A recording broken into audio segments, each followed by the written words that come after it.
The summer heat pressed down on Privet Drive like a suffocating blanket, but Harry Potter barely noticed the oppressive warmth as he sat rigidly on his bed, staring at the letter that had arrived an hour ago.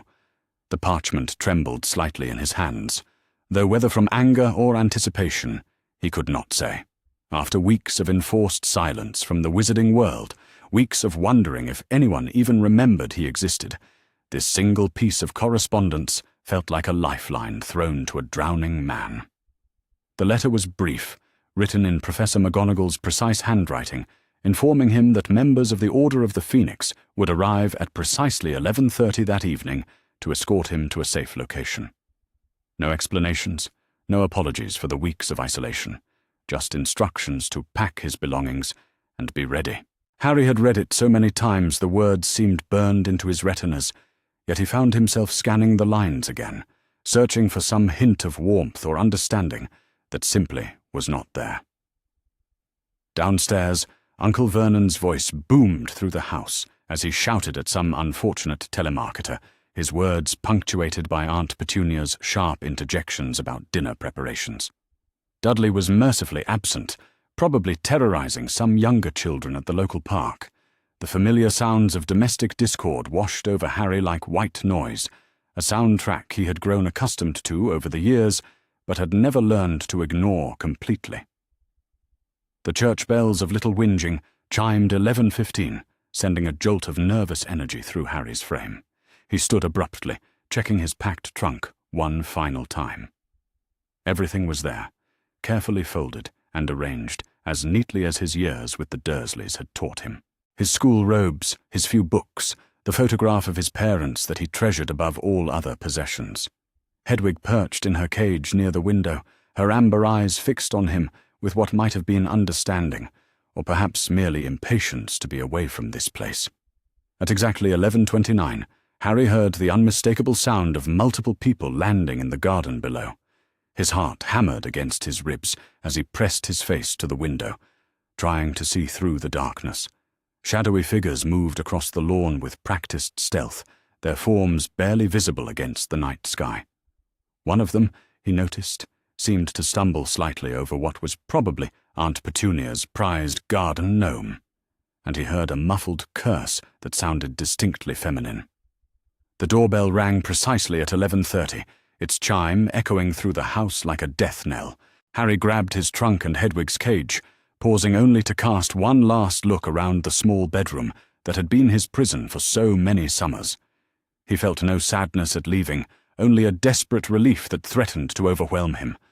Uncle Vernon's angry footsteps thundered up the stairs, his face purple with indignation by the time he reached Harry's door. "Your ruddy freaks are here, boy," he snarled, his small eyes glittering with malice. "About time they took you off our hands. We have been patient long enough with your sort and their midnight disturbances." Harry said nothing, merely shouldered his way past his uncle and down the stairs, his trunk bumping against the banister with each step. Aunt Petunia stood in the hallway, her thin arms crossed over her chest, her expression a mixture of relief and barely concealed fear. Dudley was nowhere to be seen, probably hiding in the kitchen, as he always did when magic was involved. The front door opened before Harry could reach for the handle, revealing a group of witches and wizards that made his breath catch in his throat. Mad-Eye Moody stood at the front, his magical eye spinning wildly in its socket as it surveyed the Dursley home with obvious disgust. Behind him, Remus Lupin offered Harry a tired smile, his face more lined than Harry remembered.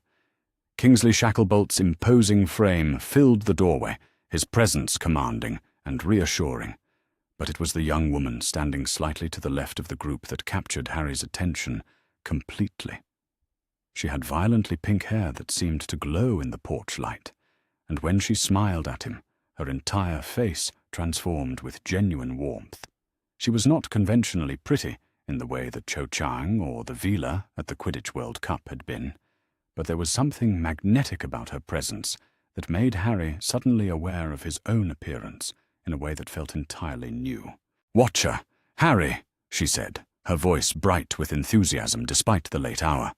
"I am Tonks, Nymphadora Tonks, but you can call me just Tonks. Everyone does. Don't worry about the first name. It is absolutely dreadful, and I refuse to acknowledge it exists most of the time." Harry found himself smiling for the first time in weeks, though he was not entirely sure why. There was something about her easy confidence, the way she seemed completely comfortable in her own skin despite her unconventional appearance, that put him immediately at ease. "Nice to meet you," he managed, surprised by how normal his voice sounded. Moody's gruff voice cut through the moment like a blade. "We need to move now. The protective charms around this place are strong, but we have been stationary too long already. Potter, get your things. We are flying to the safe house, and we need to maintain formation." As the group prepared to leave, Harry noticed Tonks watching the Dursleys with unconcealed curiosity. Her eyes lingered on Uncle Vernon's purple face and Aunt Petunia's pinched expression, and when she looked back at Harry, there was something like understanding in her gaze. She did not comment on his relatives' behavior, but Harry had the distinct impression that she had catalogued every detail of their interaction for future reference. The night air was cool against Harry's skin as they stepped outside, a welcome relief after the stifling atmosphere of the house. Broomsticks were distributed among the group, and Harry found himself mounted on a clean sweep that had seen better days, but still responded to his touch with familiar ease.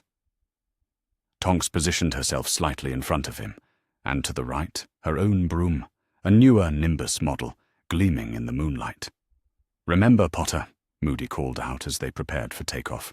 "You stay in formation no matter what happens. Tonks is your primary escort tonight, so you keep her in sight at all times. If we run into trouble, you follow her lead. Understood?" Harry nodded, though a part of him bristled at being treated like a package to be delivered, rather than a person capable of defending himself. He had faced Voldemort multiple times, had survived challenges that would have killed most adult wizards. Yet here he was being assigned a babysitter, barely older than himself. Still, as he watched Tonks perform a quick pre-flight check of her broom with professional competence, he found his irritation fading. There was something reassuring about her presence that had nothing to do with the protection she offered, and everything to do with the person she seemed to be. The flight through the London night was unlike anything Harry had ever experienced.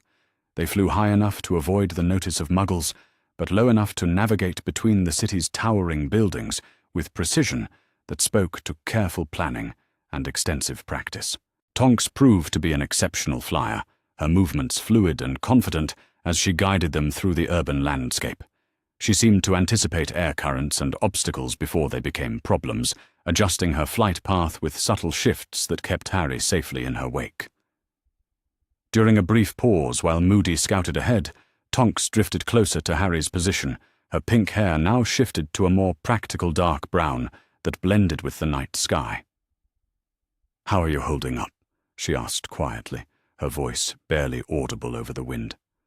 "I know this must be overwhelming after weeks of being kept in the dark." Harry was surprised by her directness, and even more surprised by his own urge to answer honestly. "It has been difficult," he admitted, the words coming easier than expected. "Not knowing what was happening, whether everyone was safe. I felt like I was going mad sometimes."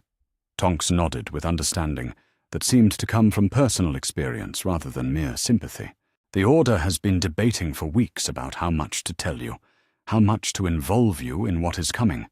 There are those who believe you should be protected from the darker truths, kept safe until you are older and, presumably, better equipped to handle the weight of responsibility." "And what do you believe?" Harry found himself asking, genuinely curious about her perspective. She was quiet for a long moment, her expression thoughtful as she considered her response. "I believe that treating someone like they are incapable of handling the truth usually ensures they will be unprepared when the truth finds them anyway. You have already proven yourself capable of extraordinary things, Harry. Perhaps it is time the adults in your life started treating you accordingly." Her words hit Harry with unexpected force, not because they were particularly profound, but because they represented the first time in months that an adult had spoken to him as an equal rather than a problem to be managed.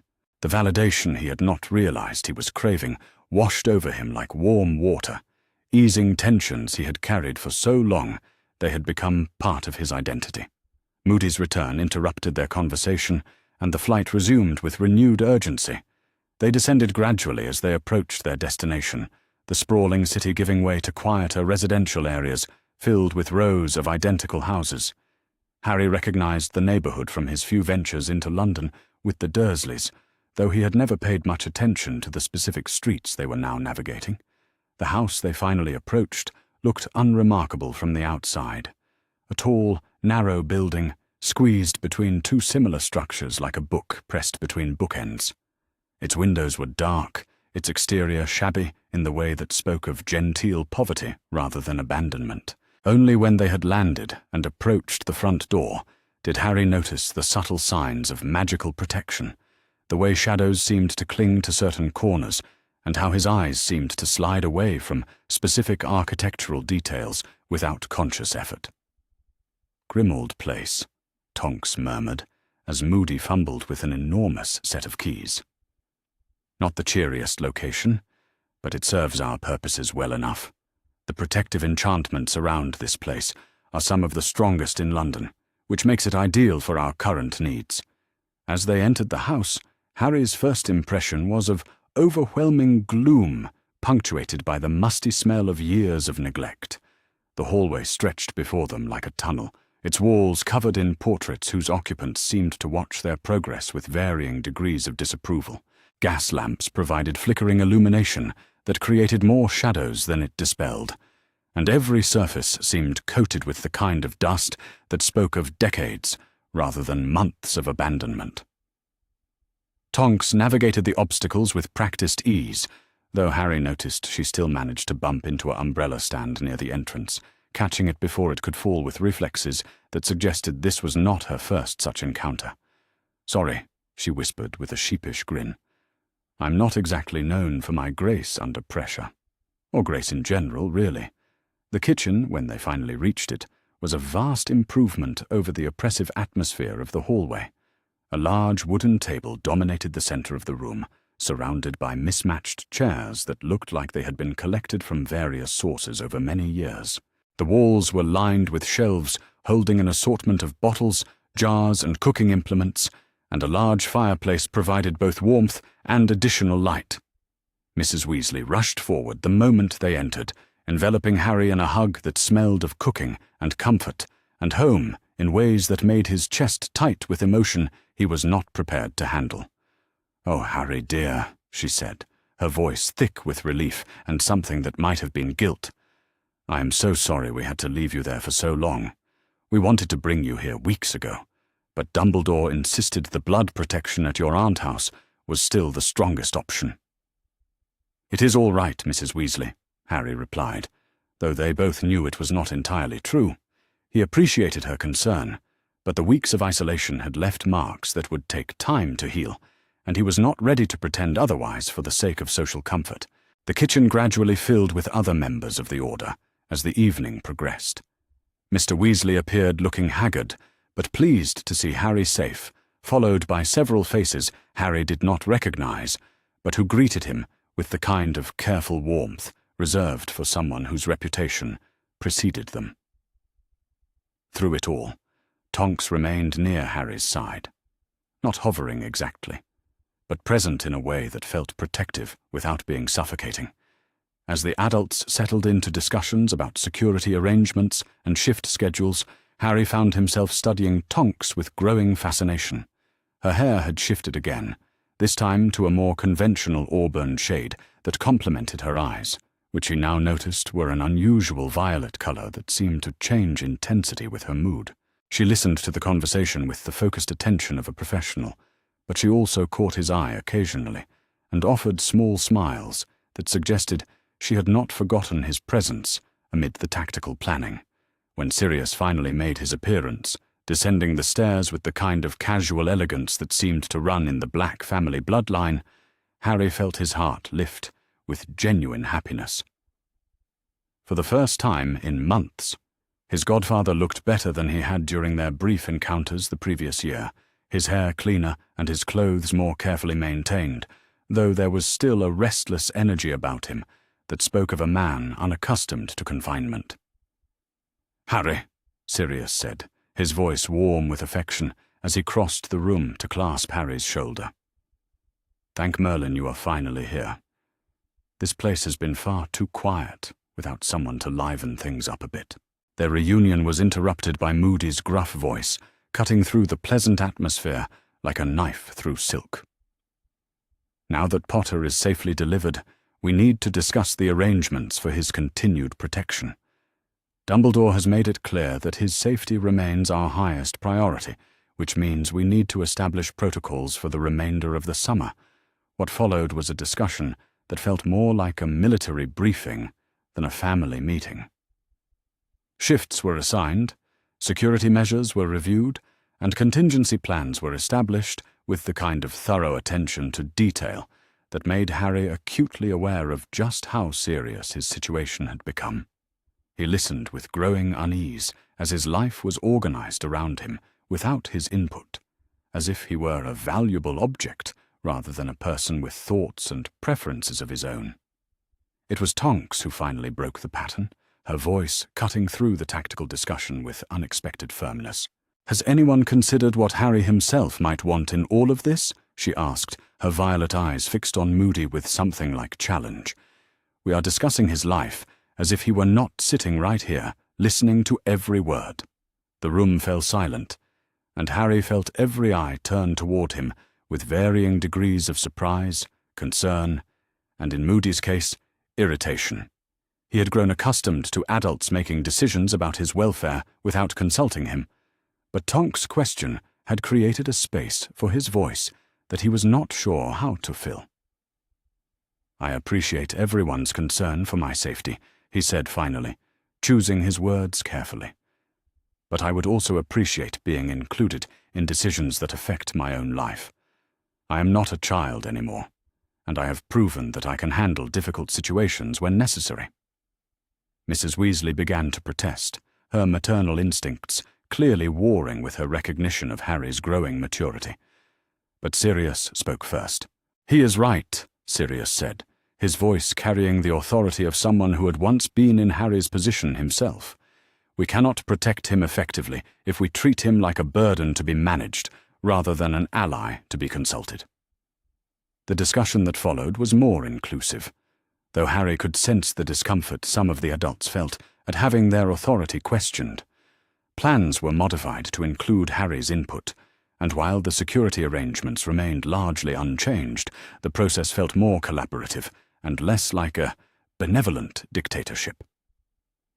As the meeting wound down and people began to disperse, Tonks approached Harry with a casualness that he suspected was carefully calculated. "Fancy a cup of tea before bed?" she asked, already moving toward the kitchen's extensive collection of mugs. "I find that traveling by broomstick always leaves me needing something warm to settle my nerves." Harry accepted gratefully, surprised by how much he wanted to continue their conversation from earlier in the evening. As Tonks bustled about preparing the tea with the kind of controlled clumsiness that seemed to be her trademark, he found himself studying her with renewed interest. There was something about her that defied easy categorization, a complexity that intrigued him in ways he was not entirely comfortable acknowledging. "So," she said, as she handed him a steaming mug, "tomorrow begins your first full day of protective custody. I should warn you that it can be rather boring, all this sitting around waiting for something to happen. Perhaps we could find ways to make the time more productive."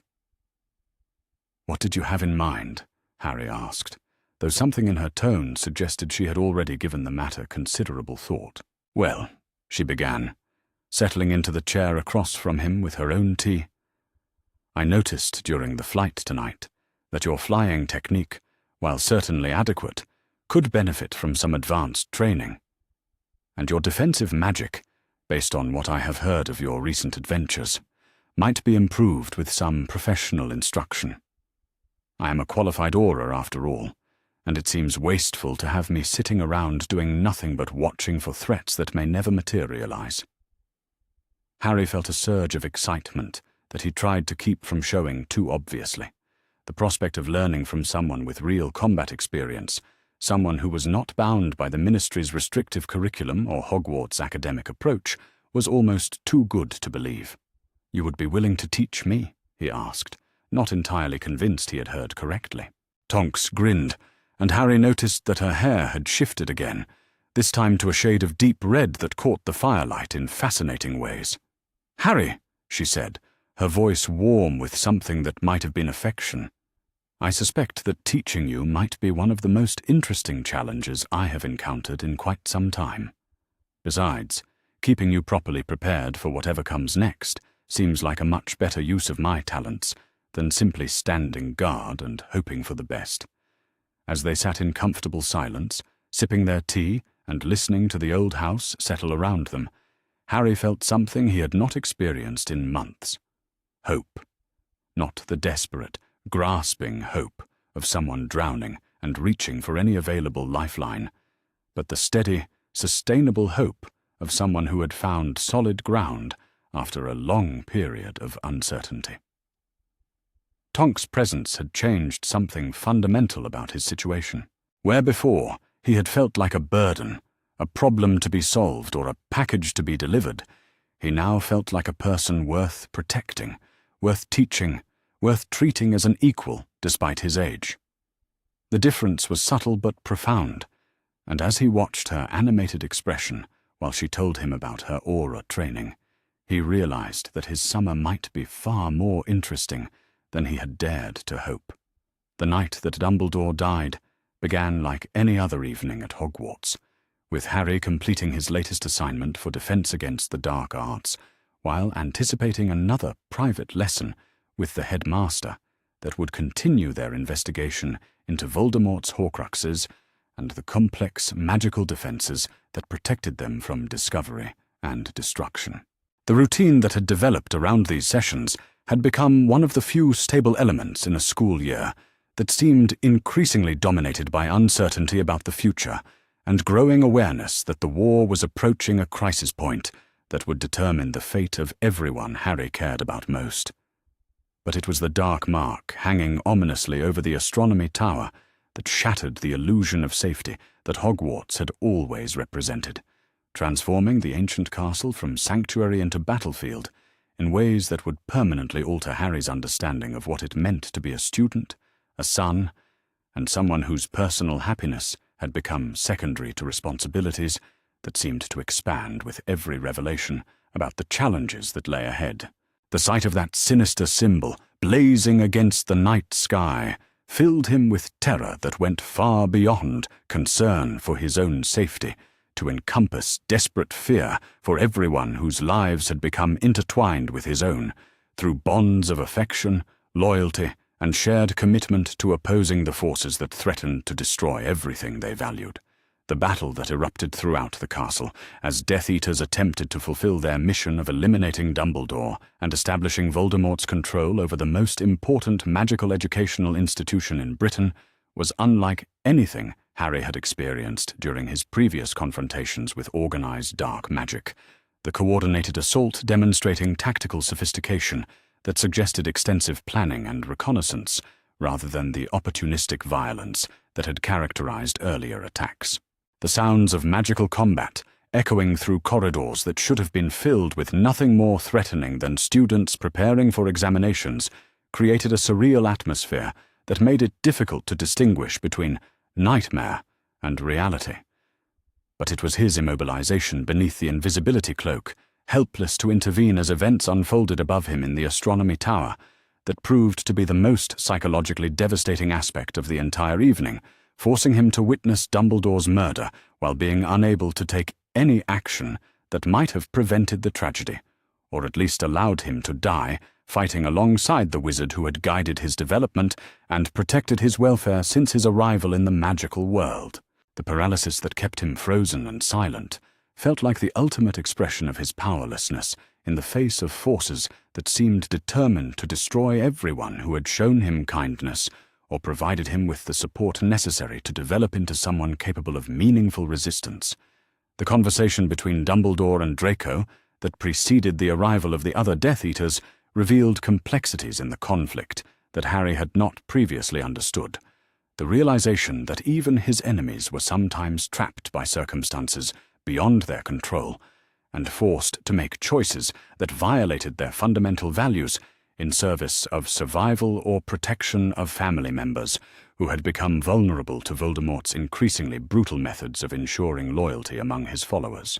The humanity that Dumbledore showed toward someone who had come to kill him demonstrated the kind of moral sophistication that Harry aspired to achieve, despite the anger and desire for revenge that sometimes threatened to overwhelm his commitment to principles that distinguished him from the forces he was fighting. But it was Snape's arrival, and the fulfillment of what would later be revealed as his promise to protect Draco by completing the mission that the young wizard couldn't bring himself to finish that truly shattered Harry's understanding of loyalty, betrayal, and the complex moral calculations that governed adult decision-making in times of war. The sight of the potion's master casting the killing curse at the wizard who had trusted him completely felt like witnessing the destruction of everything Harry had believed about the possibility of redemption and the power of love to transform even the most damaged individuals into forces for good rather than evil. The green light that ended Dumbledore's life also seemed to extinguish something essential in Harry's understanding of his own place in the world and his capacity to trust the adults who claimed to be working in his best interests. The realization that even someone as wise and powerful as the headmaster could be betrayed by people he considered friends and allies, forcing a re-evaluation of assumptions about safety, loyalty, and the reliability of the support systems that had sustained Harry through the challenges of his adolescent development.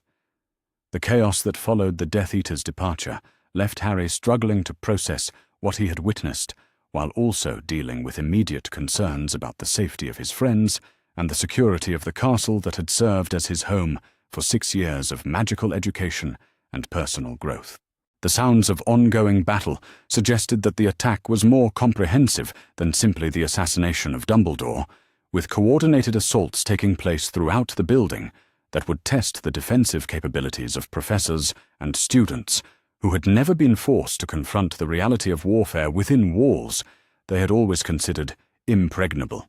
It was during his desperate attempt to reach the hospital wing and confirm that the people he cared about most had survived the night's violence that Harry encountered Tonks, her pink hair disheveled and her aura robes torn from magical combat, but her presence providing the kind of immediate comfort and emotional anchoring that he desperately needed in the aftermath of witnessing events that had challenged his fundamental assumptions about good, evil, and the possibility of ultimate victory over the forces of darkness. The relief he felt at seeing her alive and relatively unharmed was so intense that it momentarily overwhelmed even his grief over Dumbledore's death. The realization that she had risked her life to defend the castle and its inhabitants, serving as a reminder that there were still people in his world whose commitment to protecting others remained absolute, despite the costs such dedication might exact. The embrace they shared in a corridor, littered with the debris of magical battle, felt like coming home after a journey through territories that had challenged everything. He thought he understood about heroism, sacrifice, and the nature of love itself. Her presence providing stability and reassurance that allowed him to begin processing the trauma he had experienced while also maintaining enough emotional equilibrium to function effectively in the immediate crisis. The knowledge that she had been fighting to protect not just the castle, but specifically his safety and welfare, gave him strength to continue functioning, despite the overwhelming grief and confusion that threatened to paralyze his ability to respond constructively to the challenges that would inevitably follow Dumbledore's assassination. The conversation they managed to have despite the chaos surrounding them addressed immediate concerns about security and safety, while also acknowledging the broader implications of what had happened for their relationship and their shared commitment to opposing Voldemort's return to power. The death of the wizard who had served as both mentor and protector meant that Harry would need to rely more heavily on other sources of guidance and support, making his partnership with Tonks even more crucial to his ability to navigate the challenges that lay ahead without losing his essential humanity in the process. But it was Tonks's immediate understanding of what Dumbledore's death meant for Harry's future, and her instantaneous commitment to providing whatever support he would need to continue the mission that had been entrusted to him, that truly demonstrated the depth of their partnership and the extent to which their relationship had evolved beyond romantic attachment to encompass genuine shared dedication to causes that transcended personal happiness or individual survival.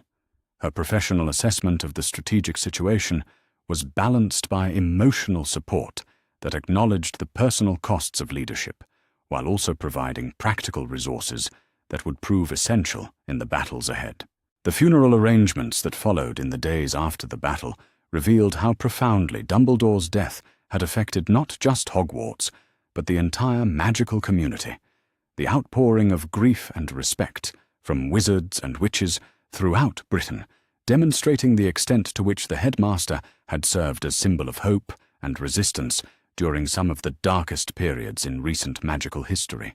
The ceremony itself felt like both celebration of an extraordinary life and acknowledgement that the war against Voldemort had entered a new phase that would require different kinds of courage and commitment from everyone who remained dedicated to preserving the values that Dumbledore had represented. But it was during the quiet moments between official proceedings that Harry and Tonks were able to have the conversations that would prove most important for their future together.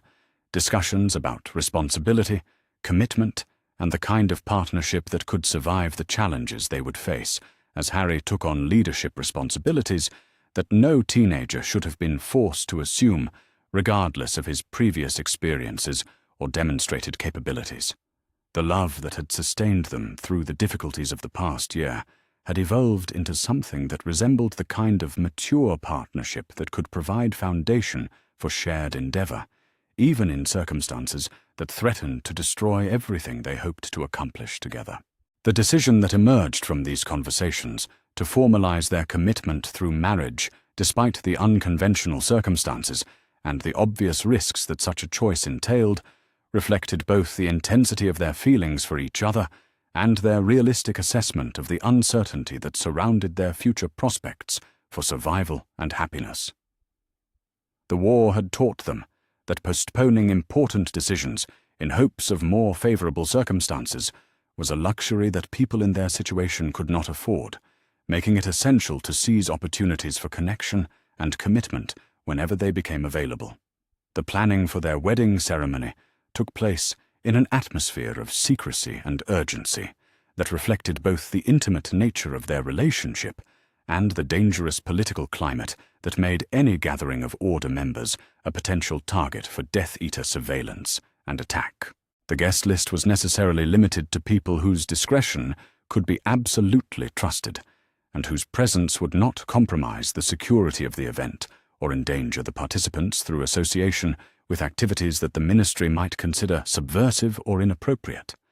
But despite the constraints imposed by wartime conditions, the ceremony that Remus performed in the quiet garden behind Grimmauld Place captured something essential about the love that had developed between Harry and Tonks over the course of their relationship, their vows acknowledging both the joy they had found in each other's company and the commitment they were making to face whatever challenges the future might bring as genuine partners rather than individuals whose connection was secondary to other responsibilities and obligations.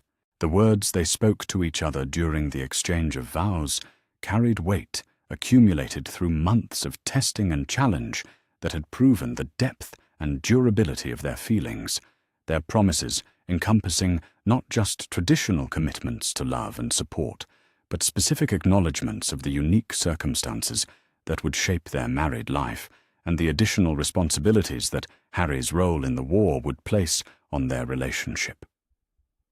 The recognition that they might not both survive the conflicts ahead was implicit in their ceremony, but not allowed to diminish the significance of the commitment they were making to each other, and to the possibility of a shared future that seemed worth fighting for, despite the overwhelming odds they faced. The reception that followed was simultaneously celebration and strategy session, with Order members who had gathered for the wedding using the opportunity to discuss plans for continuing their resistance activities in the aftermath of Dumbledore's death and the obvious escalation in Death Eater operations that his assassination represented. The conversations that took place combined personal congratulations with professional assessments of the tactical situation, demonstrating how thoroughly the war had permeated every aspect of their lives and making it impossible to separate private happiness from public responsibilities. But it was the private moments between formal proceedings that provided Harry and Tonks with the opportunity to fully appreciate what they had accomplished together and what their marriage represented in terms of personal growth and mutual commitment, despite circumstances that would have destroyed most relationships long before they reached this level of dedication and trust. The knowledge that they had found something precious and sustaining in each other, despite all the obstacles that had been placed in their path, gave them confidence that their partnership could survive whatever additional challenges the future might bring. The conversations they had about their immediate plans and longer-term goals reflected both the practical considerations that governed wartime decision-making and the deeper questions about values, priorities, and the kind of life they hoped to build together, if circumstances eventually allowed them to focus on personal happiness rather than collective survival. The balance they sought between supporting Harry's mission to destroy the remaining Horcruxes and maintaining the professional responsibilities that gave Tonks both purpose and the resources necessary to contribute meaningfully to their shared endeavors required careful coordination and sophisticated planning. But perhaps most importantly, their wedding represented Harry's transition from someone who had been protected and guided by adults to someone who was taking responsibility for his own decisions and their consequences, while also accepting the additional obligations that came with partnership and the commitment to considering another person's welfare as equally important to his own survival and success. The maturity that this transition required had been developing throughout their relationship, but was crystallized by the formal recognition of their bond and the public acknowledgement of their commitment to facing the future together.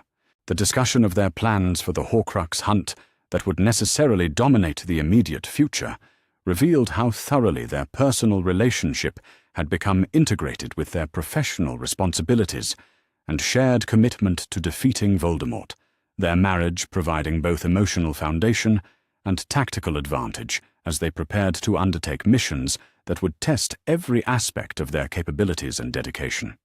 The partnership they had developed over months of correspondence, clandestine meetings, and shared challenges had evolved into something that could serve as both personal refuge and professional resource during the most difficult period of the war.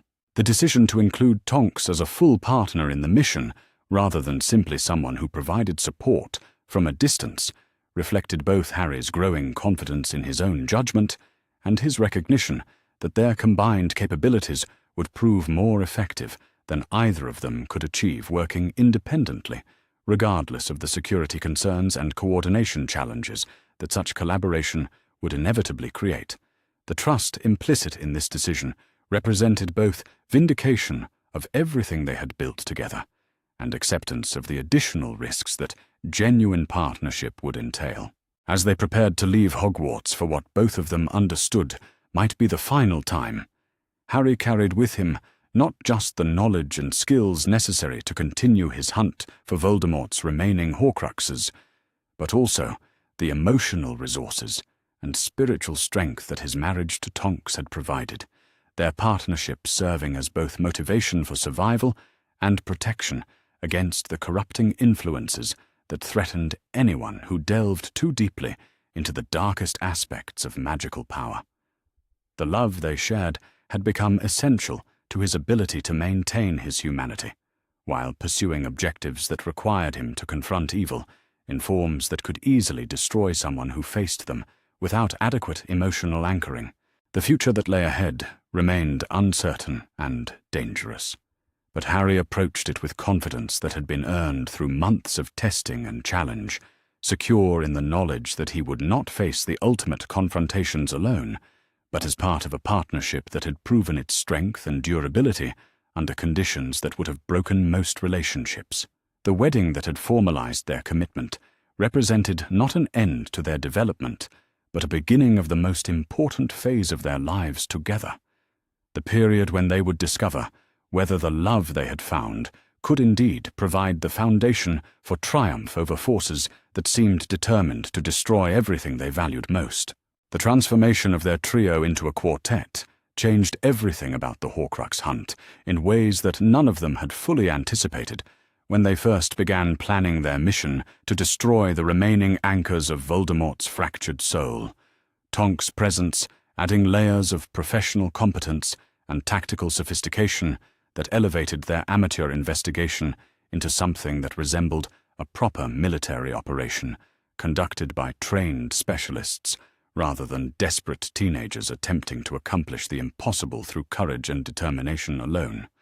Her aura training brought systematic approaches to reconnaissance, threat assessment, and operational security that had been missing from their original plans, while her metamorphmagus abilities provided infiltration capabilities that opened possibilities for intelligence gathering and covert access that would have been unthinkable without her unique talents. But perhaps more importantly, her integration into their group dynamics brought emotional stability and adult perspective that helped balance the intense pressure and psychological strain that characterized their daily existence as fugitives, pursuing objectives that seemed to grow more dangerous and complex with each piece of information they managed to gather about Voldemort's methods and the magical defenses that protected his most precious possessions. The married life that she and Harry were attempting to maintain while living in a tent and moving constantly to avoid detection required adjustments and compromises that tested their relationship in ways that peaceful domestic circumstances never could, forcing them to develop new forms of intimacy and partnership that could survive the unique challenges of conducting a romantic relationship during wartime. The mornings when Harry woke to find Tonks already dressed in her Auror robes and preparing to scout their current location for potential threats or intelligence opportunities reminded him daily of how much his circumstances had changed since the beginning of his relationship with someone whose professional responsibilities and adult perspectives had initially seemed so distant from his adolescent concerns and academic obligations. The woman who shared his sleeping area and helped plan their daily activities was not just his wife, but his partner in endeavors that carried life and death consequences for everyone they cared about. Her presence in his life representing both the deepest personal happiness he had ever experienced and additional responsibility for another person's welfare that complicated every decision he made about risks and priorities. The practical challenges of maintaining 4 people in concealment while pursuing objectives that required extensive research, magical experimentation, and periodic forays into populated areas where they might be recognized created logistical complexities that Hermione's meticulous planning and Tonks's professional experience managed to address through careful coordination and systematic attention to details that amateur fugitives would have overlooked until they became fatal problems. The supplies they needed, the security protocols they followed, the communication methods they employed to stay in contact with Order members who could provide intelligence and support, all represented sophisticated operations that demonstrated how much their mission had evolved beyond the desperate improvisation that had characterized their initial departure from civilization.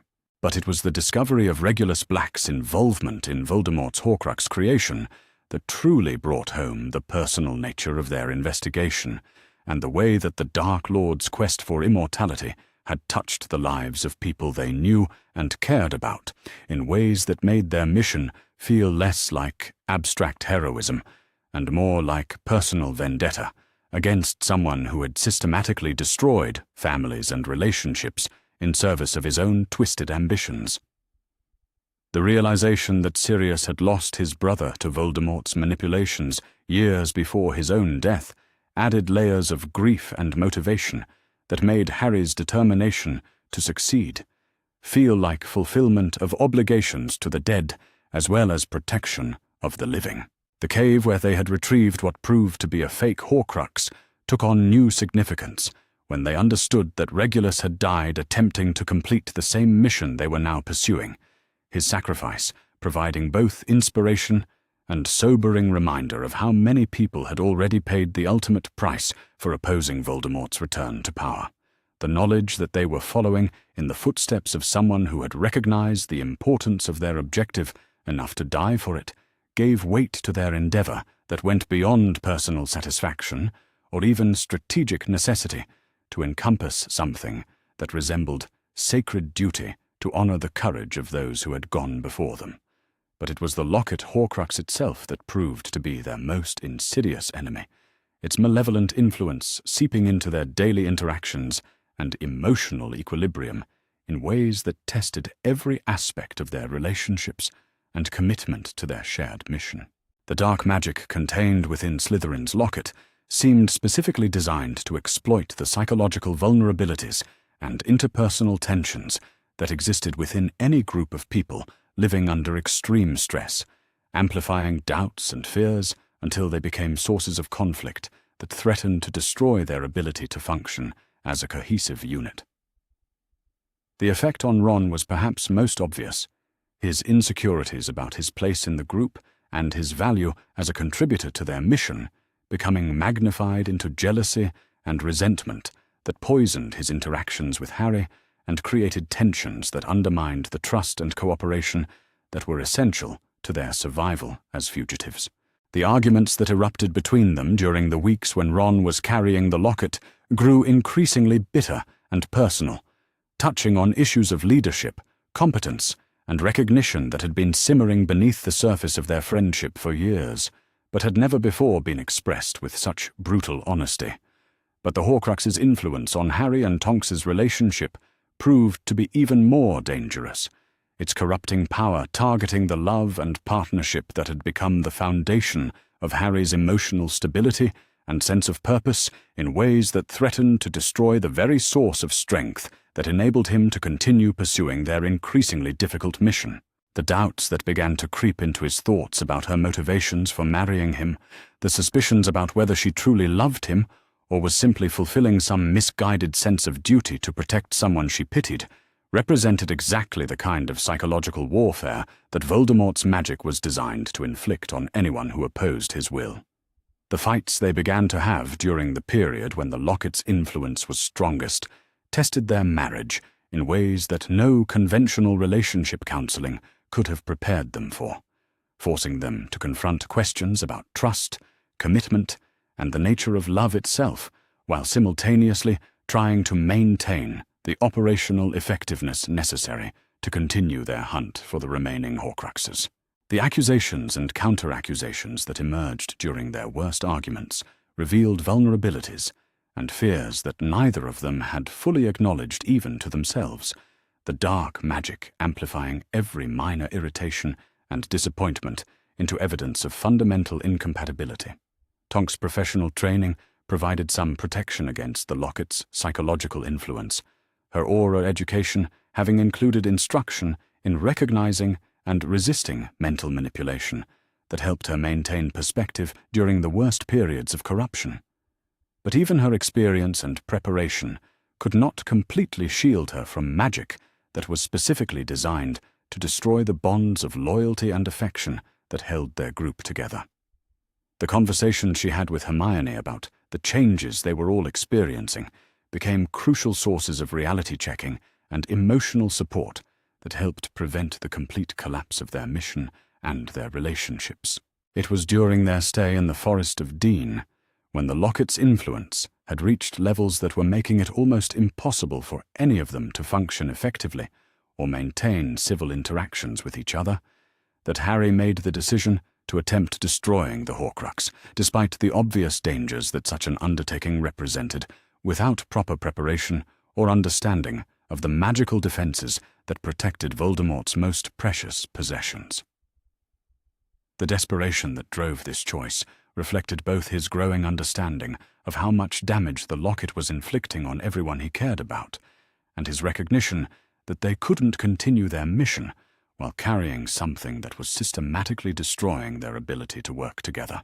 The appearance of the silver doe Patronus that led him to Gryffindor's sword felt like divine intervention in their increasingly hopeless situation, providing both the means to destroy the Horcrux and hope that they were not as alone in their mission as the isolation and constant vigilance of fugitive life had led them to believe. The mysterious nature of their benefactor added elements of intrigue and possibility to circumstances that had begun to feel like inevitable progression toward failure and capture, suggesting that there were still allies working to support their efforts even when they could not identify the sources of assistance. But it was Ron's return, and his role in destroying the locket that truly demonstrated the strength of their friendship and the extent to which their bonds could survive even the most systematic attempts to destroy them through magical manipulation.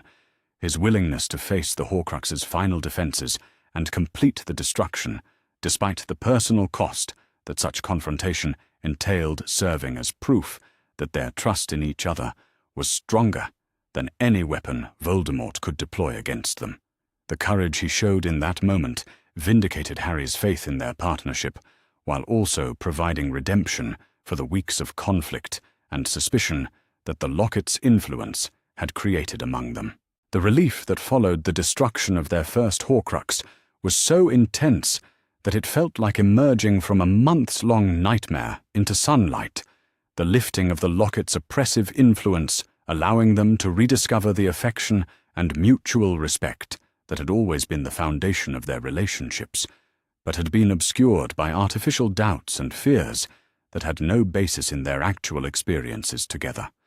The conversations they had during the days following Ron's return addressed not just the immediate challenges of continuing their hunt, but the deeper lessons they had learned about the importance of maintaining trust and communication even under the most difficult circumstances. For Harry and Tonks, the experience of surviving the Locket's attempt to destroy their marriage provided validation of their commitment that went beyond any conventional test of relationship strength. The knowledge that their love could withstand magical assault, specifically designed to exploit their deepest fears and insecurities, giving them confidence that their partnership could survive whatever additional challenges the future might bring. The intimacy they rediscovered, as the Horcrux's influence faded, felt like falling in love all over again, but with the added dimension of proven durability that made their connection feel unshakable despite the dangers that still lay ahead. The intelligence they gathered about the remaining Horcruxes during their travels through the British countryside revealed the scope of Voldemort's preparations for immortality and the systematic way in which he had distributed his soul fragments among objects and locations that held personal significance, while also being protected by some of the most sophisticated defensive magic in existence. The cup of Helga Hufflepuff, hidden in Bellatrix Lestrange's Gringotts vault, represented a target that would require infiltration capabilities far beyond anything they had previously attempted, while Nagini's status as a living Horcrux created moral and tactical complications that conventional military planning could not address.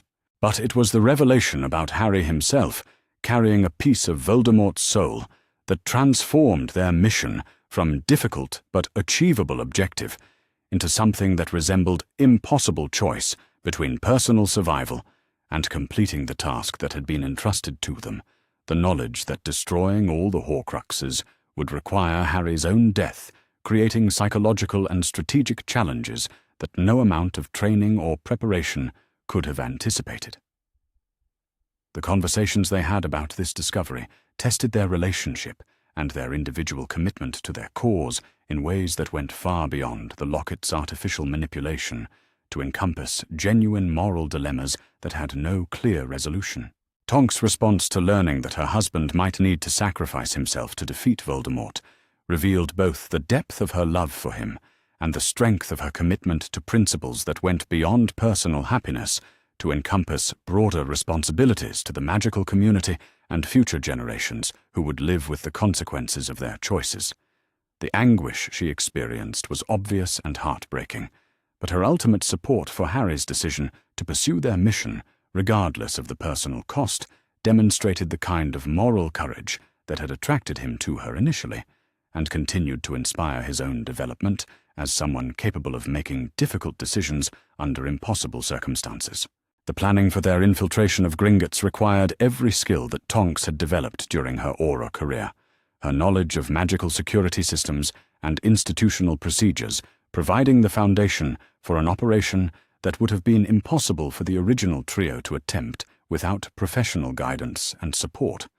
The Polyjuice potion that allowed her to assume Bellatrix Lestrange's identity was only part of a complex deception that required detailed knowledge of behavior patterns, speech mannerisms, and personal relationships that took weeks of preparation to master sufficiently for the dangerous impersonation they were attempting. But perhaps more challenging than the technical aspects of the infiltration was the emotional preparation required for Tonks to successfully portray someone whose cruelty and sadistic enthusiasm had made her one of Voldemort's most feared followers. The psychological adjustment necessary to convincingly embody characteristics that were completely opposite to her own values and personality, representing a form of professional sacrifice that went beyond physical risk to encompass temporary corruption of her essential identity. The support that Harry provided during this preparation process demonstrated the evolution of their partnership from romantic attachment to something that resembled genuine collaboration between equals who were willing to make whatever sacrifices their mission required. The break-in at Gringotts itself proved to be even more harrowing than their most pessimistic planning scenarios had anticipated, the bank's security measures demonstrating magical sophistication that challenged every aspect of their preparation, while the dragon that guarded the deepest vaults added elements of physical danger that required split-second decision-making and perfect coordination among team members who were operating under extreme stress and time pressure. The success of their mission depended not just on their individual capabilities, but on their ability to function as a unified group, despite the chaos and terror that surrounded their desperate escape from one of the most secure locations in the magical world.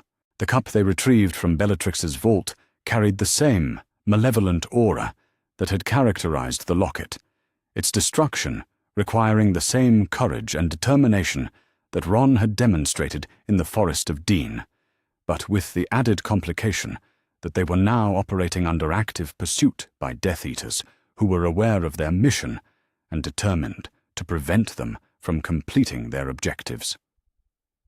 The running battles that characterized their flight from the bank and subsequent attempts to find secure locations for destroying the Horcrux tested their combat capabilities and tactical coordination in ways that demonstrated how much they had grown as a fighting unit since the beginning of their partnership. But it was the knowledge that Nagini remained with Voldemort himself, protected not just by magical defenses, but by the Dark Lord's personal presence and the loyalty of his most dedicated followers, that truly brought home the magnitude of the final challenge they would face in completing their mission. The snake represented not just another Horcrux to be destroyed, but a target that could only be reached through direct confrontation with the most dangerous wizard of their era, a battle that would test every aspect of their preparation while offering no guarantee of survival, regardless of their skill, courage, or determination.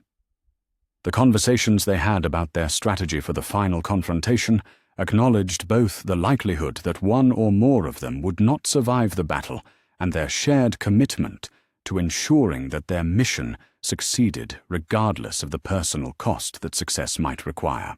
The love that Harry and Tonks shared had become both motivation for survival and acceptance of sacrifice, their marriage providing emotional strength that enabled them to face the prospect of death without losing hope or abandoning their determination to protect the people and principles they valued most, as they prepared for what they all understood might be their final mission together.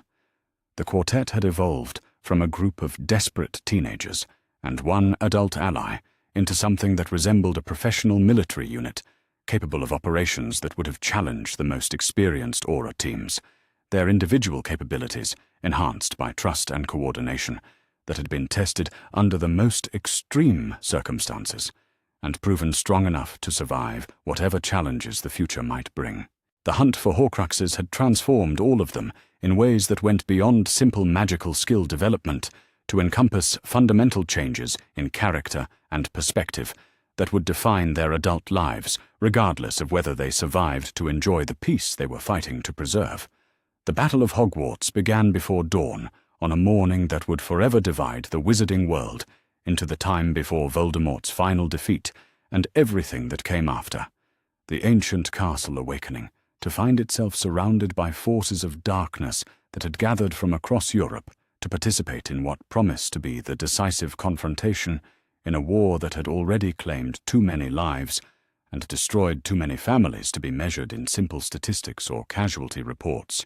The sight of Death Eaters, giants, and other creatures of darkness arrayed across the grounds where Harry had learned to fly, discovered friendship, and fallen in love, created a surreal atmosphere that made it difficult to reconcile the peaceful memories of his student years with the brutal reality of warfare that had come to the place he still considered his truest home.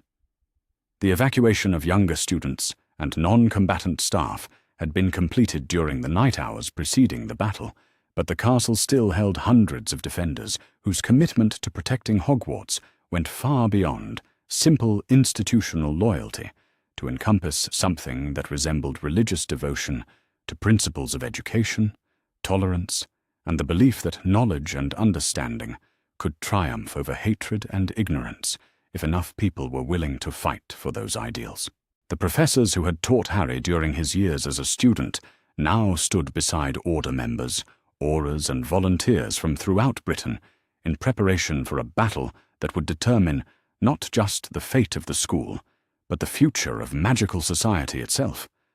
But it was the knowledge that he would need to sacrifice himself to ensure Voldemort's defeat that transformed Harry's participation in the battle from heroic leadership into something that resembled a prolonged goodbye to everyone and everything that had given meaning to his short life. The understanding that destroying the Horcrux within himself would require his own death, adding layers of poignancy to every interaction with friends, mentors, and the wife whose love had become the foundation of his identity and sense of purpose. The conversations he had with Tonks during the final preparations felt weighted with significance that went far beyond tactical coordination to encompass attempts to communicate everything he felt for her, in case they did not survive to have such discussions in peacetime. The decision they had reached together about her role in the battle reflected both the strategic realities of their situation and the emotional complexity of conducting a marriage during wartime, her professional skills as an Auror making her presence on the battlefield essential, while her personal commitment to his welfare created conflicts between duty to the larger cause and dedication to protecting the person who had become more important to her than her own survival. The compromise they negotiated allowed her to participate fully in the defense of the castle while maintaining communication and coordination that would enable her to provide support during the most dangerous phases of what promised to be the longest and most brutal day of their lives. The first assault waves that crashed against Hogwarts' defensive barriers demonstrated the scale and organization of Voldemort's forces in ways that made it clear this would not be a conventional battle between opposing armies, but something more resembling a siege designed to systematically overwhelm the castle's protective enchantments through sustained magical bombardment that would eventually create breaches large enough for ground forces to exploit. The sounds of curses striking ancient stone and the sight of barriers flickering under sustained attack created an atmosphere of controlled desperation among the defenders, everyone understanding that their success would depend on maintaining discipline and coordination under circumstances that were designed to create panic and confusion. Harry's role in coordinating defensive efforts drew on leadership skills that had developed during his years of teaching Dumbledore's army and the practical experience gained during months of Horcrux hunting with a team that had learned to function effectively under extreme pressure. His ability to inspire confidence and maintain morale proving as important as his magical capabilities in sustaining resistance during the early phases of the assault. The respect he had earned from both students and adults created a unifying presence that helped integrate diverse groups of defenders into something that resembled a coherent military force, despite the improvised nature of their organization and the emotional intensity that accompanied fighting for their home and families. But it was Tonks' performance during the opening engagements that truly demonstrated how much their partnership had evolved since their first summer together. Her tactical competence and magical skill-earning recognition from professional aurors who had initially been skeptical about including someone whose judgment might be compromised by personal relationships with other participants in the battle. The advanced defensive techniques she had originally taught Harry during their private lessons were now being employed to coordinate protection for entire sections of the castle. Her metamorphmagus abilities, providing reconnaissance and communication capabilities that proved invaluable in maintaining awareness of developing threats and opportunities throughout the sprawling battlefield. The breakthrough that eventually allowed Death Eater forces to penetrate the castle's outer defenses came during the third hour of sustained assault, when coordinated attacks on multiple barrier sections finally overwhelmed the protective enchantments and created gaps large enough for enemy troops to establish footholds within the school grounds. The transition from defensive positions to mobile combat throughout the corridors and classrooms where Harry had spent 6 years learning magic created psychological challenges that went beyond simple tactical adjustments to encompass emotional responses to seeing familiar spaces transformed into zones of violence and destruction. The running battles that followed tested every aspect of the training and preparation that had characterized Harry and Tonks' relationship. Their ability to coordinate offensive and defensive magic while maintaining situational awareness of threats that could emerge from any direction, demonstrating the level of professional partnership they had achieved through months of shared danger and mutual dependence. The techniques they employed bore little resemblance to the structured dueling that had been taught in defense against the dark arts classes, instead reflecting the kind of practical combat magic that could only be learned through experience with life and death confrontations against opponents who were using every available advantage to achieve victory.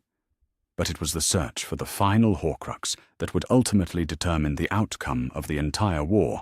Harry's knowledge that Nagini remained somewhere within the castle grounds, creating urgency that drove him to take increasingly dangerous risks in his attempt to locate and destroy Voldemort's last anchor to immortality before the Dark Lord could consolidate his victory and begin the systematic destruction of everyone who had opposed his return to power.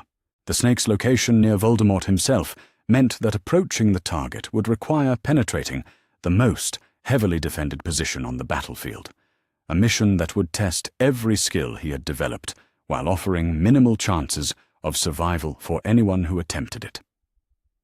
The decision to proceed with the attack on Nagini, despite the overwhelming odds against success, reflected both Harry's understanding of his unique responsibilities and Tonks's recognition that their personal happiness was secondary to preventing Voldemort's complete victory. Their final conversation before separating to pursue their individual objectives, serving as both tactical briefing and emotional farewell between two people who understood that they might not survive to see each other again. The love they expressed in those moments carried weight accumulated through years of testing and challenge, their commitment to each other providing strength for decisions that required them to prioritize collective survival over personal safety. The approach to the area where Voldemort had established his command position required infiltration techniques that drew on every lesson Tonks had taught Harry about moving undetected through hostile territory. His progress through the battle-torn castle, depending on abilities that went far beyond simple magical power to encompass understanding of human psychology, environmental awareness, and the kind of tactical thinking that could identify opportunities and avoid traps that would be fatal to someone who relied only on courage and determination. The skills she had helped him develop during their summer training sessions and subsequent partnership were now being tested under circumstances that would determine the fate of everyone they cared about most. But it was the encounter with Voldemort himself that truly demonstrated how much Harry had grown since the frightened 11-year-old who had first arrived at Hogwarts. His ability to maintain focus and tactical effectiveness while facing the wizard who had murdered his parents and destroyed so many lives, reflecting emotional maturity and professional competence that had been forged through years of progressively challenging experiences. The duel that followed was not the dramatic confrontation of equals that might have been expected, but a methodical application of everything he had learned about magical combat against an opponent whose overconfidence and reliance on fear as a weapon had blinded him to the genuine threat that Harry represented. The death of Nagini created the opportunity that Harry had been seeking throughout the long months of Horcrux hunting, the destruction of Voldemort's final anchor to immortality, making the Dark Lord vulnerable in ways he had not experienced since his original defeat 17 years earlier. But the realization that completing his mission would require his own sacrifice as well created a moment of choice that tested everything he valued about himself and his relationship with the people who had given meaning to his short life. The knowledge that Tonks would be devastated by his death weighed against the understanding that allowing Voldemort to survive would ultimately destroy everyone Harry loved. The decision to walk into the Forbidden Forest and surrender himself to Voldemort's killing curse was perhaps the most difficult choice Harry had ever made, but it was also the most mature, reflecting his understanding that true love sometimes required sacrifices that went beyond personal happiness to encompass protection of principles and people that mattered more than individual survival. The journey through the dark trees felt like a pilgrimage to his own execution, each step bringing him closer to a fate that he had accepted intellectually but struggled to process emotionally despite all his preparation and mental discipline. But it was the appearance of his parents, Sirius and Remus, through the Resurrection Stone that provided the emotional support necessary to complete his sacrifice, their presence offering reassurance that death was not the end of consciousness, but simply a transition to a different form of existence that would eventually reunite him with everyone who had died, protecting the values and relationships he was now dying to preserve. The conversation he had with them during his final moments of life addressed questions about courage, love, and the meaning of sacrifice that had troubled him since first learning about his role in the prophecy that had shaped his destiny. The green light of the killing curse struck him with the familiar sensation he remembered from his encounters with Voldemort's magic, but instead of the darkness and oblivion he had expected, Harry found himself in what appeared to be a vast, bright space that might have been King's Cross Station, but felt like something far more significant and transformative than any location he had previously experienced. The conversation with Dumbledore that followed provided explanations for mysteries that had puzzled him throughout his years of magical education, while also offering him a choice about his future that he had not expected to receive. The revelation that his mother's protection and Voldemort's use of his blood in his resurrection ritual had created magical connections that allowed Harry to survive the killing curse, transformed his understanding of sacrifice and redemption in ways that gave new meaning to everything he had experienced during his relationship with Tonks and his growth from dependent child to someone capable of choosing death to protect others. The knowledge that he could return to life and complete the defeat of Voldemort provided hope that had seemed impossible just moments before.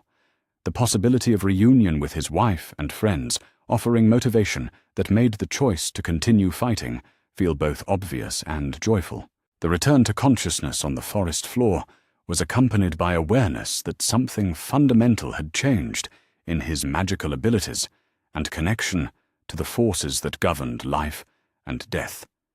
The experience of dying and choosing to live again, having somehow enhanced his power in ways that would prove crucial in the final confrontation with Voldemort that still lay ahead. But perhaps more importantly, the knowledge that he had been willing to sacrifice everything for love and principle had completed a transformation that had been developing throughout his relationship with Tonks, his evolution from protected child to someone capable of protecting others now reaching its ultimate expression.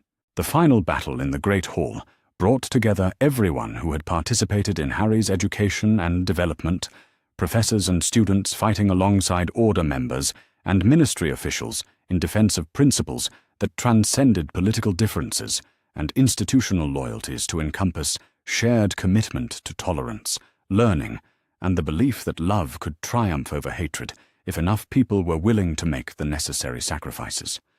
The sight of Tonks, fighting with desperate efficiency while searching for signs that he had survived, created urgency that drove Harry to end the conflict as quickly as possible, his concern for her welfare providing additional motivation beyond simple duty or destiny.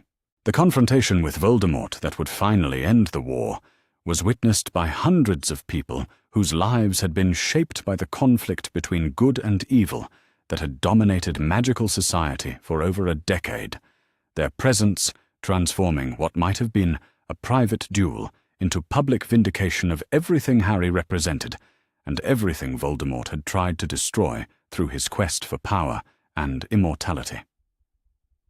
The magic that flowed between them during those final moments reflected not just their individual abilities, but the accumulated power of everyone who had chosen love over fear, cooperation over domination, and hope over despair. The moment when Voldemort's killing curse rebounded and destroyed him felt less like victory than like the lifting of a weight that had oppressed the magical world for so long that most people had forgotten what freedom from fear truly meant. The silence that followed his death gradually giving way to celebration that reflected years of suppressed hope and relief that the nightmare was finally over. But for Harry, the most important moment came when he saw Tonks pushing through the crowd of well-wishers and survivors, her face reflecting the same mixture of joy, relief, and disbelief that he felt at the realization that they had both survived to see the dawn of peace. The embrace they shared in the ruins of the Great Hall was witnessed by everyone who had participated in the battle, but it felt as private and intimate as their first kiss in the drawing room at Grimmauld Place, their reunion carrying the weight of everything they had experienced together and survived both individually and as partners in the greatest struggle of their generation. The love that had sustained them through years of separation, institutional opposition, and life-threatening danger had proven strong enough to survive even the ultimate test of death and resurrection, providing foundation for a future that seemed impossibly bright after so many months of uncertainty and fear. The epilogue that would be written in the years that followed their victory would describe careers dedicated to healing the damage that war had inflicted on magical society. Harry's work with traumatized veterans and war orphans, complemented by Tonks' role in reforming Auror training to emphasize protection of civilians rather than simply pursuit of dark wizards. Their children would grow up in a world where love between people of different ages, backgrounds, and circumstances was celebrated rather than feared, where education emphasized critical thinking and moral development rather than simple compliance with authority. But perhaps most importantly, their story would become legend not because of the famous names involved or the dramatic circumstances of their courtship, but because it demonstrated that genuine love could flourish even under the most difficult conditions if both people were committed to growing together rather than simply finding someone who would complete them without requiring change or development. The relationship that had begun with advanced magical instruction had evolved into partnership that transformed both participants into people capable of changing their world for the better. The wedding anniversary they would celebrate each year would mark not just their commitment to each other, but their shared dedication to building a society where other young people could find love and purpose without having to fight wars or sacrifice their childhoods to adult responsibilities that should never have been placed on their shoulders. The peace they had helped create would be their greatest gift to future generations, but the love they had discovered and preserved would be their greatest gift to each other, a source of strength and joy that would sustain them through whatever challenges their long lives together might bring. In the quiet moments when they reflected on everything they had overcome to be together, Harry and Tonks understood that their love story was not unique in its intensity or commitment, but in its demonstration that age, circumstance, and social convention were less important than genuine compatibility, mutual respect, and shared values when it came to building relationships that could survive any challenge. The summer that had changed both their lives had taught them that love was not something that happened to passive recipients, but something that required active choice, continuous growth, and willingness to fight for what mattered most, even when the odds seemed impossible and the costs appeared too high to bear. The morning sun filtered through the grimy windows of Grimmauld Place, casting long shadows across the kitchen, where Harry sat nursing his second cup of tea.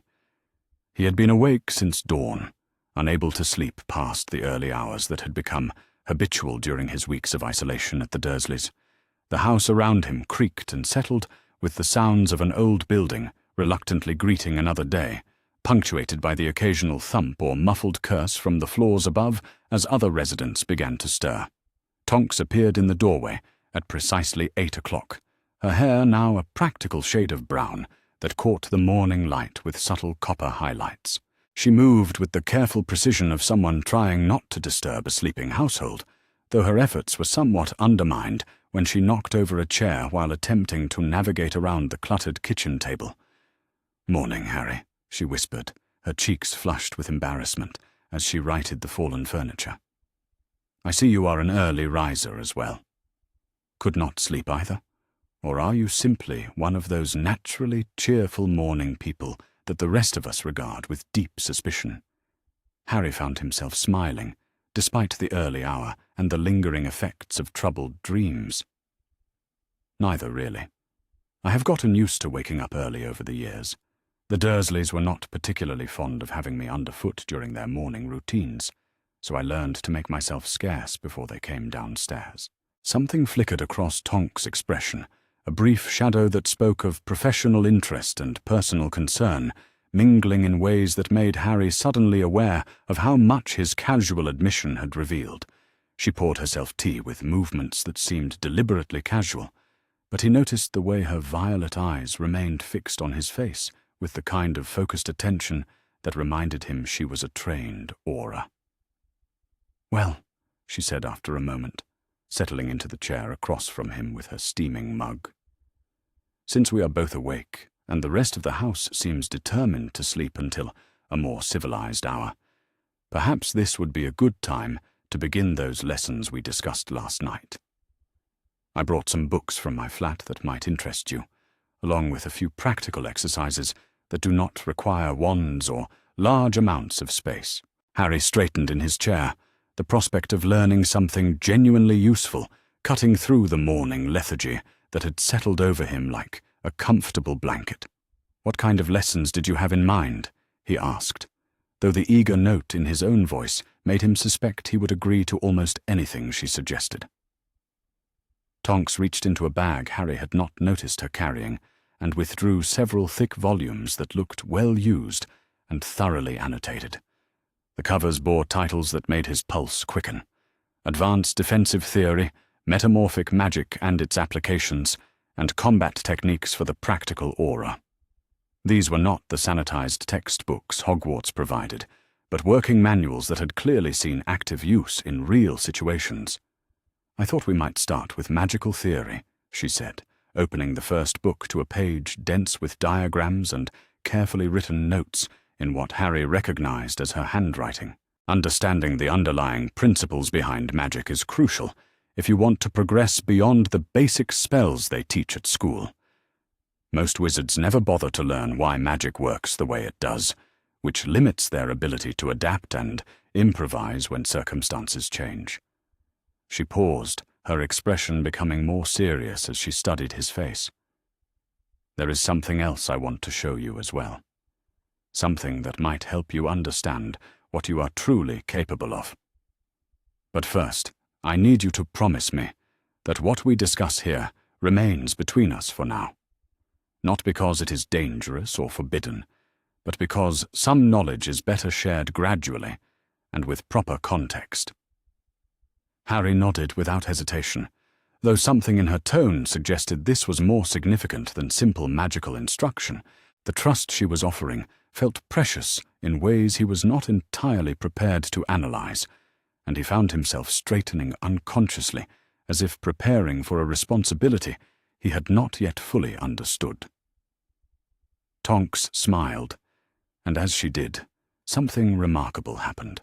Her features began to shift with fluid grace, her nose becoming slightly more pointed, her cheekbones more pronounced, her hair lengthening and darkening until she looked like an entirely different person.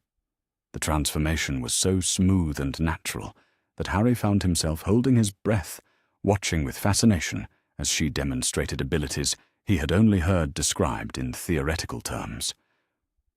"This is what it means to be a metamorphmagus," she explained, her voice unchanged despite the dramatic alteration in her appearance. "Most people think it is simply about changing how you look, a useful trick for disguise or entertainment. But the reality is much more complex and infinitely more interesting." She shifted again, this time more subtly, her features settling into something that was recognizably herself, but somehow perfected, as if an artist had taken her natural appearance and refined it to classical proportions. The effect was striking, transforming her from unconventionally attractive to genuinely beautiful in ways that made Harry acutely aware of his own heartbeat. "The ability to alter physical form is just the beginning," she continued, apparently unaware of the effect her demonstration was having on her audience. "True metamorphmagus magic involves understanding the relationship between physical form and magical energy, between appearance and identity, between what we are and what we choose to become." She closed her eyes for a moment, and when she opened them again, her appearance had returned to what Harry was beginning to think of as her natural state. The pink-haired, violet-eyed woman who had rescued him from Privet Drive and made him feel more at home in a single evening than he had in years of living with his relatives. "But there is a cost to this ability," she said quietly, her voice carrying a weight that had not been there moments before.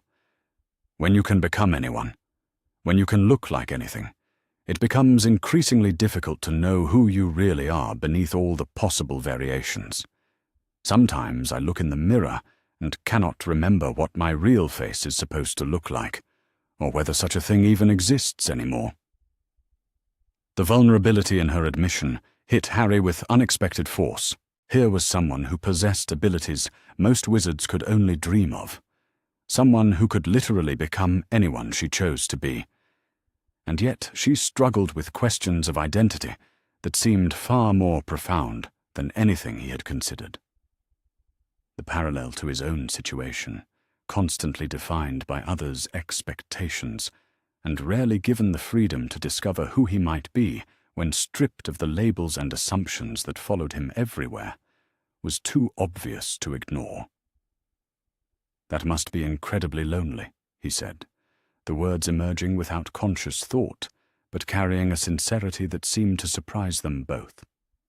"Never being sure which version of yourself is the real one, never knowing if people care about who you actually are, or just whatever face you happen to be wearing at the moment." Tonks stared at him with an expression that cycled through surprise, recognition, and something that might have been gratitude. "Most people focus on the advantages," she said, after a long moment. "The ability to blend in anywhere, to become whoever the situation requires, to never be trapped by the limitations of a single appearance. They see it as the ultimate freedom, and I suppose in many ways it is. But freedom can be its own kind of prison," Harry observed, thinking of the many times he had wished he could simply disappear, become someone else entirely, and escape the weight of being Harry Potter. When you can be anyone, how do you choose who to be? How do you know which choices are authentic and which are just another performance? The conversation continued as the morning progressed, ranging from theoretical discussions about the nature of identity to practical explanations of magical techniques that would have been impossible to learn in any classroom. Tonks proved to be an exceptional teacher, patient with Harry's questions, while challenging him to think beyond the conventional boundaries of magical education. She had a gift for making complex concepts accessible without oversimplifying them, and Harry found himself absorbing information at a rate that would have impressed even Hermione. When Mrs. Weasley finally made her appearance, bustling into the kitchen with the kind of determined energy that suggested she had been awake for some time and had strong opinions about proper breakfast preparation, she found Harry and Tonks deep in discussion over a book of advanced defensive theory that would have been completely inappropriate for someone Harry's age, according to conventional educational standards. "What are you two doing up so early?" she asked, though her tone suggested she had already formed conclusions about the appropriateness of their activities. "And what are those books, Harry dear?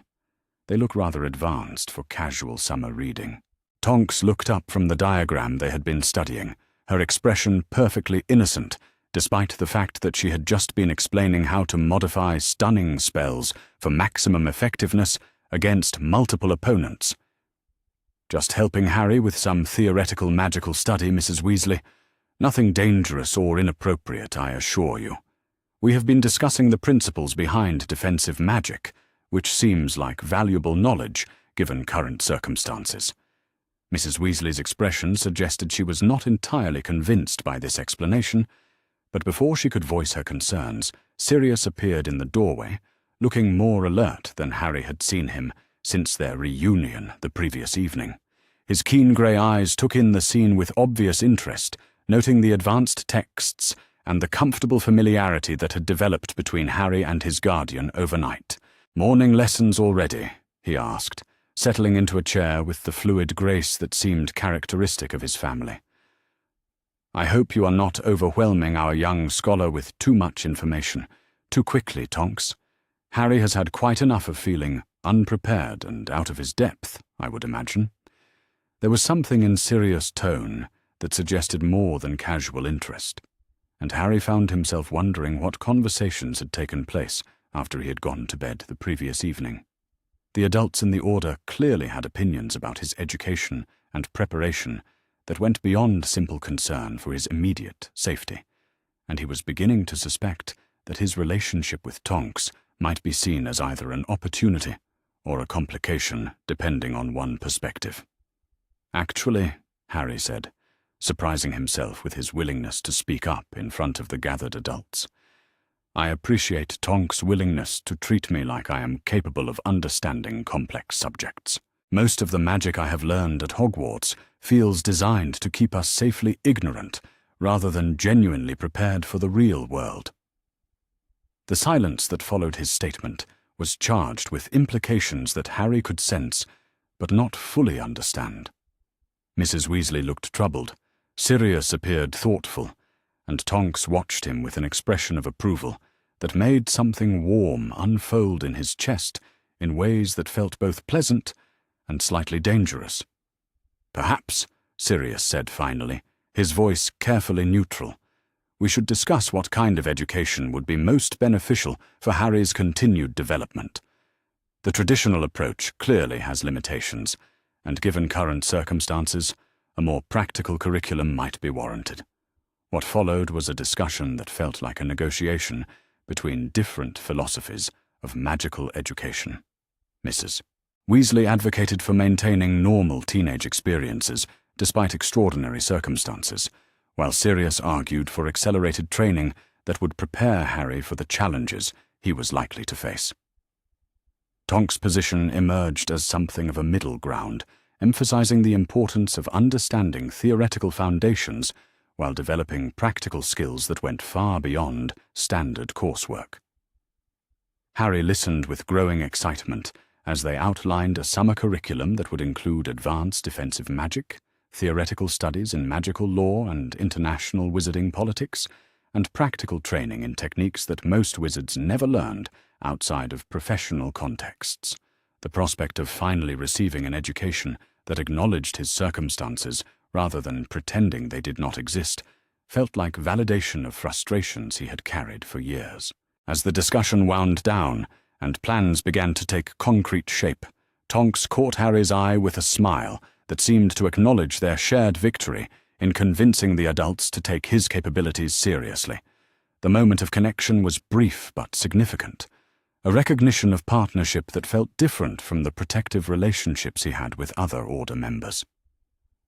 The rest of the morning passed in a blur of activity, as the house gradually filled with people going about their various responsibilities. Harry found himself swept into the familiar rhythm of life at Grimmauld Place, helping with household tasks, while listening to fragments of conversations about security arrangements and intelligence gathering that painted a picture of a world far more dangerous and complex than anything he had experienced at Hogwarts. It was during a quiet moment in the afternoon, when most of the adults had departed on various errands and the house had settled into temporary calm, that Tonks approached him with a suggestion that would prove more significant than either of them realized at the time.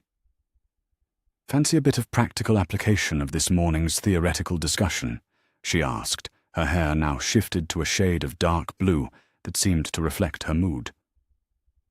"I know a place in the house where we can practice some defensive techniques without disturbing anyone or attracting unwanted attention from those who might have opinions about appropriate educational activities for people your age." Harry agreed immediately, his enthusiasm for hands-on magical learning overriding any concerns about the propriety of private lessons with someone who was becoming increasingly important to him in ways he was not entirely prepared to acknowledge. They made their way to what had once been a formal drawing room on the second floor, now cleared of furniture and protected by privacy charms that Tonks applied with the casual competence of someone accustomed to creating secure spaces for sensitive activities. The lesson that followed was unlike anything Harry had experienced in any classroom. Tonks began with basic principles, explaining how defensive magic worked not just in terms of wand movements and incantations, but as an extension of will and intent that required understanding of both theoretical foundations and practical psychology. She demonstrated techniques with fluid grace, her movements economical and precise in ways that spoke of extensive combat experience. But it was when she asked Harry to attempt the spells himself that the afternoon became truly remarkable. Under her patient guidance, he found himself casting defensive charms with power and precision that surprised them both.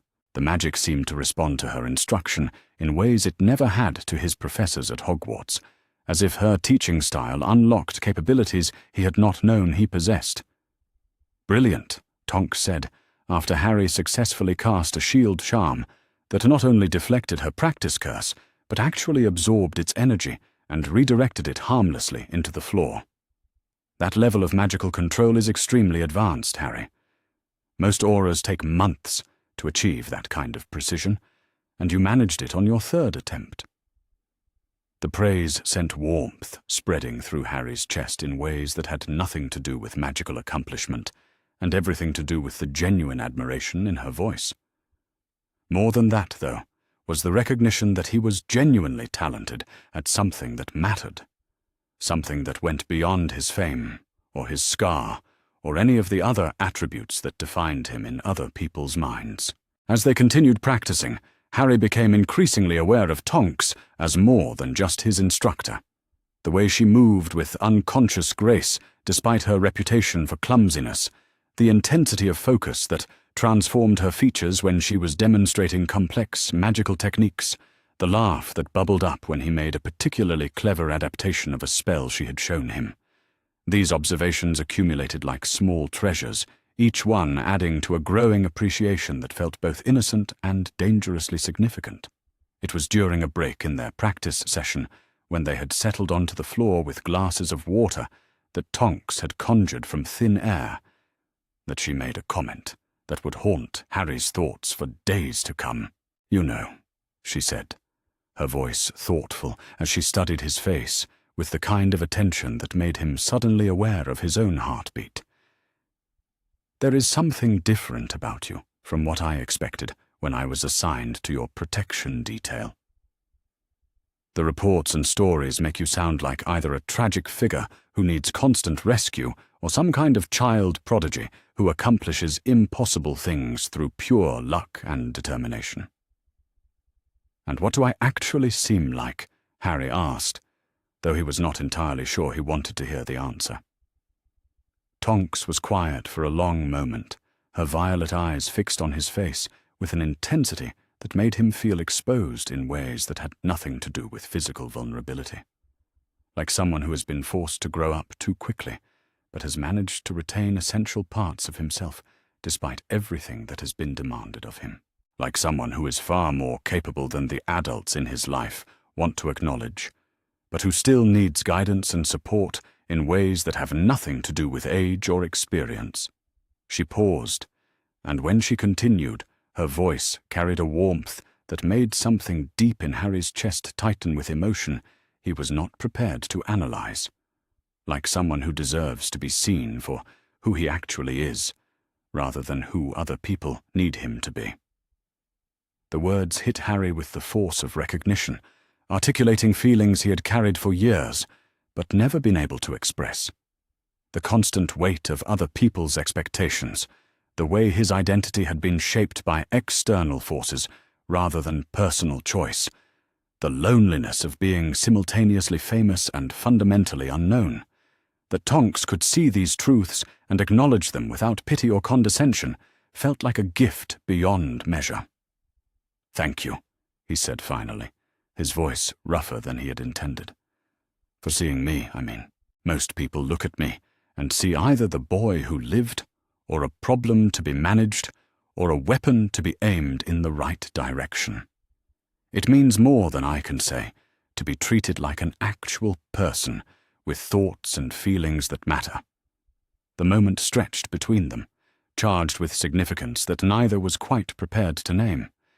Harry found himself studying the way the afternoon light caught the unusual color of her eyes, the way her pink hair had shifted to deep purple during their practice session, the genuine warmth in her expression that made him feel valued in ways that went far beyond his magical abilities or his usefulness to the Order's cause. It was Tonks who eventually broke the silence, though her voice carried a note of something that might have been uncertainty.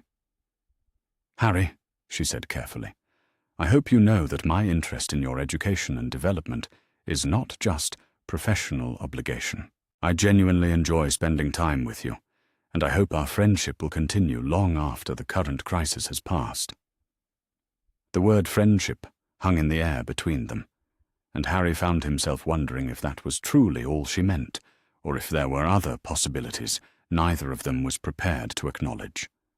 The thought sent heat spreading through his chest in ways that felt both thrilling and terrifying, opening up possibilities he had never considered, but which suddenly seemed more important than anything else in the world. "Me too," he said, the words carrying more weight than such a simple statement should have been able to bear. "I have never had a friendship quite like this one, and I would hate for it to end when the summer does."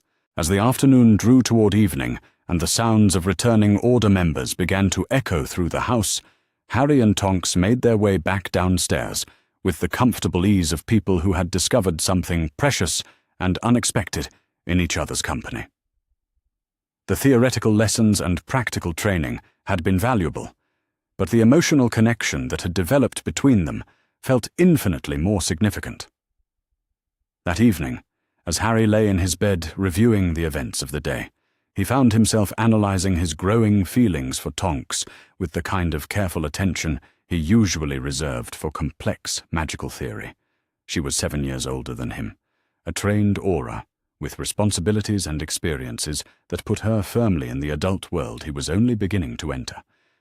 Any romantic interest on his part would be inappropriate at best, and potentially damaging to her career and reputation at worst. But despite these rational considerations, Harry could not deny the way his pulse quickened when she smiled at him, the way her approval meant more to him than praise from anyone else, the way their conversations felt different from any interaction he had ever had with another person. Whether these feelings constituted simple admiration for someone who treated him with unusual respect, or something deeper and more complex, remained unclear. What was certain was that Tonks had become important to him in ways that went far beyond her role as his protector, and that the summer ahead promised to be far more complicated than anyone had anticipated. The morning of September first arrived with the kind of crisp clarity that promised autumn's approach, though Harry felt none of the usual excitement that accompanied the return to Hogwarts. Instead, a heavy weight had settled in his chest over the past week, growing more pronounced with each day that brought him closer to separation from Tonks. Their daily lessons had become the highlight of his summer, not just for the remarkable magical progress he had made under her tutelage, but for the easy companionship that had developed between them in ways that felt both natural and impossibly precious. Standing on platform 9 3/4, surrounded by the familiar chaos of families sending their children off to school, Harry found himself scanning the crowd with desperate hope that somehow Tonks would appear for one final goodbye. The rational part of his mind knew she was probably already stationed somewhere nearby in disguise, watching for potential threats with the professional competence that made her such an effective aura. But his heart wanted something more personal, some acknowledgement of what the summer had meant to both of them. Mrs.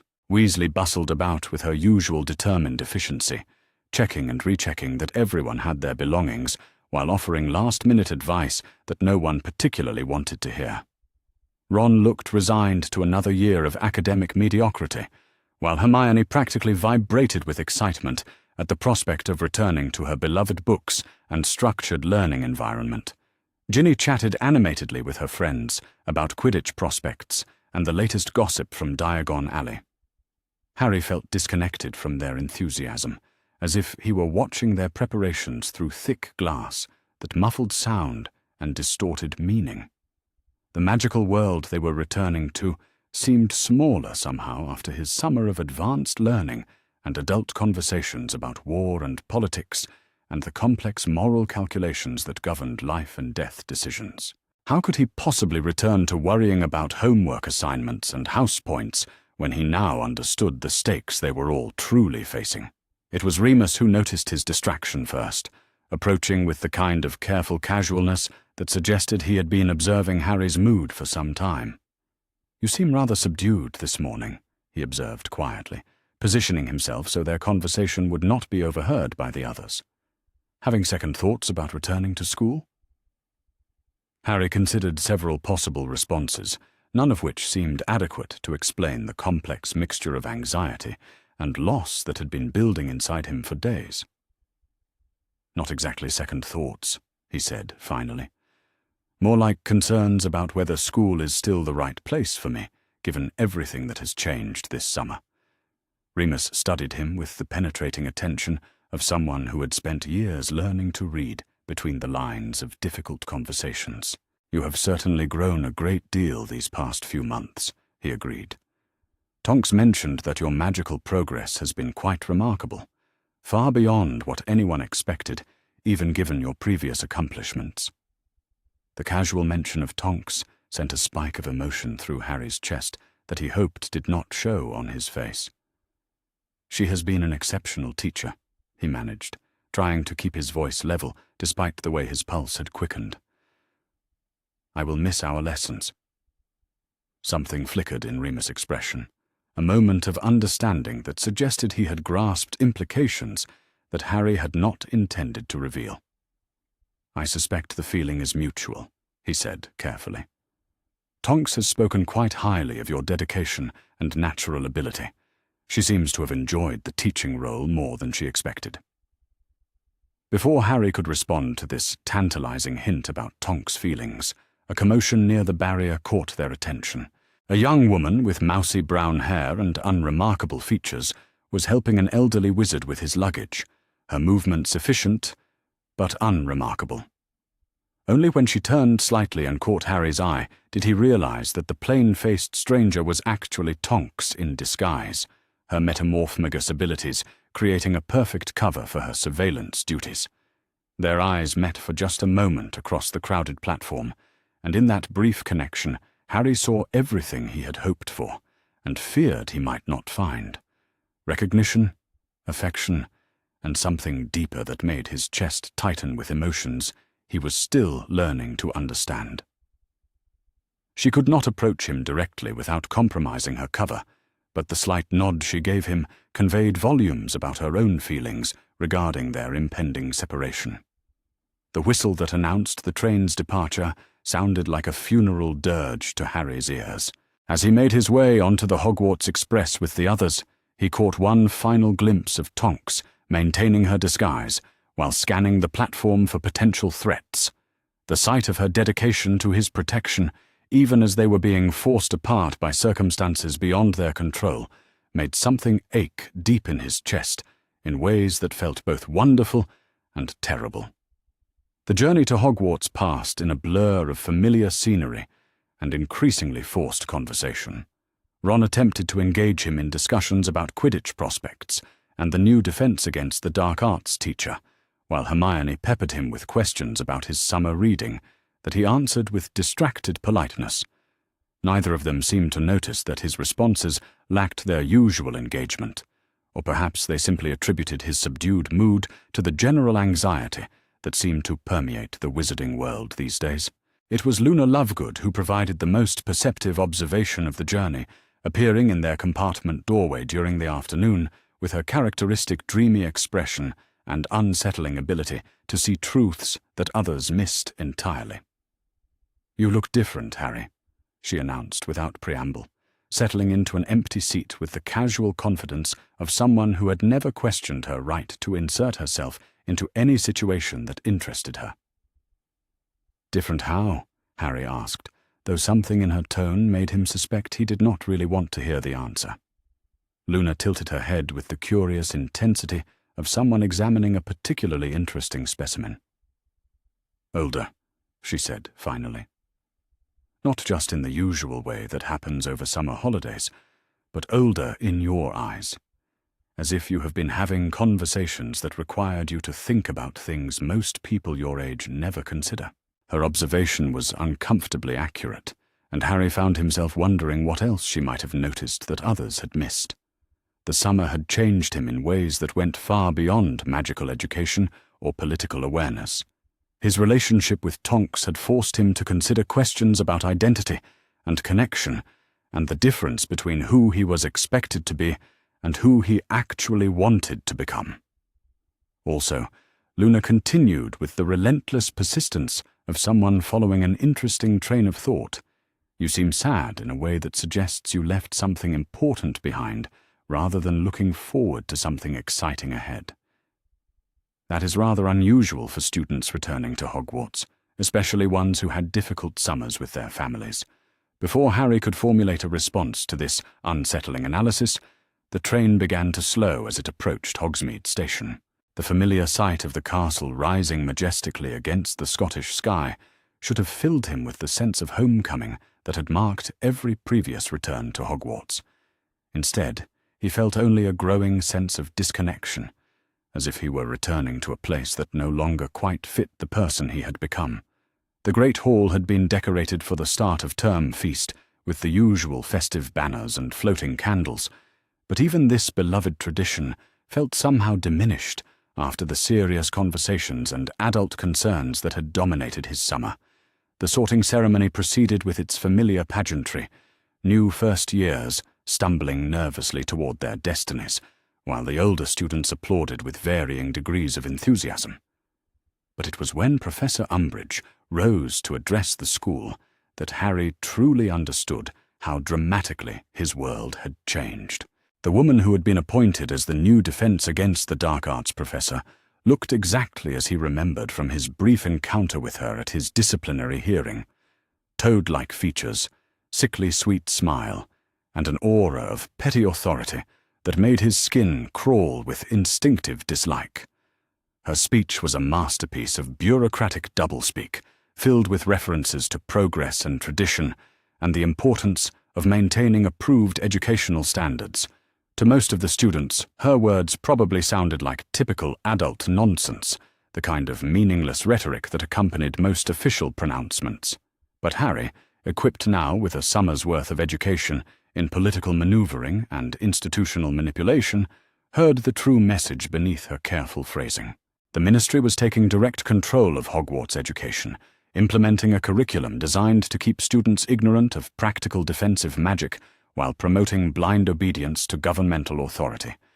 Everything Tonks had taught him about the importance of understanding real defensive techniques, about thinking critically about power structures and questioning official narratives, was being systematically undermined before the school year had even properly begun.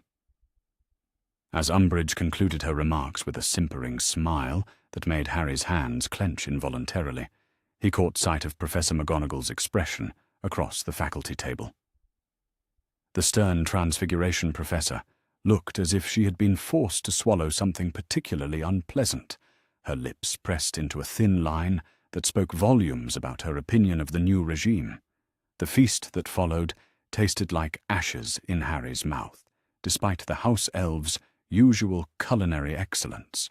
Conversation swirled around him about summer holidays and class schedules, and who had grown taller or gotten new robes, but he found himself unable to participate with anything approaching genuine interest.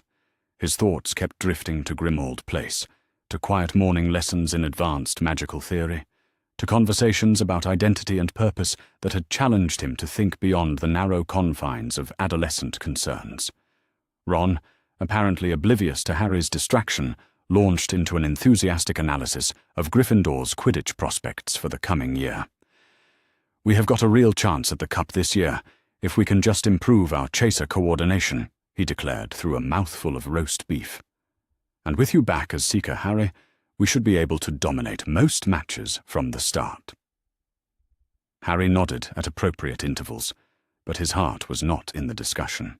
Quidditch, which had once seemed like the most important thing in the world, now felt like an elaborate game played by children who had not yet learned that real life involved stakes far more serious than house pride and sporting trophies. How could he possibly care about catching a snitch when people were dying in a war that most of his classmates refused to acknowledge was even happening? It was during a lull in the dinner conversation that Harry made a decision that would prove to have far-reaching consequences. Excusing himself from the Gryffindor table with a vague excuse about needing fresh air, he made his way out of the Great Hall and toward the Owlery with determined purpose. If the adults in his life insisted on treating him like a child who needed protection from difficult truths, perhaps it was time to take matters into his own hands. The Owlery was mercifully empty when he arrived, the school owls roosting quietly in their perches, while Hedwig greeted him with a soft hoot of recognition. He had brought parchment and ink with him, though now that he faced the blank page, he found himself uncertain how to express the complex mixture of longing and frustration that had been building inside him since leaving London.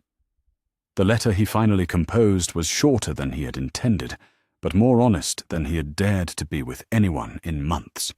He wrote about his concerns regarding Umbridge and the Ministry's apparent intention to cripple magical education, about his growing sense of isolation from his peers, who seemed content to remain ignorant of the dangers surrounding them, about his desperate need for someone who understood both the person he had been and the person he was becoming. Most importantly, though he was careful not to state it too directly, he wrote about how much he missed her presence in his daily life, how their conversations had become the foundation for a sense of self that felt more authentic than anything he had experienced in years. The letter was not quite a declaration of romantic feelings, but neither was it merely the casual correspondence of a student writing to a former teacher. Hedwig accepted the letter with her usual dignity, though Harry thought he detected a knowing look in her amber eyes that suggested she understood the significance of this particular correspondence better than he would have preferred. As he watched her disappear into the night sky, he felt a mixture of relief and terror at having finally acted on the impulses that had been driving him toward increasingly reckless behavior.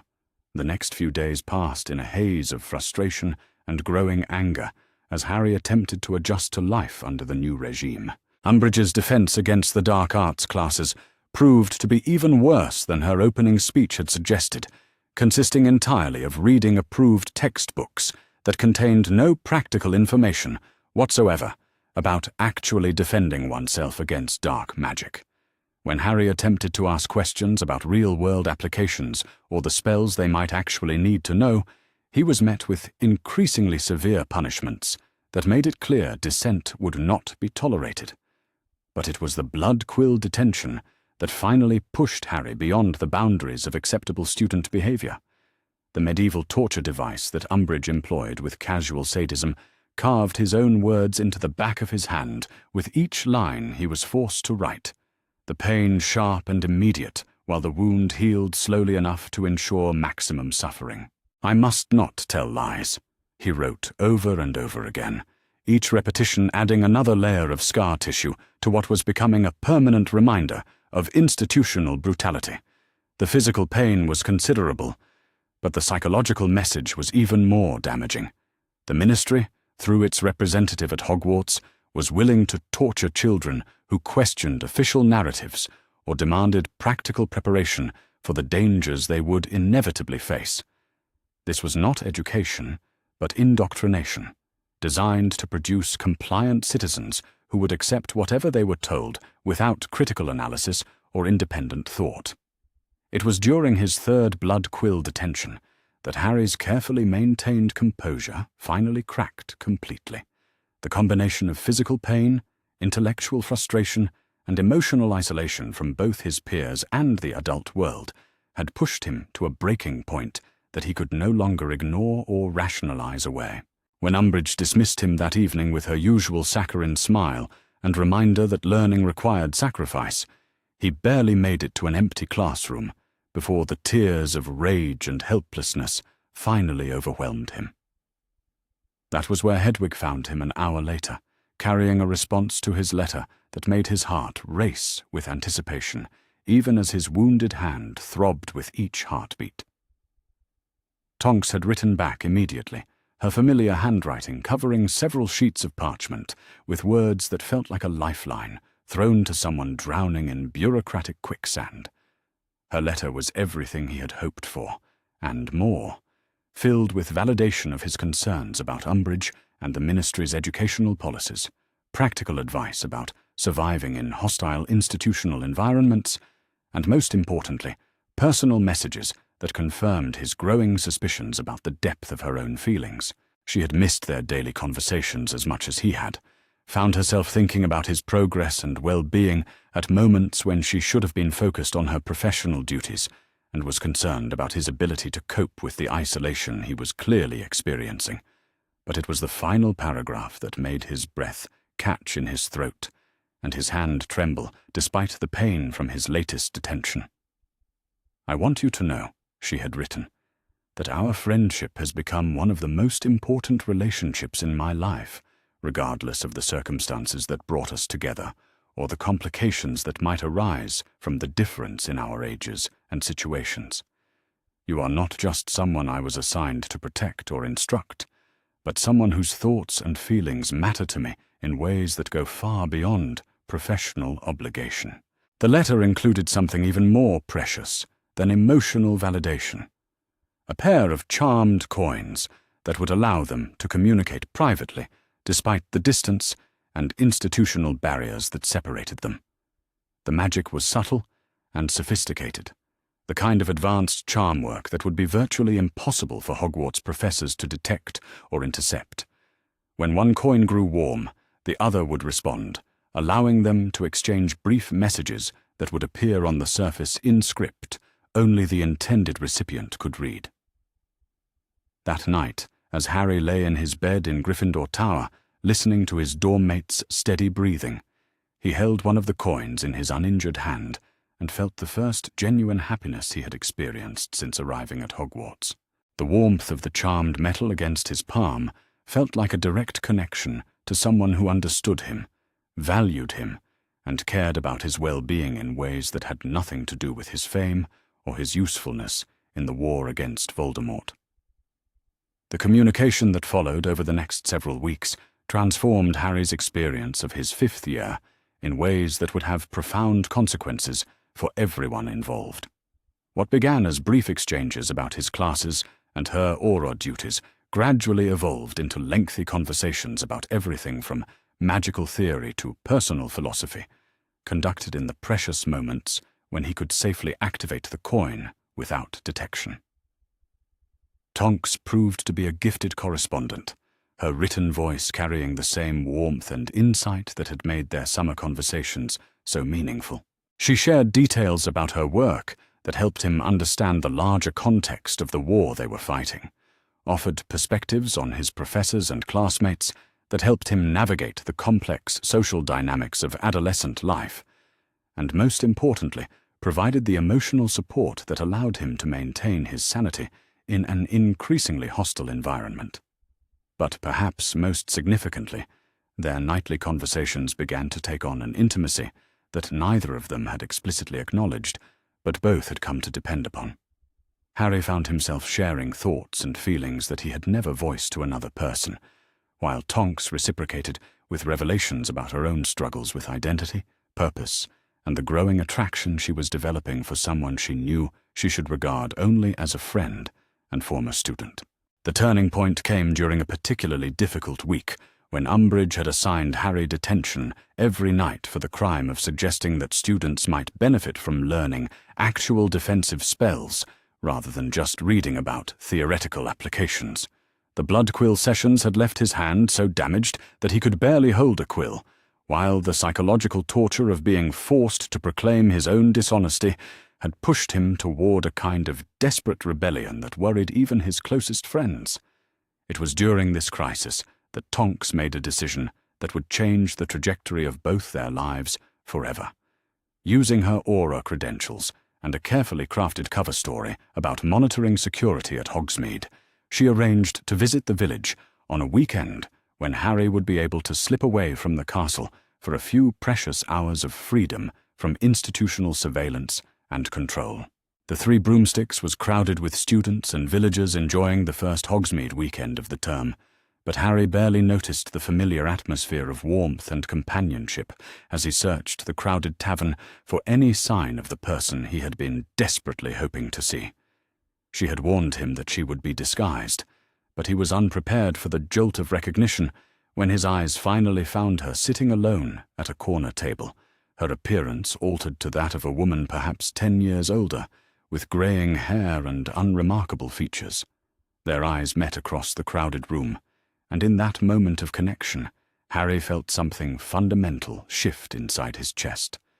The weeks of separation, the nightly conversations through charmed coins, the growing awareness that his feelings had evolved far beyond simple friendship, all crystallized into a moment of clarity that was both terrifying and exhilarating. He made his way through the crowd with forced casualness, aware that too much obvious enthusiasm might attract unwanted attention from other students or faculty members who might recognize him, despite his attempt to remain inconspicuous.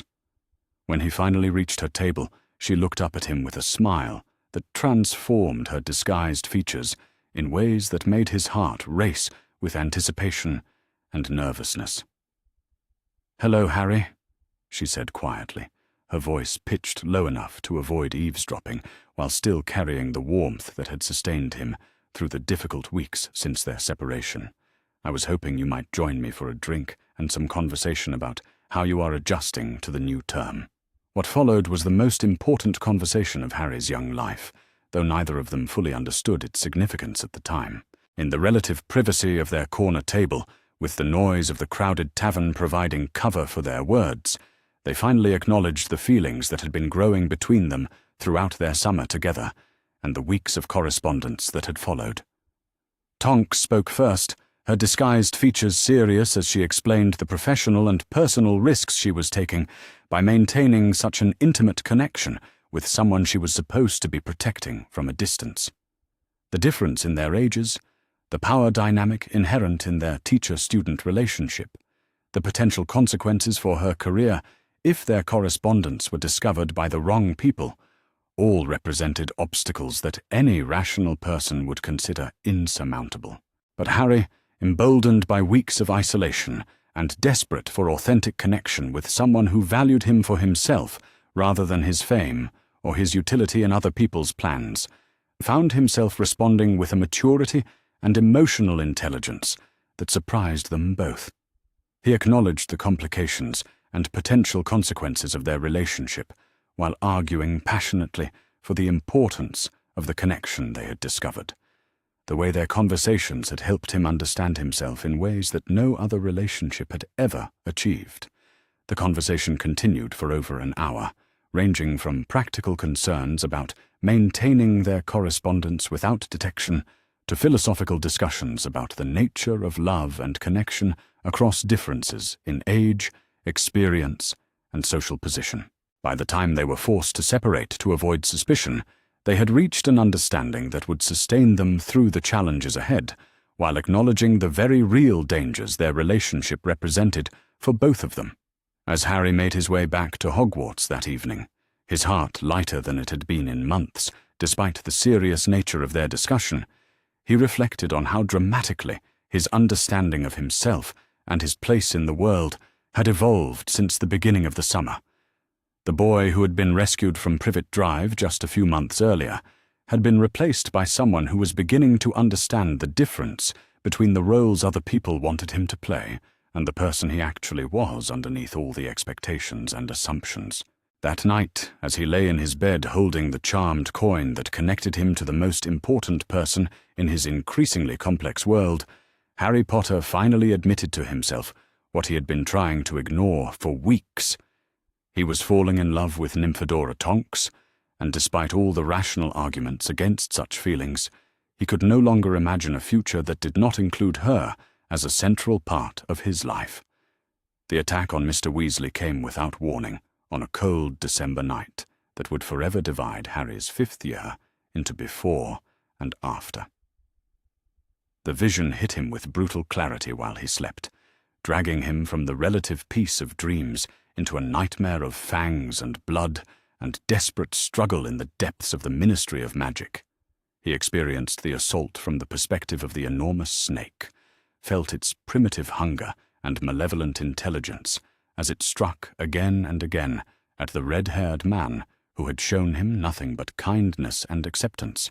Harry woke screaming, his sheets soaked with sweat and his scar burning with the familiar pain that always accompanied his unwanted connection to Voldemort's mind.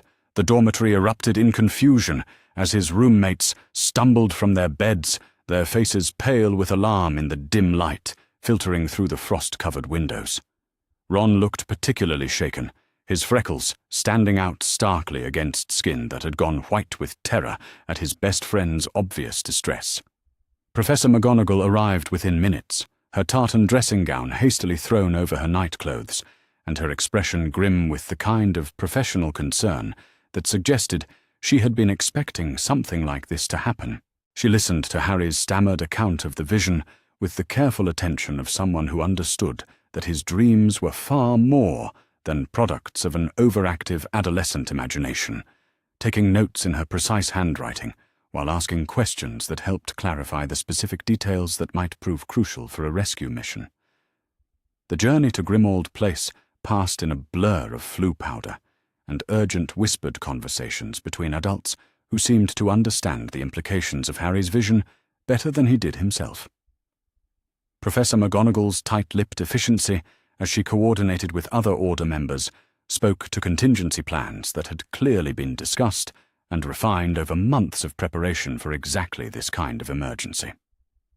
But it was not until they arrived at the gloomy kitchen of number 12 Grimmauld Place that Harry truly understood the gravity of the situation.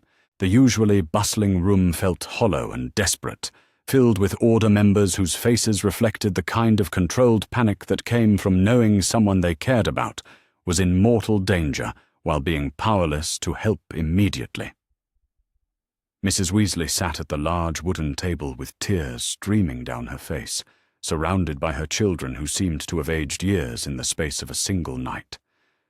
Tonks was there as well, her hair a subdued brown that reflected the somber mood of the gathering, and when her eyes met Harry's across the crowded room, he saw a mixture of relief and concern that made his chest tighten with emotions he was still learning to navigate. She had been assigned to the rescue mission that was even now making its way through the labyrinthine corridors of the Ministry, leaving her behind to coordinate communications and provide support for the families who could only wait and hope for good news. The confirmation that Mr. Weasley had indeed been found and was receiving emergency medical treatment at St. Mungo's, came just as dawn was breaking over London, delivered by a silver doe Patronus that bounded into the kitchen with news that sent a collective sigh of relief through the assembled group. He was alive, though severely injured, and would require extensive treatment to recover from the massive blood loss and magical trauma inflicted by what the healers were describing as an exceptionally large and venomous serpent. As the immediate crisis passed, and arrangements were made for family members to visit the hospital, Harry found himself alone in the kitchen with Tonks for the first time in months. The reunion he had been imagining since their brief encounter at the Three Broomsticks felt subdued by the circumstances, though the relief at seeing her again was no less intense for being tempered by worry about Mr. Weasley's condition. "You did well tonight," she said quietly, moving to stand near his chair with the kind of careful casualness that suggested she was as aware as he was of the other people in the house who might observe their interaction. "Your vision probably saved Arthur's life, Harry. Without your warning, he could have bled to death in that corridor before anyone thought to look for him." The praise should have felt good, but instead it only emphasized the horrible reality of his connection to Voldemort, and the way that Link seemed to drag him into situations where people he cared about were placed in danger. "I should have seen it sooner," Harry replied, his voice rough with exhaustion and guilt. "If I had realized what the dreams meant earlier, maybe I could have warned him before he went to the ministry at all." Tonks settled into the chair beside him, with movements that spoke of her own weariness after a long night of coordinating emergency responses and managing family crises. "Harry," she said, her voice carrying the kind of gentle firmness he remembered from their summer lessons, "you cannot hold yourself responsible for Voldemort's actions or for visions that come to you without warning or context. The fact that you were able to interpret what you saw and get help to Arthur in time makes you a hero, not someone who should be carrying guilt about timing." Their conversation was interrupted by the arrival of Sirius, who looked haggard but relieved as he entered the kitchen after spending the night helping to coordinate the search and rescue efforts. His grey eyes took in the scene with obvious understanding, noting the way Harry and Tonks sat closer together than strict propriety might dictate, and the comfortable familiarity that had clearly developed between them, despite their forced separation. "Well," he said, settling into a chair across from them with the fluid grace that seemed characteristic of his family, that was certainly more excitement than any of us needed for one evening. "Arthur is fortunate to have such observant friends, though I suspect the experience has been rather traumatic for everyone involved." There was something in his tone that suggested he was speaking about more than just the night's events, and Harry found himself wondering what conversations had taken place among the adults while he was at Hogwarts. Sirius had always been perceptive about emotional undercurrents, and his comment seemed designed to acknowledge the strain that separation had placed on Harry's relationship with Tonks, while also subtly questioning whether such a relationship was wise, given current circumstances. The next few days passed in a strange suspension of normal holiday activities, as the extended Weasley family took turns visiting St. Mungo's and trying to maintain some semblance of Christmas preparations despite the crisis that had disrupted their usual traditions. Harry found himself caught between his desire to support his surrogate family and his desperate need to spend time with Tonks after months of separation that had felt far longer than their actual duration. It was on Christmas Eve, while most of the house's occupants were either at the hospital or engaged in last-minute gift preparations, that Harry and Tonks finally found themselves alone together for an extended period. The drawing room where they had conducted their first lessons months earlier had been cleared and warmed, creating a private space where they could finally have the conversation that had been building between them since their reunion.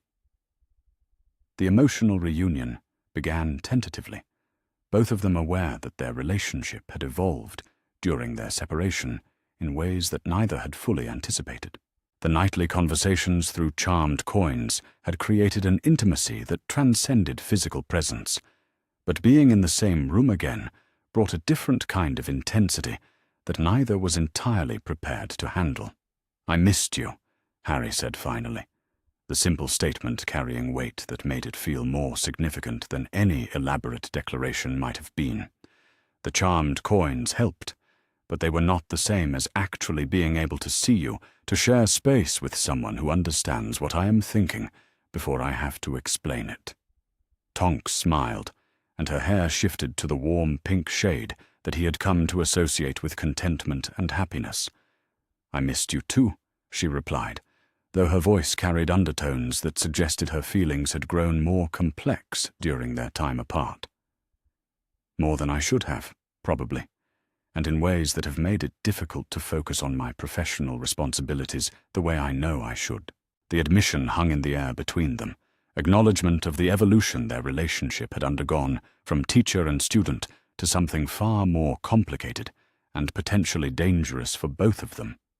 Harry felt his pulse quicken as he recognized the implications of her words, the suggestion that her feelings had developed along similar lines to his own, despite all the rational arguments against such emotional entanglement. What followed was the most honest conversation either of them had ever had about their growing attraction and the obstacles that stood in the way of acting on feelings that seemed to intensify rather than diminish with time and distance. Tonks spoke candidly about the professional and personal risks she faced as an aura who had developed romantic feelings for someone she was assigned to protect, while Harry articulated his frustration with being treated like a child when his experiences had forced him to mature far beyond his chronological age. But it was when Tonks reached into her bag and withdrew a small wrapped package that the evening took on significance neither of them had planned. "This is for you," she said, her voice carrying a nervousness that he found both endearing and slightly alarming. "I know we agreed to keep things appropriate, but I saw this and thought of our conversations about identity and the importance of understanding who you really are, beneath all the roles other people want you to play." The gift, when Harry unwrapped it with hands that trembled slightly despite his efforts to appear calm, was a small mirror framed in silver that had been enchanted to reflect not just physical appearance, but something deeper and more essential. When he looked into its surface, he saw not the famous scar or the unruly hair that marked him as Harry Potter, but something in his eyes that spoke to the person he was becoming rather than the legend that had been built around his childhood survival.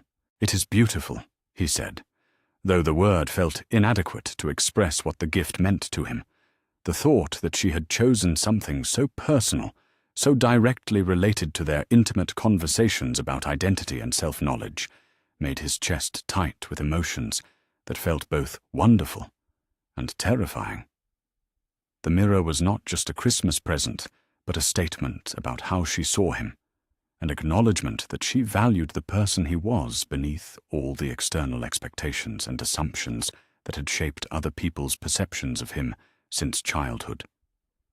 The intimacy of such a gift, and the clear thought and care that had gone into selecting something so perfectly suited to their private conversations, felt more significant than any declaration of love might have been. In return, Harry had prepared something that he hoped would convey the depth of his own feelings without crossing lines that neither of them was quite ready to cross.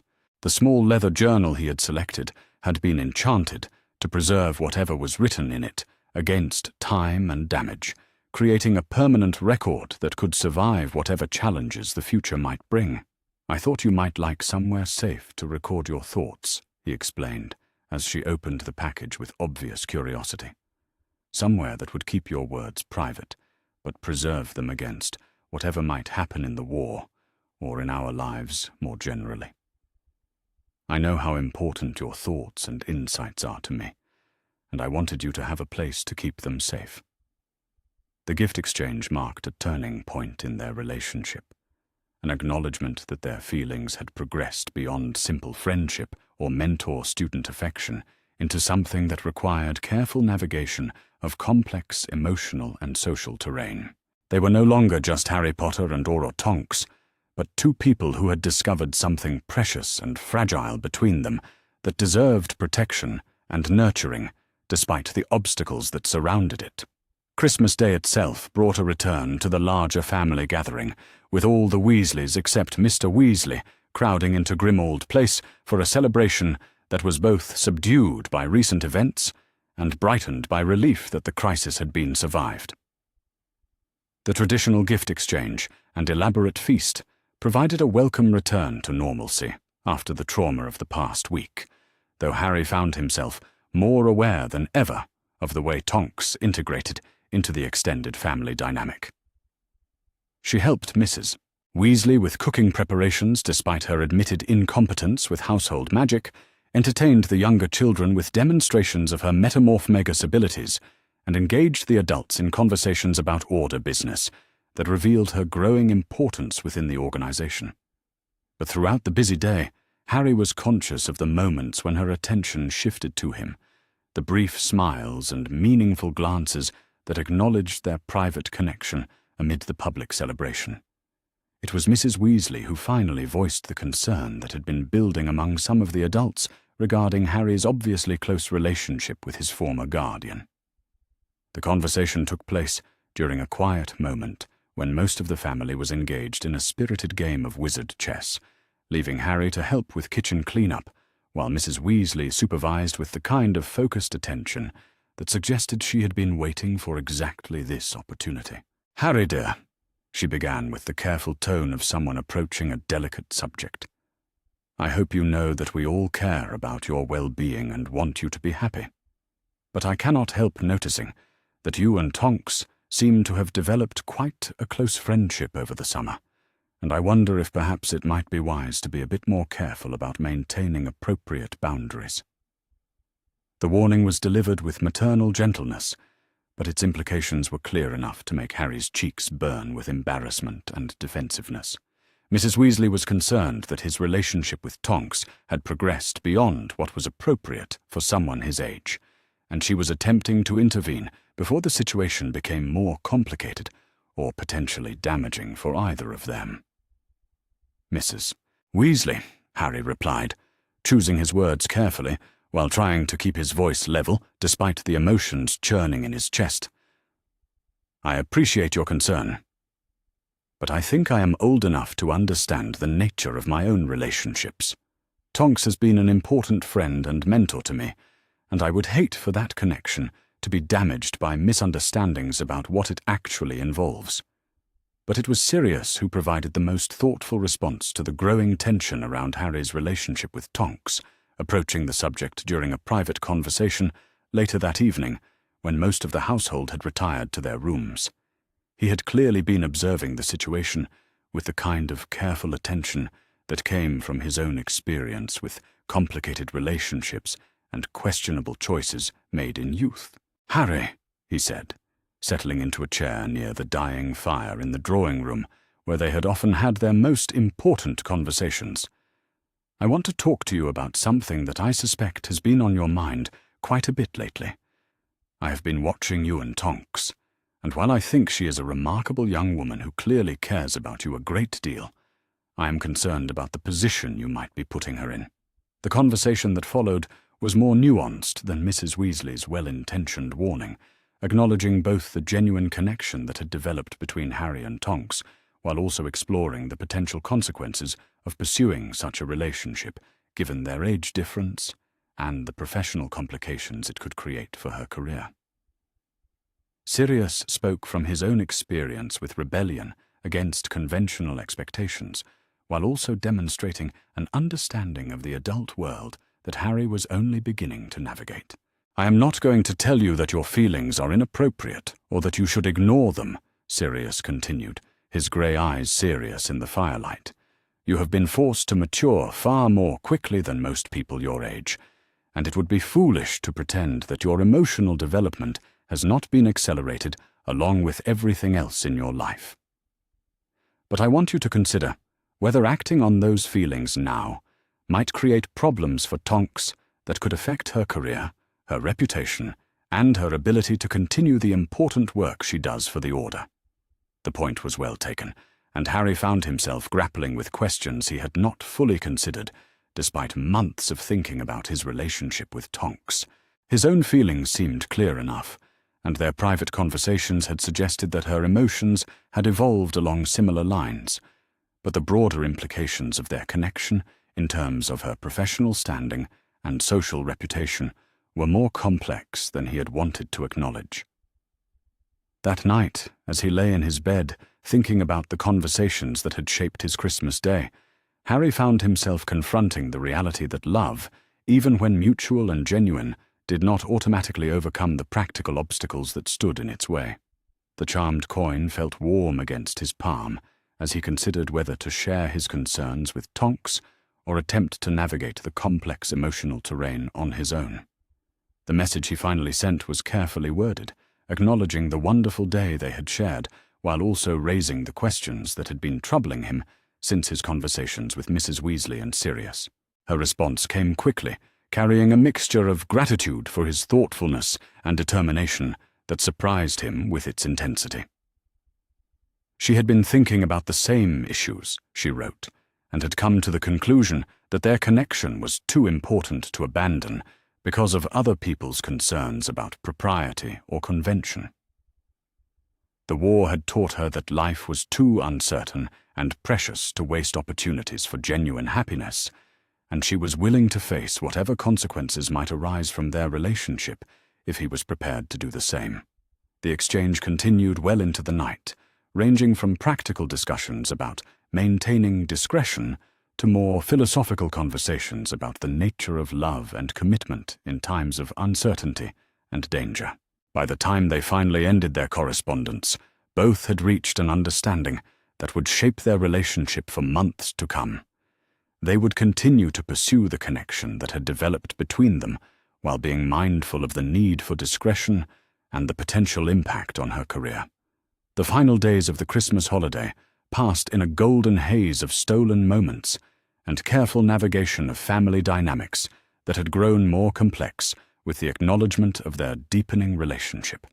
Harry found himself studying Tonks with new appreciation for the way she balanced her professional responsibilities with her personal feelings, maintaining appropriate public behavior while allowing their private moments to carry the emotional weight of what they meant to each other. But it was during their final evening together before his return to Hogwarts that they crossed a line that would fundamentally change the nature of their relationship. The moment came without planning or dramatic build-up, simply the result of a conversation that had grown increasingly intimate as they sat by the fire in the drawing room that had become their private sanctuary within the crowded house. They had been discussing his concerns about returning to Umbridge's regime and the way her tortures were affecting both his academic performance and his emotional well-being. Tonks had been offering practical advice about survival techniques and emotional coping strategies when she reached out to examine the scars on his hand from the blood quill sessions. The touch was initially clinical, her aura training evident in the way she catalogued the evidence of systematic abuse with professional outrage. But when their eyes met over his wounded hand, the moment transformed from medical examination to something far more personal and significant. The kiss that followed felt like the natural culmination of months of growing attraction and emotional intimacy, gentle and hesitant at first, but gaining intensity as they both acknowledged what had been building between them since their first meeting on Privet Drive. When they finally separated, both breathing heavily and staring at each other with expressions that mixed wonder and concern, Harry felt as if his entire understanding of himself and his place in the world had been fundamentally altered. This was not the desperate crush he had experienced with Cho Chang, or the idealized attraction he had felt for other girls his age, but something deeper and more complex that acknowledged both the person he had been and the person he was becoming. "I love you," he said finally, the words emerging without conscious decision, but carrying absolute conviction, despite the uncertainty they both faced about the future. "I know this is complicated and potentially dangerous for both of us, but I needed you to know how I feel before I go back to school and we are separated again." Tonks's response was everything he had hoped for, and more, her own declaration of love, delivered with the kind of emotional honesty that had characterized their relationship from the beginning. But she also acknowledged the challenges they would face, the need for discretion and patience as they navigated a relationship that defied conventional expectations, while both of them dealt with responsibilities and dangers that went far beyond typical romantic concerns.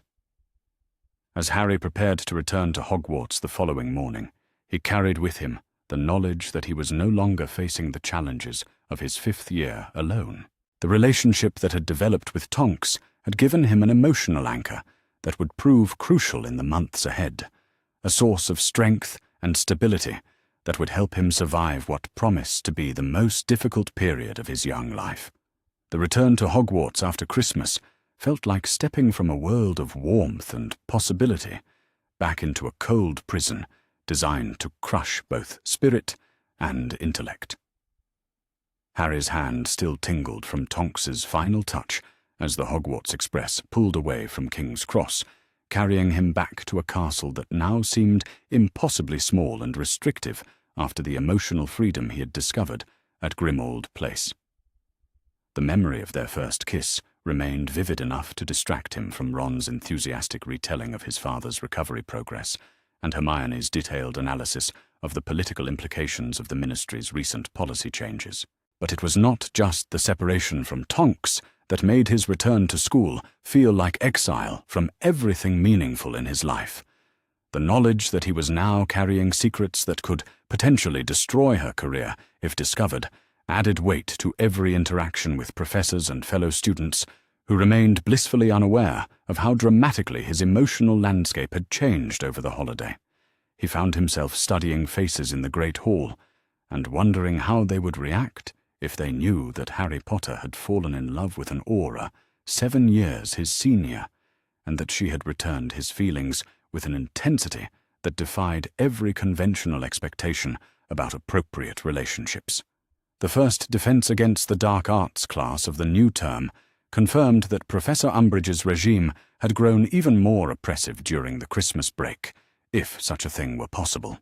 The pink-clad woman greeted her returning students with the kind of saccharine smile that had become associated in Harry's mind with impending torture, her office now decorated with an even more extensive collection of kitten plates and lace doilies that seemed designed to create maximum cognitive dissonance with the brutality of her teaching methods. Today we shall be reviewing the theoretical foundations of defensive magic as outlined in Chapter 12 of your approved textbook, she announced in her girlish voice that made Harry's skin crawl with revulsion. I trust that your holiday period has not caused you to forget the importance of adhering to ministry-approved educational standards rather than pursuing unauthorized magical experimentation that could prove dangerous to yourselves and others. The pointed nature of her comment, combined with the way her toad-like eyes fixed on Harry with obvious malice, made it clear that she had received reports about his activities during the Christmas holiday. Whether through ministry surveillance, informants within the Order, or simple bureaucratic intelligence gathering, she was aware that his education had continued outside the boundaries of her carefully controlled curriculum, and she clearly intended to punish him for seeking knowledge that went beyond her approved limitations. Harry's response was carefully calculated to appear innocent, while subtly challenging her authority in ways that would demonstrate his intellectual growth to his classmates without providing her with obvious grounds for punishment. "Professor Umbridge," he said, raising his hand with the kind of polite curiosity that was difficult to criticize openly, "I wonder if you might clarify something about Chapter 12's discussion of shield charms. The text mentions that proper defensive magic requires understanding of both theoretical principles and practical application, but we have not had opportunities to practice the spells being described. Would it not be more educationally sound to include hands-on learning as part of our curriculum?" The question was perfectly reasonable by any objective educational standard, but Harry could see from Umbridge's expression that she understood the implicit challenge to her authority, and the way his improved articulation suggested he had received instruction from sources she could not control. Her response was predictably punitive, assigning him detention for the crime of questioning approved teaching methods, but the exchange had served its purpose in demonstrating to his classmates that there were alternatives to passive acceptance of inadequate education. It was after this confrontation that Hermione approached him with a proposal that would prove to have far-reaching consequences for everyone involved. She had clearly been thinking about the problem of their defense against the dark arts education for some time, and Harry's holiday transformation had convinced her that more dramatic action was necessary to ensure they would be prepared for the dangers that awaited them beyond Hogwarts.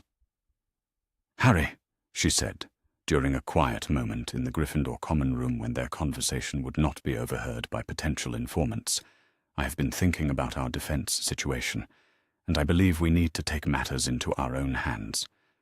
If the Ministry is determined to keep us ignorant of practical defensive magic, perhaps it is time to organize our own educational group outside the official curriculum." The idea that would eventually become Dumbledore's army emerged from their discussion that evening, though Harry found himself mentally comparing every aspect of Hermione's proposal to the advanced instruction he had received from Tonks during the summer. Her systematic approach to magical education, her emphasis on understanding theoretical foundations before moving to practical applications, her ability to adapt teaching methods to individual learning styles, had set a standard that made conventional classroom instruction feel primitive and ineffective. But as they began to recruit other students who shared their frustration with Umbridge's regime, Harry discovered something unexpected about his own capabilities as a teacher and leader, and the lessons he had absorbed during his private sessions with Tonks had given him not just advanced magical skills, but insights into how learning actually worked that allowed him to help his peers in ways that went far beyond simple demonstration of spells and techniques. The Room of Requirement, when Dobby finally revealed its existence to them, felt like a gift from the castle itself, a magical space that adapted to their needs with the kind of intuitive understanding that Harry had learned to associate with the most advanced forms of magic. The first meeting of what would eventually be known as Dumbledore's army took place in a room that had configured itself as the perfect training environment, with practice dummies, protective padding, and even a small library of advanced defensive texts that went far beyond anything available in the regular curriculum. Harry's introduction to the group gathered that first evening was carefully crafted to acknowledge their shared frustration with official educational policies, while establishing his credibility as someone capable of providing the instruction they desperately needed. He spoke about the importance of practical preparation for real-world dangers, the inadequacy of purely theoretical education when facing actual threats, and the moral obligation they all shared to develop the skills necessary to protect themselves and others in an increasingly dangerous world. But it was when he began demonstrating the advanced defensive techniques he had learned from Tonks that the group truly understood what they had been missing under Umbridge's regime. The shield charms he cast were not the basic protective spells taught in standard coursework, but sophisticated magical constructs that could absorb and redirect hostile magic while providing multiple layers of defense against different types of attacks. His stunning spells carried the kind of precision and power that typically required years of specialized training to develop. "Where did you learn to do that?" Neville asked, with obvious awe, after watching Harry demonstrate a particularly complex defensive sequence that involved multiple simultaneous spell workings coordinated with physical movement patterns that resembled advanced martial arts techniques. Harry paused, suddenly aware that he was walking dangerous ground that could potentially expose his relationship with Tonks if he was not careful about his response. "I had some additional instruction over the summer," he said finally, choosing words that were technically accurate while avoiding details that could compromise her position. "Someone with professional combat experience helped me understand how defensive magic works in real situations rather than just academic theory." The explanation seemed to satisfy most of the group's curiosity while establishing his authority as their instructor, but Harry noticed that Hermione was studying him with the kind of focused attention that suggested she suspected there was more to the story than he was revealing. Her analytical mind had clearly catalogued the sophistication of his techniques and was drawing conclusions about the level of instruction that would have been required to achieve such dramatic improvement in his abilities. As the meetings continued over the following weeks, Harry found himself developing into the kind of teacher he had never expected to become, someone who could break down complex, magical concepts into understandable components, while providing the practical guidance necessary for students to develop real competency, rather than just theoretical knowledge. The teaching methods he employed were directly inspired by Tonks's approach, emphasizing understanding of underlying principles rather than rote memorization of wand movements and incantations. But perhaps more importantly, the success of Dumbledore's army was providing him with the kind of leadership experience that would prove crucial in the challenges that lay ahead. Managing a group of students with different skill levels, learning styles, and personal motivations required diplomatic skills and emotional intelligence that went far beyond anything taught in regular classes, and Harry found himself drawing on lessons about human nature and group dynamics that had emerged from his conversations with Tonks about her experiences as an aura, working with diverse teams under pressure. It was during one of these training sessions, when Harry was helping Luna Lovegood perfect her Patronus charm by encouraging her to focus on memories of acceptance and belonging rather than conventional happiness, that he realized how much his understanding of magic itself had evolved under Tonks' influence. The spells and techniques were important, but the deeper lessons about the relationship between emotion, intention, and magical power were what truly transformed competent students into exceptional practitioners. The progress his students were making under his instruction was remarkable enough to attract attention from sources both welcome and dangerous. Professor McGonagall began making subtle inquiries about the improvement in Gryffindor students' practical magical abilities, while Umbridge's network of informants started reporting suspicious activities that suggested unauthorized magical education was taking place somewhere within the castle. But it was a chance encounter in Hogsmeade during the first weekend of February that brought Harry's two worlds together in ways he had not anticipated. The Three Broomsticks was crowded with students celebrating the brief respite from Umbridge's oppressive regime when Harry noticed a familiar figure sitting alone at a corner table, her appearance altered just enough to avoid recognition while still allowing him to identify her as the person who occupied his thoughts during every quiet moment. Tonks was disguised as a woman perhaps 10 years older than her actual age, her hair a nondescript brown, and her features subtly aged in ways that spoke to the sophisticated control she exercised over her metamorphmagus abilities. But when their eyes met across the crowded tavern, the connection was immediate and electric, making Harry's heart race with anticipation, despite the need for discretion in such a public setting.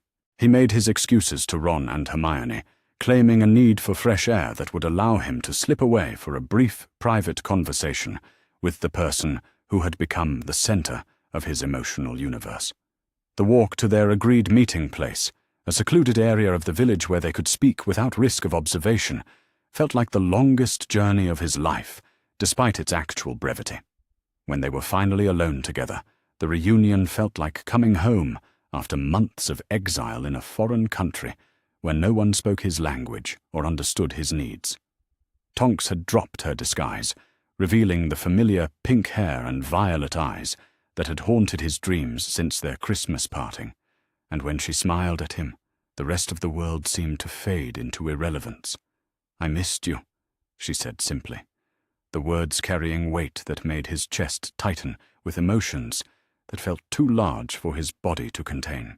The charmed coins have helped, but they cannot replace actually seeing you, being able to read your expressions and hear the tone of your voice when you tell me about what has been happening at school. Their conversation flowed with the easy intimacy that had characterized their relationship from the beginning, ranging from practical concerns about his safety under Umbridge's increasingly hostile surveillance to more personal discussions about how their separation was affecting both of them emotionally. But it was when Harry began describing the success of Dumbledore's army and the teaching methods he had developed based on her instruction that Tonks' expression shifted from personal affection to professional interest.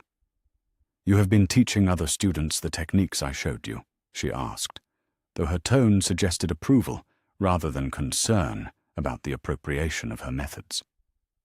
"That is remarkably advanced instruction for someone your age to be providing, Harry. Most qualified teachers would struggle to break down complex defensive magic in ways that make it accessible to students with limited experience." The praise sent warmth spreading through Harry's chest, but it was her next comment that truly transformed his understanding of what he had been accomplishing with his informal teaching group.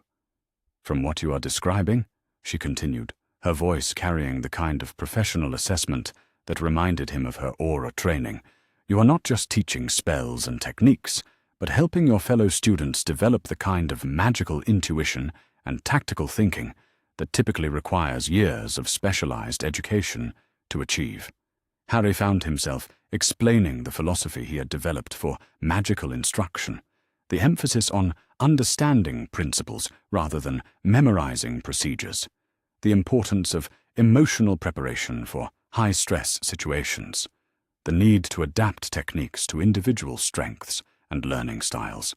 As he spoke, he could see recognition growing in Tonks' expression, the realization that he had internalized lessons from their summer together in ways that went far beyond simple repetition of what he had been taught. "You have become quite the teacher," she said finally, her voice carrying a mixture of pride and something that might have been surprise at the depth of his development.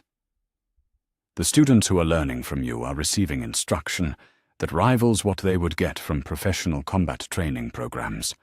That is an extraordinary achievement, Harry, and you should be proud of what you have accomplished." But their conversation was interrupted by the sound of approaching footsteps, and they were forced to separate before anyone could discover them together in a way that might raise uncomfortable questions about the nature of their relationship. The brief kiss they shared before Tonks resumed her disguise felt like a promise that sustained Harry through the difficult return to castle life, a reminder that he was not as alone as the institutional pressures of Hogwarts sometimes made him feel.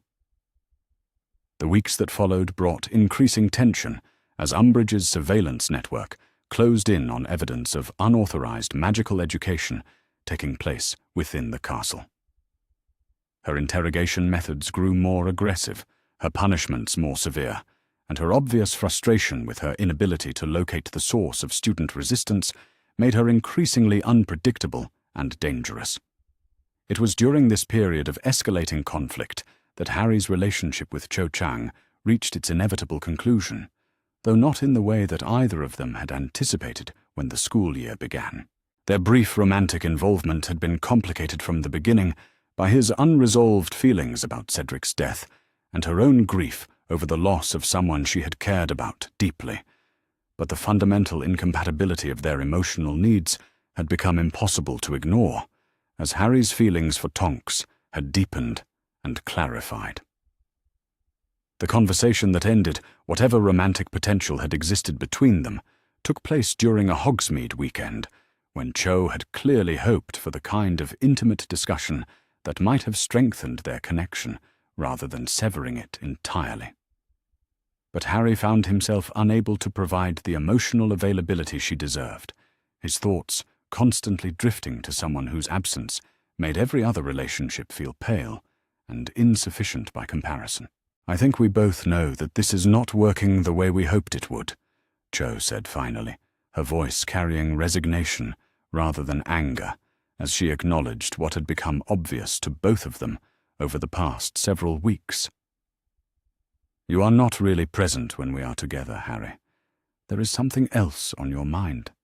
Someone else, perhaps, that prevents you from engaging with what we might have together."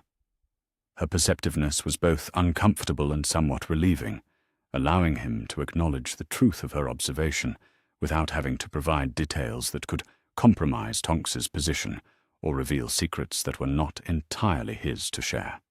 "You deserve someone who can give you their full attention," he replied, trying to inject genuine warmth into words that he knew must sound like rejection despite his efforts to soften their impact. "I am not in a position to be the kind of partner you need right now, and it would not be fair to either of us to continue pretending otherwise." The end of his involvement with Cho, left Harry feeling oddly liberated rather than disappointed, as if he had finally acknowledged truths about his own emotional development that had been obvious to everyone except himself. His feelings for Tonks had evolved far beyond simple attraction or teenage infatuation into something that resembled the kind of mature love he had observed between his parents in old photographs and stories, the kind of connection that could survive separation and challenge because it was based on genuine understanding and shared values rather than momentary passion.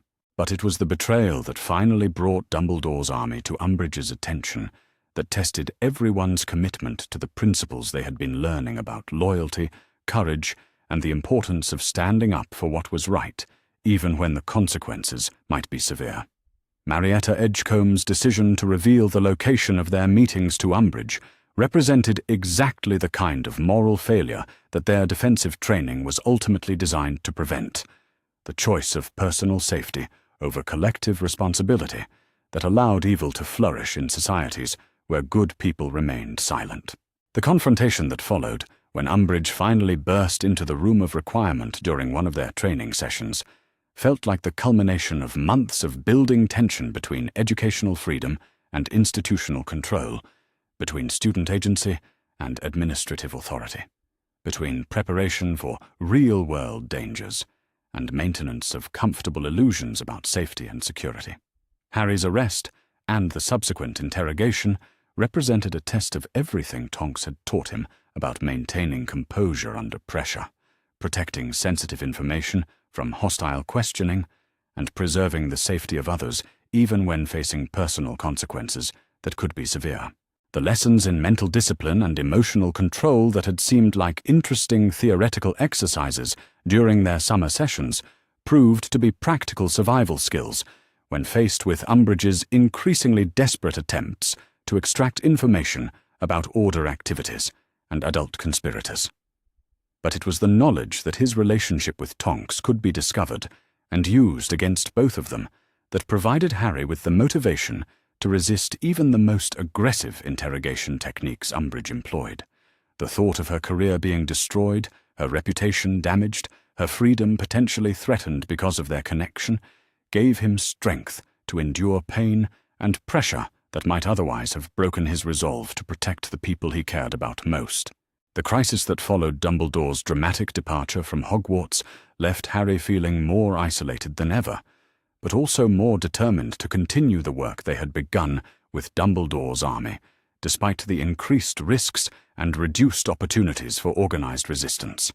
The techniques and principles Tonks had taught him during their summer together had evolved into a comprehensive philosophy of magical education and personal development that would sustain him through the challenges that lay ahead, even if the immediate opportunity to apply those lessons in formal teaching settings had been temporarily eliminated.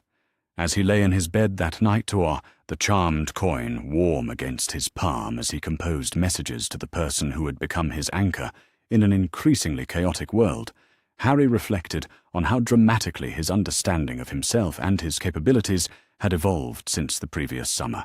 The boy who had been rescued from Privet Drive had been replaced by someone who could teach advanced magic to his peers, lead resistance efforts against institutional oppression, and maintain emotional connections that transcended the conventional boundaries of age and social position. The love that had developed between him and Tonks had become more than just personal fulfillment or romantic satisfaction, though it certainly provided both of those things in abundance. It had become a source of strength and perspective that allowed him to navigate challenges that would have overwhelmed him if he had remained the isolated, emotionally underdeveloped teenager that everyone expected him to be. The relationship had forced him to grow in ways that formal education never could, teaching him lessons about responsibility, commitment, and the complex navigation of adult emotional territory that would prove invaluable in the battles that lay ahead. The discovery of Dumbledore's army sent shockwaves through Hogwarts that reverberated far beyond the castle walls, reaching into the highest levels of ministry bureaucracy and the most secret meetings of the Order of the Phoenix, with implications that none of them had fully anticipated. Harry sat in Umbridge's office, his wrists raw from magical restraints, and his mind reeling from the brutal interrogation he had endured, while around him, the carefully constructed world of his 5th year collapsed into chaos and recrimination. But it was not the physical discomfort of his detention, or even the threat of expulsion that occupied his thoughts, as Umbridge paced before him with the satisfied expression of a predator who had finally cornered her prey. Instead, his mind kept returning to a single horrifying realization. Among the evidence she had displayed with such obvious glee was a piece of parchment that bore handwriting he recognized all too well, handwriting that belonged to someone whose career and freedom now hung in the balance because of their connection to him. The letter from Tonks had been brief and innocent enough on its surface, discussing theoretical defensive magic and offering encouragement about his academic progress in language that could be interpreted as nothing more than the correspondence of a mentor with a promising student. But Harry knew that Umbridge's investigation would not stop at surface interpretations, and that the woman who had tortured him with blood quills would have no compunction about destroying an Aura's career if it served her political purposes. "You seem troubled, Potter," Umbridge observed with the kind of false sympathy that made his skin crawl with revulsion. "Perhaps you are beginning to understand the consequences of your rebellious behavior, not just for yourself, but for the adults who have been foolish enough to encourage your delusions of importance and competence." The barely veiled threat in her words confirmed Harry's worst fears about the direction her investigation was taking.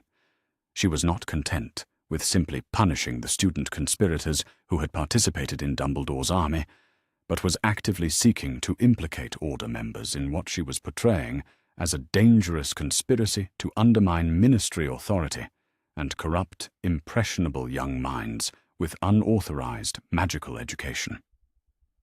As the hours passed, and interrogation gave way to bureaucratic processing of his punishment, Harry found himself consumed by guilt and terror over what his actions might have cost the person he loved more than his own life.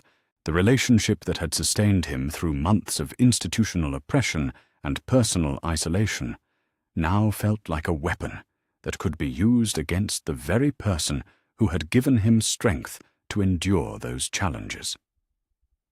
The emergency meeting of the Order of the Phoenix that convened at Grimmauld Place that evening was unlike any gathering Harry had ever witnessed, charged with an atmosphere of crisis and betrayal that made previous discussions of war strategy seem almost casual by comparison.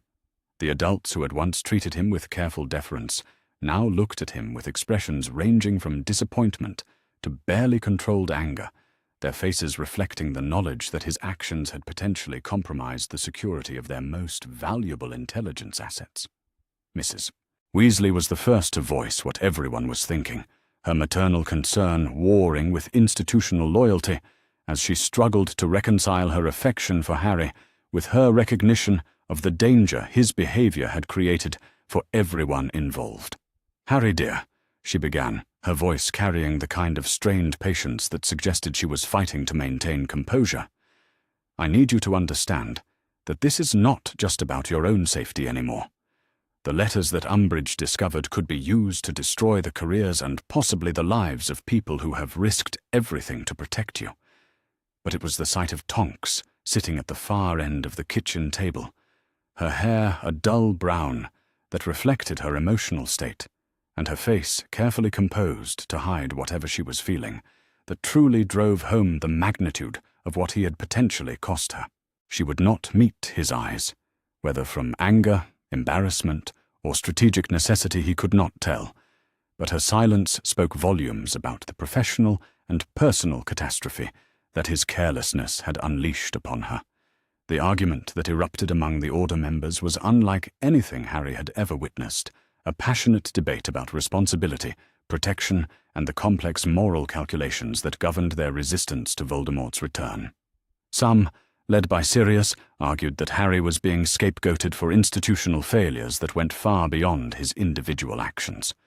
Others, including several he had never heard speak with such vehemence, insisted that his reckless disregard for security protocols had endangered the entire organization. Moody's gruff voice cut through the heated discussion with the kind of professional assessment that reminded everyone why he was considered one of the most effective aurors in recent history. "The boy made mistakes," he said, his magical eye fixed on Harry with uncomfortable intensity. But those mistakes were the result of inadequate preparation and poor guidance rather than malicious intent. We failed to provide him with proper training in operational security, and now we are all paying the price for that oversight. But it was Remus who provided the most thoughtful analysis of the situation, his calm academic perspective offering a framework for understanding the complex web of cause and effect that had led to their current crisis. "The fundamental problem," he observed, settling into his chair with the careful deliberation that marked all his contributions to order discussions, "is that we have been trying to protect Harry from the realities of the war, while simultaneously expecting him to navigate those realities without proper preparation or support." The conversation continued late into the night, ranging from immediate damage control strategies to longer-term questions about Harry's role in the organization and the appropriate level of his involvement in activities that carried risks not just for himself, but for the adults who had committed to his protection.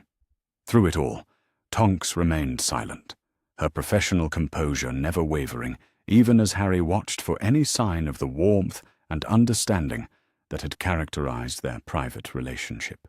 It was only when most of the other Order members had departed, leaving behind a small group of the most senior figures to plan their response to Umbridge's investigation, that Tonks finally spoke directly to Harry for the first time since the crisis had begun.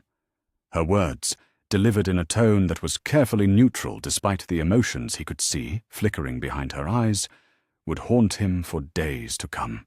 "Harry," she said, her voice carrying the kind of professional distance that felt like a physical blow after months of intimate correspondence, "I think it would be best if we suspended our private communications for the time being. The Ministry's investigation into unauthorized educational activities is likely to continue for some time, and any further contact between us could be misinterpreted in ways that would be damaging to both of our interests." The formal language she employed, the careful avoidance of any acknowledgement of their personal relationship, the way she spoke as if they were merely acquaintances whose paths had crossed through institutional necessity, felt more devastating than any physical punishment Umbridge could have devised. Harry found himself struggling to respond, his throat tight with emotions that he dared not express in the presence of other Order members who were watching their interaction with obvious interest. "I understand," he managed finally, though the words felt like admitting defeat in the most important battle of his young life. "I never meant for my actions to put you in danger, and I am sorry that my carelessness has created problems for your career and your work with the Order." The apology was inadequate to the magnitude of what he had potentially cost her, but it was all he could manage without breaking down completely in front of adults who were already questioning his emotional maturity and decision-making capabilities. The distance that Tonks was creating between them was probably necessary from a professional standpoint, but it felt like losing the most important relationship in his life just when he needed emotional support most desperately. The weeks that followed were perhaps the darkest period of Harry's time at Hogwarts, marked by isolation that went far beyond the physical separation from Tonks that had characterized earlier parts of the school year. His fellow Gryffindors treated him with a mixture of awe and wariness, uncertain whether his role in Dumbledore's army made him a hero to be celebrated or a liability to be avoided. The other houses regarded him with suspicion that had hardened into open hostility, their students apparently convinced that his rebellious behavior was responsible for the increased restrictions and surveillance that now governed every aspect of castle life. Umbridge's investigation continued with the relentless efficiency of a bureaucratic machine designed to crush any vestige of independent thought or unauthorized activity within the school. Her interrogation techniques grew more sophisticated and psychologically brutal as she worked her way through the membership of Dumbledore's army, seeking information that could be used to implicate adult conspirators in what she was determined to portray as a coordinated assault on Ministry authority. Harry's own sessions with the inquisitorial squad and visiting ministry officials became exercises in mental endurance that tested every technique Tonks had taught him about maintaining composure under pressure and protecting sensitive information from hostile questioning. But the knowledge that his resistance was protecting not just his fellow students, but also the woman he loved, gave him strength to endure interrogation methods that would have broken students who had less at stake. It was during one of these sessions, when Harry had been questioned for over 6 hours about his summer activities and his correspondence with Order members, that he learned the full extent of the damage his carelessness had inflicted on Tonks's career and reputation. And the ministry official conducting the interrogation, a thin man with the kind of bureaucratic cruelty that Umbridge seemed to attract to her service, mentioned almost casually that Aura Tonks was under investigation for inappropriate relationships with minors and potential corruption of authorized educational activities. The news hit Harry with the force of a physical blow, making him understand for the first time the true cost of their relationship and his failure to maintain proper security protocols around their correspondence. The woman who had risked her career to provide him with education and emotional support was now facing professional destruction because of his inability to protect the secrets that should have remained between them. His performance in classes suffered dramatically, as depression and guilt consumed increasingly large portions of his mental and emotional energy. Professors who had once regarded him as a promising student now looked at him with expressions that ranged from disappointment to active dislike, their attitudes reflecting the broader institutional disapproval that had settled over his academic career like a suffocating blanket. It was Professor McGonagall who finally forced him to confront the reality of his situation, approaching him after a particularly disastrous Transfiguration class in which he had failed to successfully complete even the most basic exercises. Her office, usually a place of stern but fair academic guidance, felt like a tribunal chamber as she fixed him with the kind of penetrating stare that had intimidated generations of students into honesty about their failures and shortcomings. "Potter," she began, her voice carrying the weight of years of educational experience and genuine concern for his welfare. "I cannot continue to pretend that your current academic performance is acceptable, or that the problems you are experiencing are simply the result of adolescent adjustment difficulties.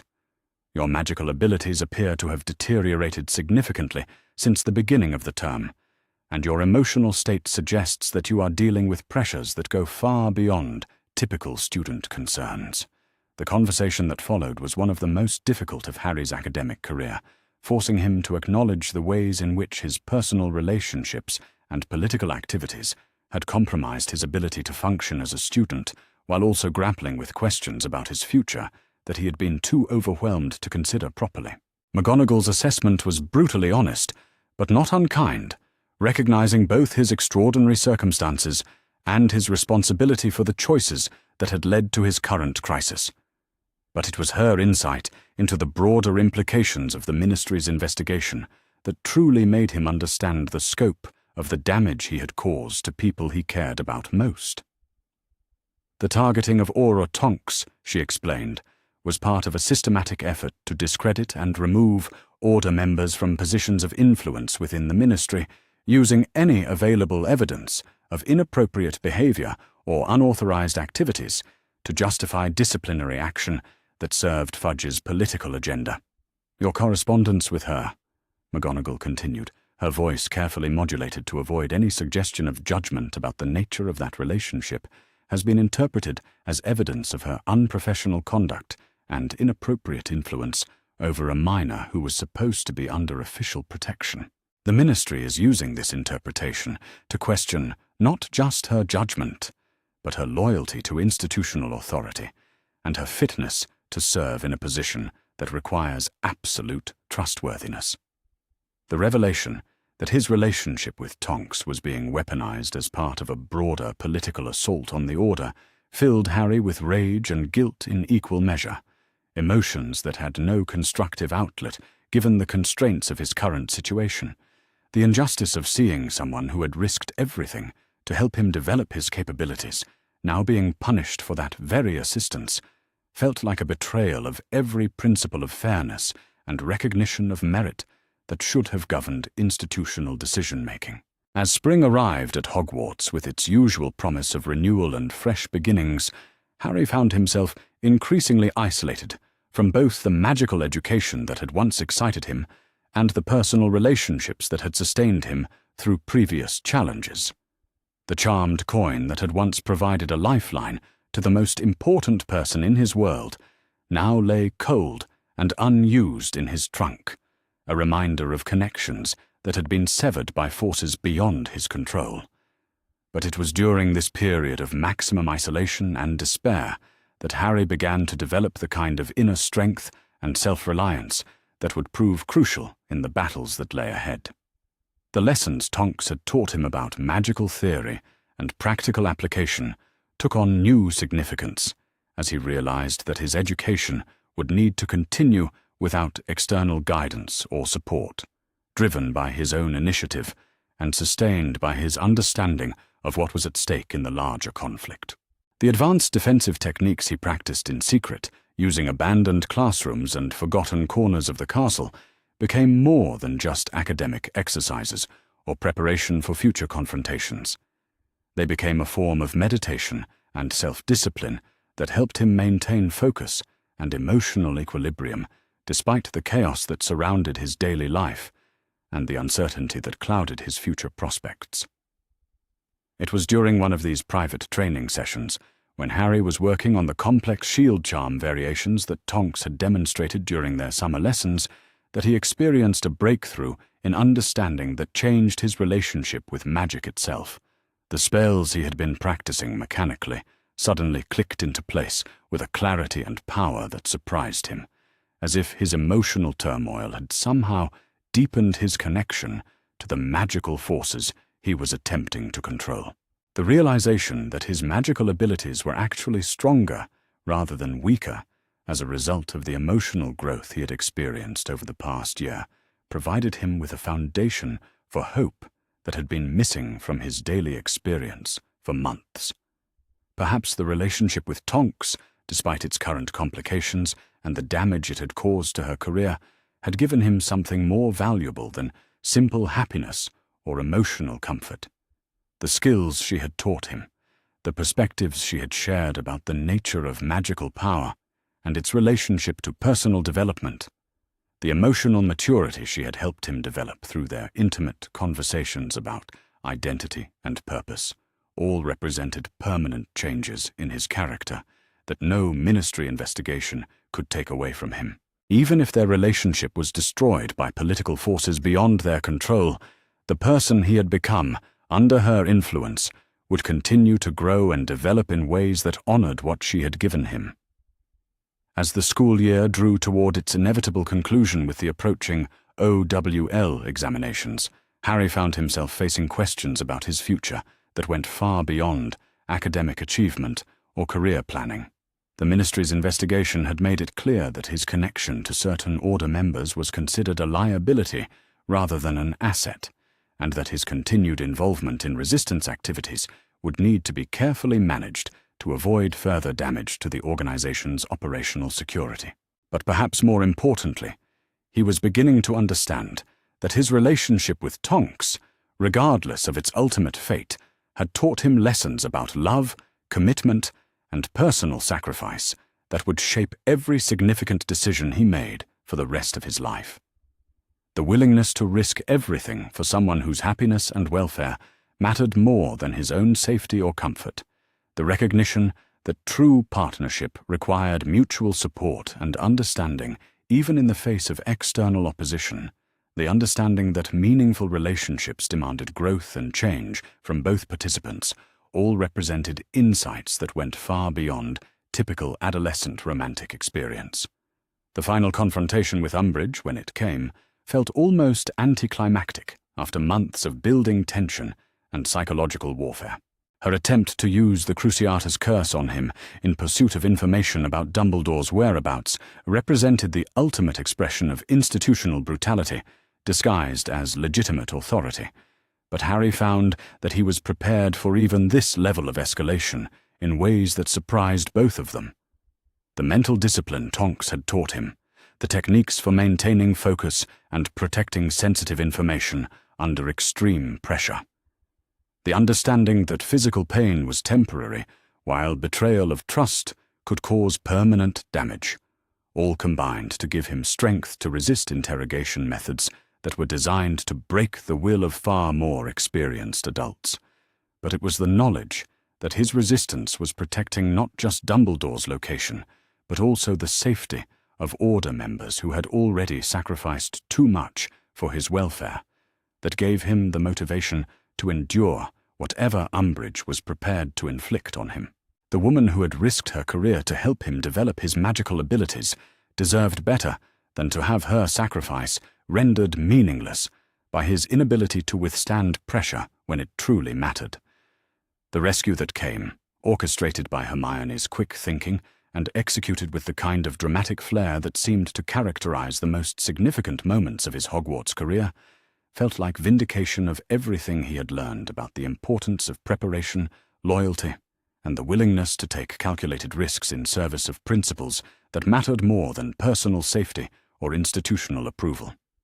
As he flew toward London on the back of a Thestral, surrounded by friends who had chosen to share his dangerous mission despite having every reason to prioritize their own safety, Harry reflected on how much he had changed since the beginning of the school year. The boy who had returned to Hogwarts carrying secrets about his relationship with Tonks had been replaced by someone who understood the true cost of love and the complex moral calculations that governed adult decision-making in times of war. The battle that awaited them at the Ministry of Magic would test everything he had learned about magic, leadership, and the importance of protecting the people who mattered most. But Harry felt more prepared for those challenges than he would have believed possible just months earlier. The relationship that had sustained and complicated his 5th year had taught him lessons that would prove invaluable in the confrontations ahead, even if the personal cost of that education had been higher than either he or Tonks had ever anticipated when they first acknowledged their feelings for each other in the quiet sanctuary of Grimmauld Place.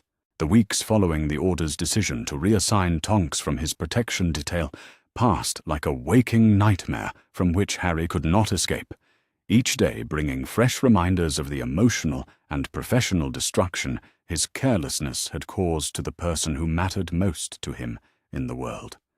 His performance in classes deteriorated beyond anything his professors had witnessed in their years of dealing with academically struggling students.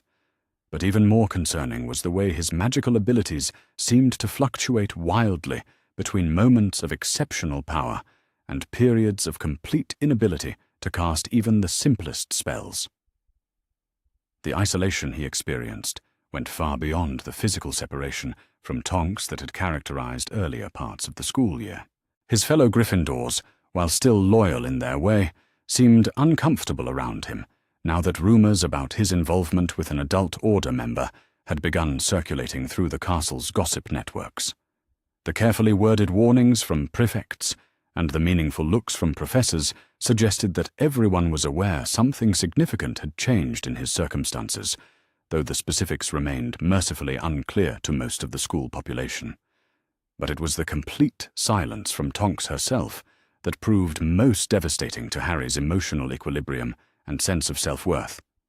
The charmed coin that had once provided a lifeline to understanding and support now remained perpetually cold against his palm, a constant reminder that the most important relationship in his life had been severed by forces that seemed determined to punish him for daring to find happiness amid the chaos of war and institutional oppression.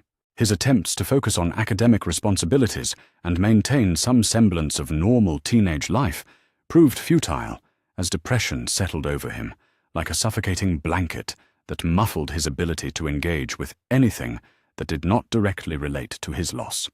The OWL examinations, which should have represented the culmination of 5 years of magical education, felt like meaningless bureaucratic exercises that bore no relation to the real challenges he would face in the adult world that awaited him beyond Hogwarts. It was during his History of Magic examination, while struggling to remember details about goblin rebellions that seemed utterly irrelevant to current circumstances, that the vision struck him with overwhelming clarity and immediacy. The images that flooded his consciousness were not the confused fragments that had characterized his previous connections to Voldemort's mind, but a coherent narrative of torture and manipulation that made his blood run cold with terror for someone whose safety had become more important to him than his own life. Sirius was in the Department of Mysteries, trapped in what appeared to be a room filled with towering shelves lined with glowing orbs, his face gaunt with pain and his body bearing the marks of extended torture at the hands of Death Eaters who seemed to be enjoying their work with sadistic enthusiasm. The vision was so vivid that Harry could hear his godfather's labored breathing and see the blood that stained his torn robes, could feel the desperation and defiance that sustained Sirius, even as his captors inflicted increasing levels of physical and psychological torment. But what made the vision truly unbearable was not just the evidence of Sirius suffering, but the realization that his godfather was being used as bait in a trap specifically designed to exploit Harry's emotional attachments and drive him into making exactly the kind of reckless decision that had already caused so much damage to the people he cared about most. The Death Eaters were counting on his inability to think strategically when someone he loved was in danger, and their confidence in his predictable emotional responses felt like a personal insult that went beyond simple tactical manipulation. Harry's scream of anguish and fury echoed through the great hall, with enough force to shatter the oppressive silence that had governed the examination, sending Professor McGonagall rushing to his aid with an expression of alarm that suggested she understood immediately that this was not simply academic stress or adolescent dramatics. The other students stared at him with a mixture of fear and fascination as he struggled to articulate what he had witnessed, his words tumbling over each other in his desperate need to convince the adults that immediate action was required to save his godfather's life. The conversation that followed in Professor McGonagall's office was one of the most frustrating of Harry's academic career, as he attempted to explain the urgency of the situation to adults who seemed more concerned with verifying the accuracy of his vision than with organizing the rescue mission that was clearly necessary. Their questions about the reliability of his connection to Voldemort, their suggestions that the images might be deliberately planted to manipulate his behavior, their insistence on following proper protocols for intelligence verification, all felt like bureaucratic obstacles that were preventing him from taking action when every moment of delay could cost Sirius his life. But it was McGonagall's revelation about the current status of Order operations that truly brought home the extent to which his previous actions had compromised the organization's ability to respond effectively to exactly this kind of crisis. The December air bit at Harry Potter's face with the particular cruelty reserved for the truly miserable, but he barely felt it. 15 years old and wrapped in his father's invisibility cloak, he moved through the darkened streets of Godric's Hollow like a ghost returning to haunt his own past. Each step away from Grimmauld Place felt like breaking free from chains he hadn't realized were choking him until this moment. Behind him, London's lights faded into nothing more than an orange glow on the horizon, and ahead lay the village where everything had begun and ended before he'd even learned to walk. The cobblestones beneath his feet were slick with frost, and his breath came out in sharp puffs that vanished almost immediately in the winter air. December 23rd. 2 days before Christmas, and instead of sitting by the fire at Grimmauld Place listening to Mrs. Weasley fuss over turkey preparations and Sirius's increasingly creative complaints about being trapped indoors, Harry was here. Running away, some part of his mind supplied unhelpfully. Number. Walking toward something. Walking toward answers that Dumbledore seemed determined he should never find. The thought of the headmaster sent a familiar spike of frustration through Harry's chest. How many times had he sat in that office, surrounded by whirring silver instruments and portraits that watched his every move, being fed carefully measured portions of truth like a child too young to handle adult realities? How many times had Dumbledore's blue eyes twinkled at him, over half-moon spectacles, while deflecting every question that mattered with gentle redirection and cryptic non-answers. "You're not ready yet, Harry. When the time is right, you'll understand. Trust me, my dear boy." Trust? The word left a bitter taste in Harry's mouth now, though he couldn't quite say when that bitterness had begun. Sometime between the graveyard and the prophecy, perhaps. Or maybe it had started earlier, growing slowly through 4 years of being kept in the dark, while everyone else seemed to know exactly what was expected of him. Everyone, except him, of course. A cat slunk across his path, yellow eyes reflecting briefly in the dim streetlight, before it disappeared between 2 houses. Harry pulled the cloak tighter around himself and kept walking. He'd memorized the route from a map in the Black family library, tracing the roads with his finger until he was certain he could find his way even in the dark. Especially in the dark, the last thing he needed was some well-meaning resident of Godric's Hollow recognizing him and sending an owl to Dumbledore before he'd had a chance to see what he'd come here to see.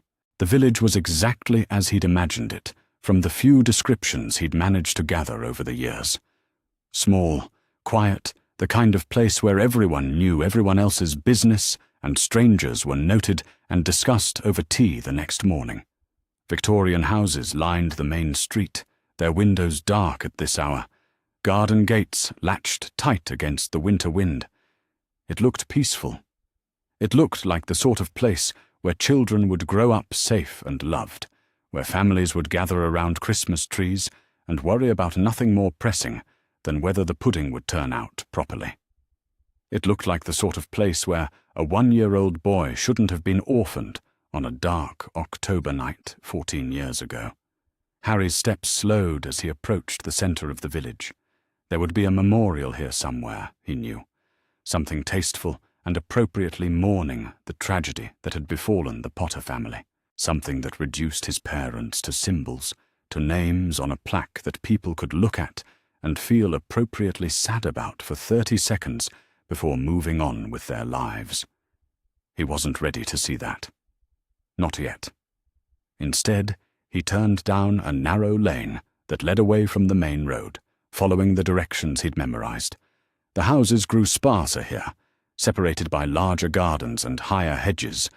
Ancient oak trees lined the lane, their bare branches creating a canopy that blocked out most of the weak moonlight. Harry's footsteps echoed softly in the silence, the sound somehow both comforting and unsettling. He was walking in his father's footsteps now, quite literally. James Potter had walked down this very lane countless times, probably as a child himself, then later as a young man bringing Lily home to meet his parents. The thought should have been comforting. Instead, it felt like walking through a graveyard. The cottage appeared around a bend in the lane so suddenly that Harry almost walked straight into the gate. He stopped short, his heart hammering against his ribs as he stared at the ruins of his childhood home. Even after all these years, even knowing what he would find, the sight hit him like a physical blow. Half the house was simply gone. The upper floor had collapsed entirely on the left side, leaving only jagged walls and empty window frames that looked like dead eyes staring out at the lane. Ivy had grown over much of the remaining structure, softening the harsh edges of destruction, but somehow making it look even more abandoned, more forgotten. The roof had partially caved in, and Harry could see straight through to what had once been the first floor. This was where his parents had died. This was where Voldemort had murdered them, where Harry himself had somehow survived to become the boy who lived, the chosen one, the bloody poster child for a war he'd barely understood until recently. Looking at it now, he felt nothing but a hollow ache in his chest where some grander emotion should have been. Grief, perhaps, or anger, or at least sadness for what he'd lost. Instead, there was just this emptiness, this sense of looking at the ruins of someone else's life. Maybe that was what bothered him most of all. The gate stood slightly ajar, its hinges rusted and covered in the same ivy that had claimed most of the cottage. Harry pushed it open carefully, wincing at the soft creak it made in the stillness. The sound seemed loud enough to wake the entire village, but no lights appeared in nearby windows. No voices called out to demand who was disturbing the memorial site at this ungodly hour. The front garden was overgrown. What had once probably been neat flower beds, now claimed by weeds and wild grass. A stone path led to the front door, or what remained of it. The door itself hung at an odd angle, barely attached to its frame. Beyond it, Harry could see nothing but shadows and rubble. He stood there for several minutes, just breathing. In through his nose, out through his mouth, the way Hermione had taught him when the nightmares got too bad. The same breathing that never seemed to work when he really needed it, but somehow felt necessary now, in this place where everything had changed before he was old enough to remember it. The irony wasn't lost on him, that he felt more alone here, in the place where he'd been born, than he ever did in the Dursley house on Privet Drive. At least there, his solitude was by design. The Dursleys had never pretended to want him, had never made promises they had no intention of keeping. Their neglect was honest, straightforward. Nothing like the careful management of his life that had become so apparent in recent months. Harry pulled off the invisibility cloak and folded it carefully, tucking it into his jacket pocket. There was no point in hiding here. If anyone was going to find him, they would find him regardless. And somehow the idea of exploring his parents' house while invisible felt wrong. Disrespectful, maybe. Or perhaps just cowardly. The front door gave way with surprisingly little resistance, probably more from structural damage than any deliberate opening on Harry's part. He stepped inside cautiously, pulling his wand and whispering, "Lumos." The soft light revealed a scene that was both exactly what he'd expected and somehow worse than he'd imagined. The entrance hall was barely recognizable as such. Chunks of ceiling had fallen to create an obstacle course of plaster and wooden beams. Wallpaper hung in strips, and everything was covered in a thick layer of dust that suggested no one had been here in years. The stairs to the second floor were intact for the first few steps, then disappeared entirely where the ceiling had collapsed. To his right, what had once been a sitting room was now open to the sky.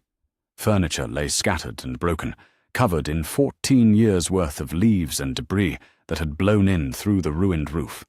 To his left, a doorway led deeper into the house, toward what Harry assumed would have been the kitchen. This was where they died. The thought came unbidden, and Harry found himself searching the floor for some sign, some indication of exactly where his parents had fallen. There was nothing, of course. 14 years of weather and decay had erased any evidence of that October night, leaving only the bones of a house and the shell of a childhood that might have been.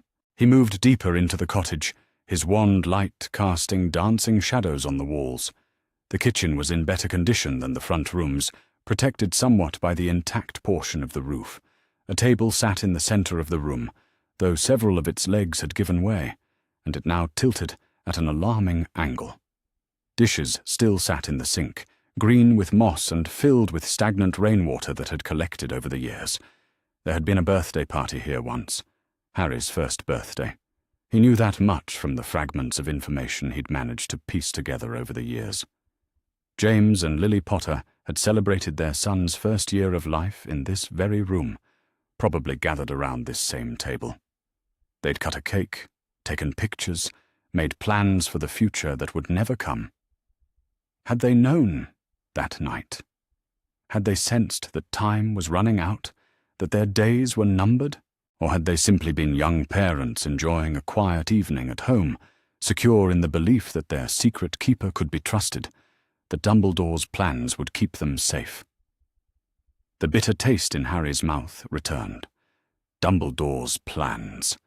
How had those worked out for everyone involved?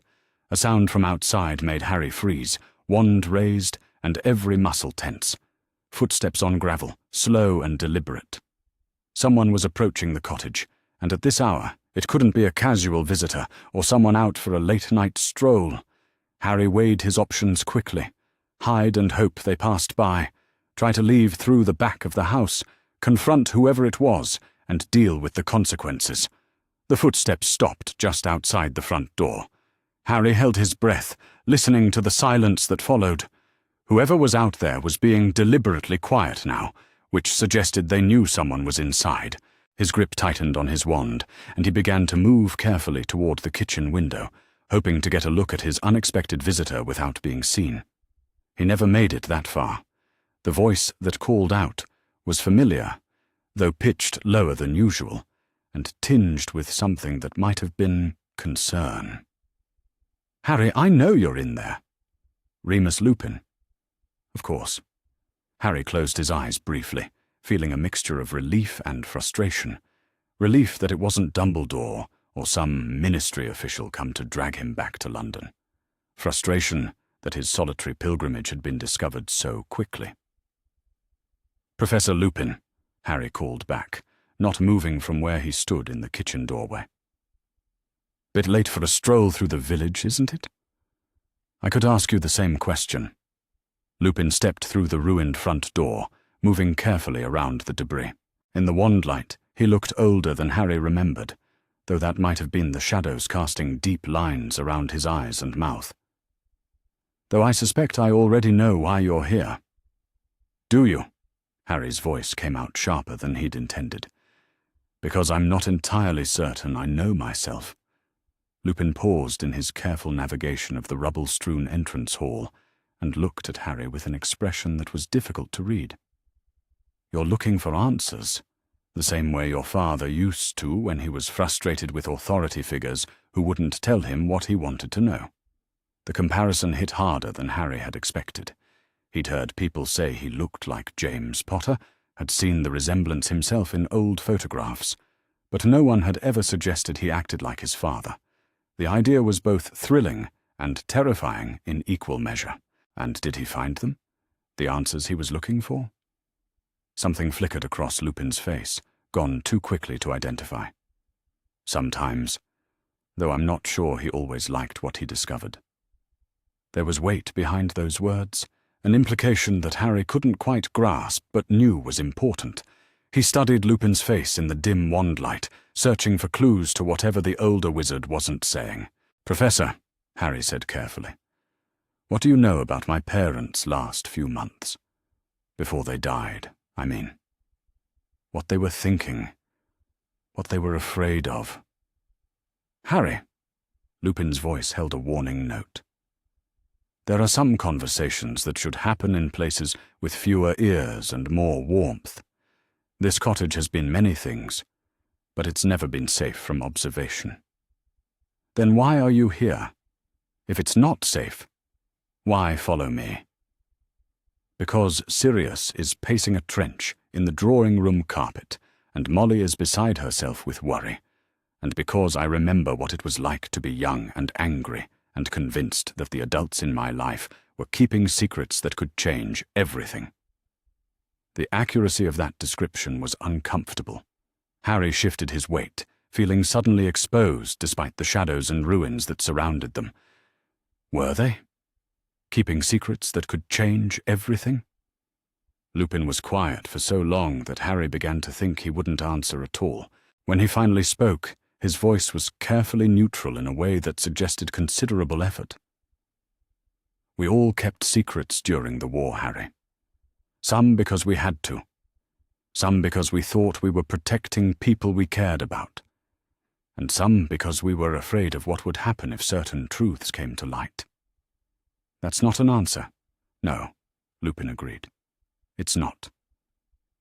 They stood there in the ruined kitchen, surrounded by the detritus of Harry's lost childhood, while something unspoken stretched between them. Harry could feel the weight of questions he didn't know how to ask, and answers that Lupin clearly wasn't prepared to give.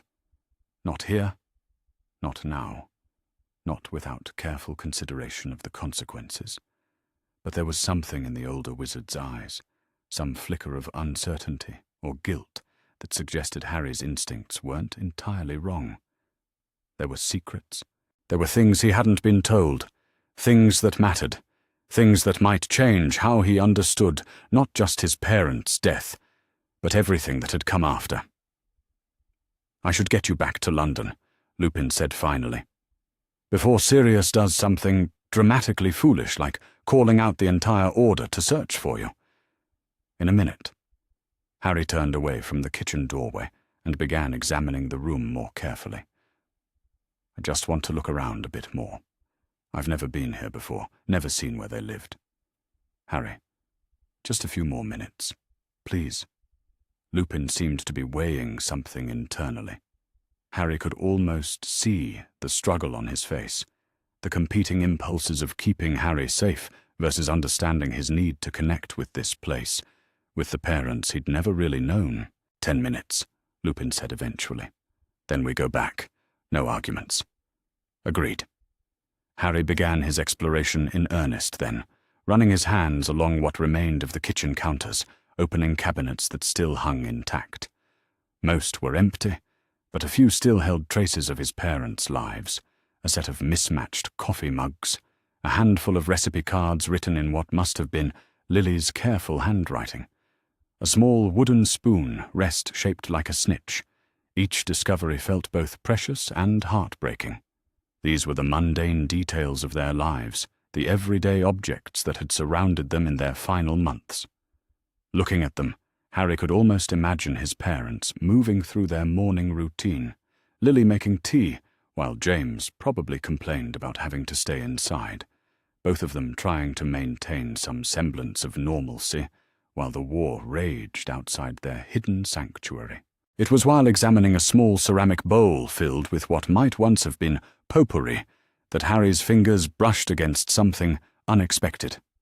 A slight depression in the wooden counter, perfectly round and about the size of a galleon. He might have missed it entirely if his fingertip hadn't caught the edge. "Professor Lupin," he called softly. "Come look at this." Lupin approached and bent down to examine the spot Harry was indicating.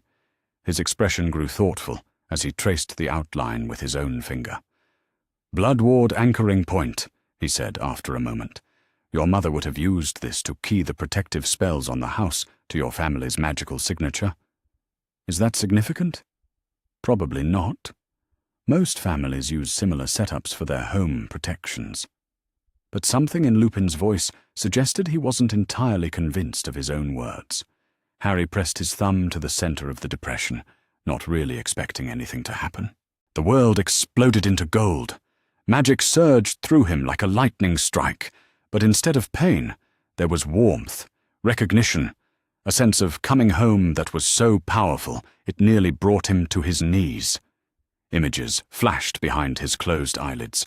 His mother's face, younger than he'd ever seen her, laughing as she showed his father how to properly layer the protective enchantments. James rolling his eyes, but paying careful attention anyway, his hands covering hers as they guided the magic into the ancient wood. And then, as suddenly as it had begun, the sensation faded, leaving Harry gasping and blinking in the wand light. "Harry!" Lupin's hands were on his shoulders, steadying him. "What happened? What did you see?" "I saw them," Harry managed. "My parents. They were here. They were—" He trailed off, not sure how to describe what he'd experienced. "The Blood Ward. It recognized me." Lupin's expression was unreadable. Blood wards don't usually remain active after the death of those who cast them. But this one did. Yes, this one did. There was something in the way he said it that made Harry look at him sharply. "You knew this would happen? You knew there was something here that would respond to me?" "I suspected there might be," Lupin admitted reluctantly. "Your parents were thorough in their preparations. More thorough than most people realized." "What does that mean?" Instead of answering directly, Lupin moved to the spot where Harry had been standing and pressed his own hand to the depression. Nothing happened. He tried again, focusing intently, but the wood remained just wood. "It's keyed specifically to Potter blood," he murmured, more to himself than to Harry. "Which means—" He looked up at Harry with an expression that was equal parts excitement and apprehension. "Harry, I think your parents may have left you something. something they wanted to make sure only you could find. The implications of that statement hung in the air between them like a challenge. Harry felt his heart rate accelerate as possibilities began cascading through his mind.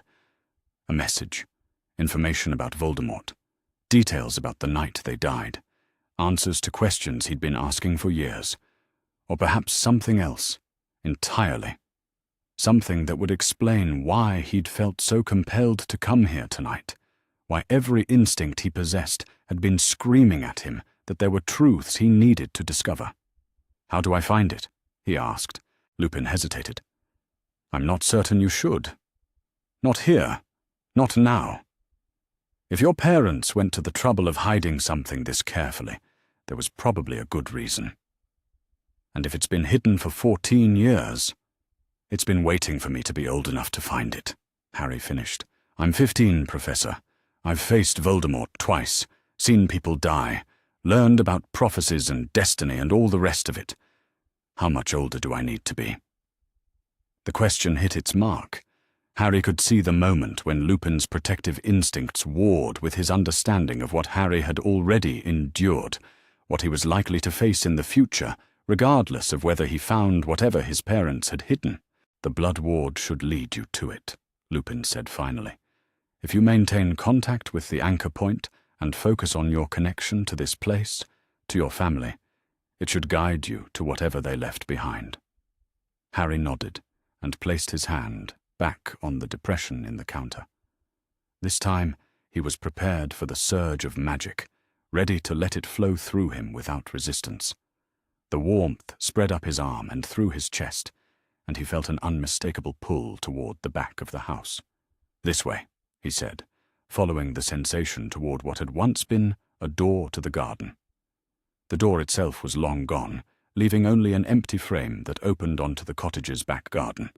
Here, the destruction was less visible. While the house had been shattered by magic and time, the garden had simply been reclaimed by nature. What had once been neat borders and carefully tended beds were now wild tangles of overgrown roses and ivy. But there was something beautiful about it, something that spoke of life persisting despite tragedy. The pull in Harry's chest grew stronger as he walked deeper into the garden, past a small greenhouse with most of its glass panels broken, past what might have been a children's play area, with a swing set now nearly hidden by climbing vines. Near the back corner of the property, where the garden met a low stone wall that separated it from the fields beyond, the sensation reached its peak. "Here," Harry said, stopping beside what appeared to be a small garden shed. Like everything else, it had seen better days, but the structure was still intact, the door hanging closed on rusted hinges. Lupin joined him, wand raised and expression cautious. "Are you certain?"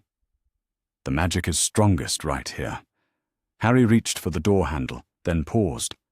"Professor, what if it's dangerous? What if they left something that could hurt me?" "Your parents would never have created anything designed to harm you, Harry. Whatever's in there, it was meant for you to find when you were ready." With that reassurance, Harry pulled open the shed door. The interior was mostly empty, just a few old gardening tools and terracotta pots stacked against one wall. But in the far corner, partially hidden behind a pile of old burlap sacks, something glinted in his wand light. Harry picked his way carefully across the shed floor and moved the sacks aside. Underneath was a small wooden box, about the size of a shoebox, with brass hinges and a simple latch. It looked unremarkable, the sort of thing that might have held seed packets or garden twine. But the moment Harry's fingers made contact with the wood, he knew this was what he'd been meant to find.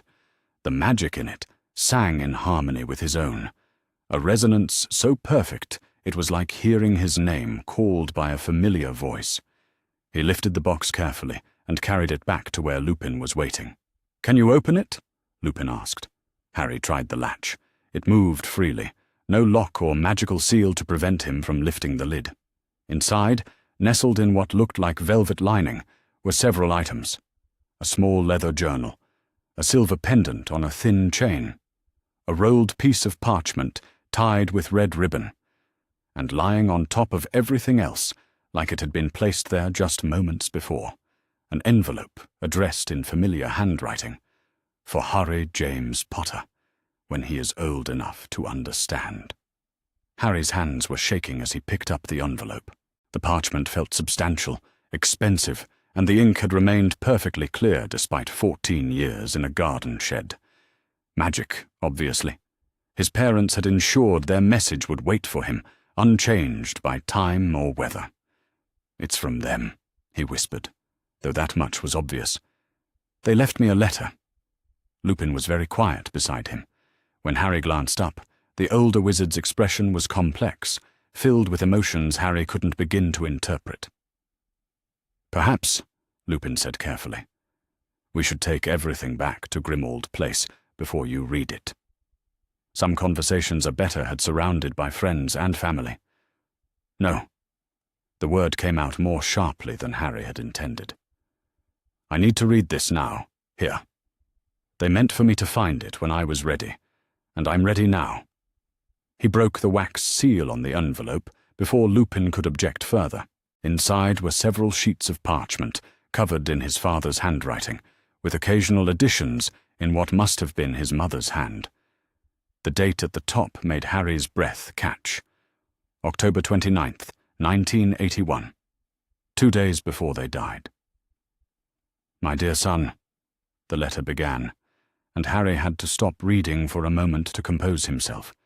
"If you are reading this, then Lily and I are gone, and you have grown old enough to seek answers to questions that others may prefer you not ask.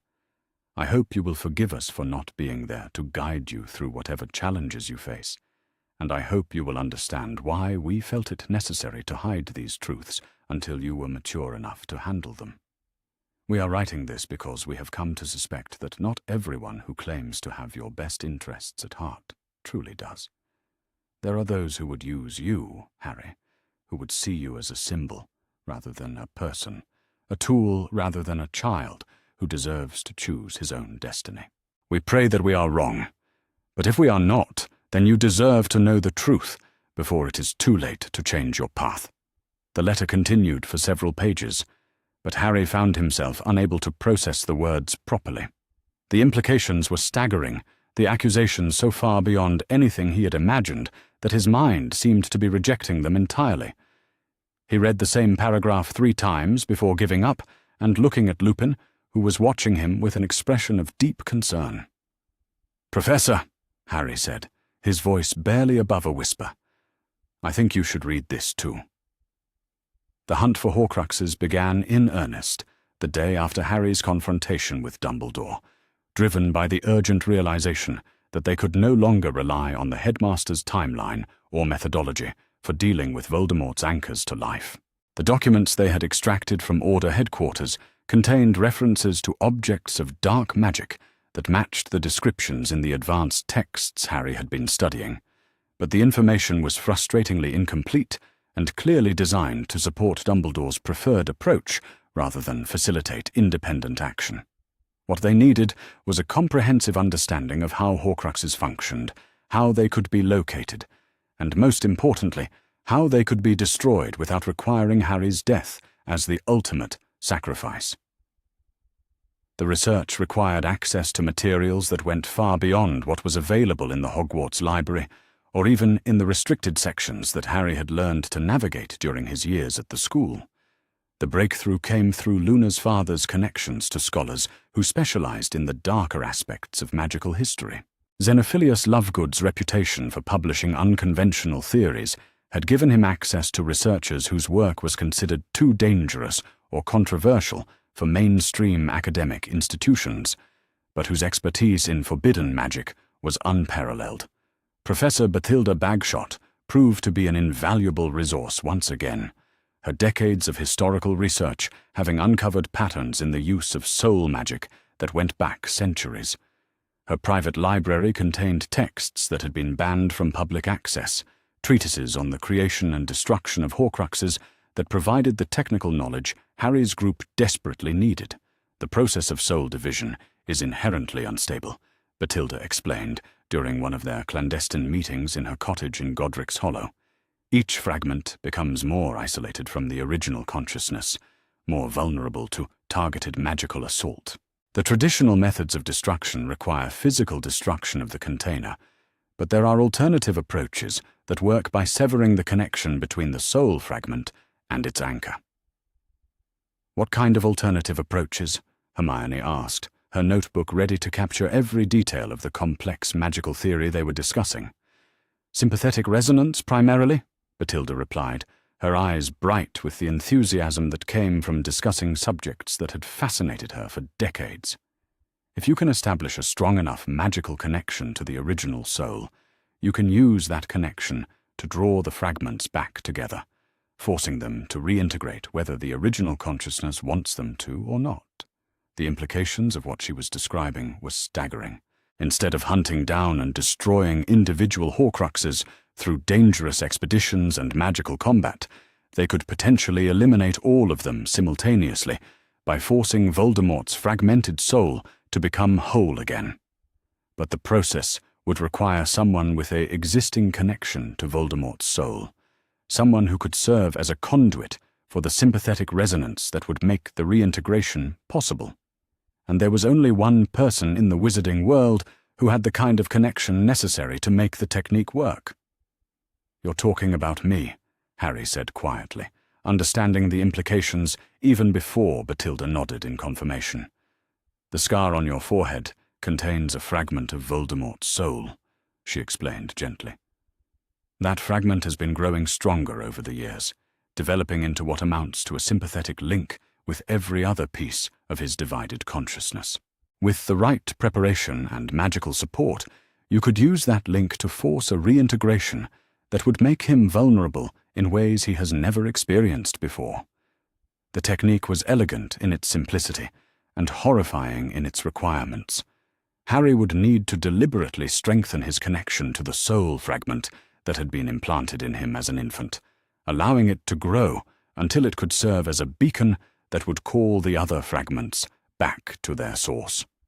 The process would be intensely painful and potentially dangerous, requiring him to maintain his own identity and consciousness while serving as a conduit for magical forces that could easily overwhelm or destroy him. But it would also allow him to eliminate all of Voldemort's Horcruxes without the need for individual hunting expeditions, without putting his friends at risk in dangerous recovery missions, and without accepting the traditional assumption that defeating the Dark Lord required Harry's death as a necessary sacrifice. "There are risks," Bathilda warned, as Harry contemplated the implications of what she was proposing. "The process of strengthening your connection to the soul fragment will make you more vulnerable to Voldemort's influence. You may experience visions, emotional manipulation, even attempts at possession that will test your ability to maintain your own identity. And if the reintegration fails, if something goes wrong during the process, the consequences could be catastrophic for everyone involved." "What kind of consequences?" Ron asked, his protective instincts clearly triggered by the discussion of risks to his best friend. "Complete soul destruction, most likely," Bathilda replied matter-of-factly. "The magical forces involved in forced soul reintegration are among the most powerful and dangerous in existence. If Harry loses control during the process, if he's unable to maintain the separation between his own consciousness and the fragment he's carrying, both souls could be destroyed completely. The risk was sobering, but it was also acceptable in a way that Dumbledore's planned sacrifice had never been. This was Harry's choice, made with full knowledge of the dangers and potential consequences. It was a risk he was taking to save the people he cared about and to eliminate a threat to the wizarding world. But it was also a strategy that offered genuine hope for survival and success, rather than martyrdom and symbolic victory. The first step in the process was identifying the locations of the remaining Horcruxes, information that proved surprisingly accessible once they understood what they were looking for. The documents from Order headquarters contained enough clues to identify several potential locations, while the historical research Bathilda provided helped them understand the psychological patterns that would have influenced Voldemort's choices of hiding places. He would have chosen locations that were personally significant, places that represented important moments in his transformation from Tom Riddle to Lord Voldemort. But he would also have selected sites that were protected by powerful magic, defended in ways that would make recovery dangerous for anyone who attempted it. The locket was the easiest to identify, having been in Grimmauld Place all along, hidden among the Black family heirlooms that Sirius had never bothered to catalogue or examine carefully. Regulus Black's attempt to destroy it had failed, but his theft of the original from Voldemort's cave had inadvertently made it accessible to Harry's group. The cup proved to be hidden in the Lestrange vault at Gringotts, protected by layers of security that would normally have made recovery impossible. But Draco's knowledge of pure-blood financial networks and his family's connections to the Lestrange family provided information about vault access protocols that opened possibilities they had never considered. The diadem was at Hogwarts itself, hidden in the Room of Requirement among countless other objects that previous students had concealed over the centuries. Luna's unique ability to notice things that others overlooked made her invaluable in locating it among the accumulated detritus of decades. But the snake, Nagini, presented a more complex challenge. As a living Horcrux, she was constantly with Voldemort, protected by his personal magic and the wards around whatever location he was using as his primary base of operations. Attempting to capture or kill her would require a direct confrontation with the Dark Lord himself, exactly the kind of dangerous engagement they were hoping to avoid. The solution came from an unexpected source. Draco's contacts within the Death Eater network included individuals who were growing increasingly disillusioned with Voldemort's leadership and the costs of the war they were fighting. These potential defectors were willing to provide intelligence about Death Eater operations, including information about Nagini's location and the security measures that protected her. But more importantly, they were willing to consider active collaboration if Harry's group could offer them something more appealing than continued service to a master who saw them as expendable tools in his quest for power. The alliance that emerged from these negotiations was unlike anything the wizarding world had seen during the current conflict. Former Death Eaters working alongside Order members and independent resistance fighters, united not by shared ideology, but by common recognition that the existing power structures were serving no one's interests, except those of the people who controlled them. Severus Snape proved to be a crucial figure in these negotiations, his position as Dumbledore's most trusted spy having given him access to information about both sides of the conflict that made him invaluable as a strategic coordinator. But his willingness to cooperate came with conditions that reflected his own growing disillusionment with the role he had been assigned.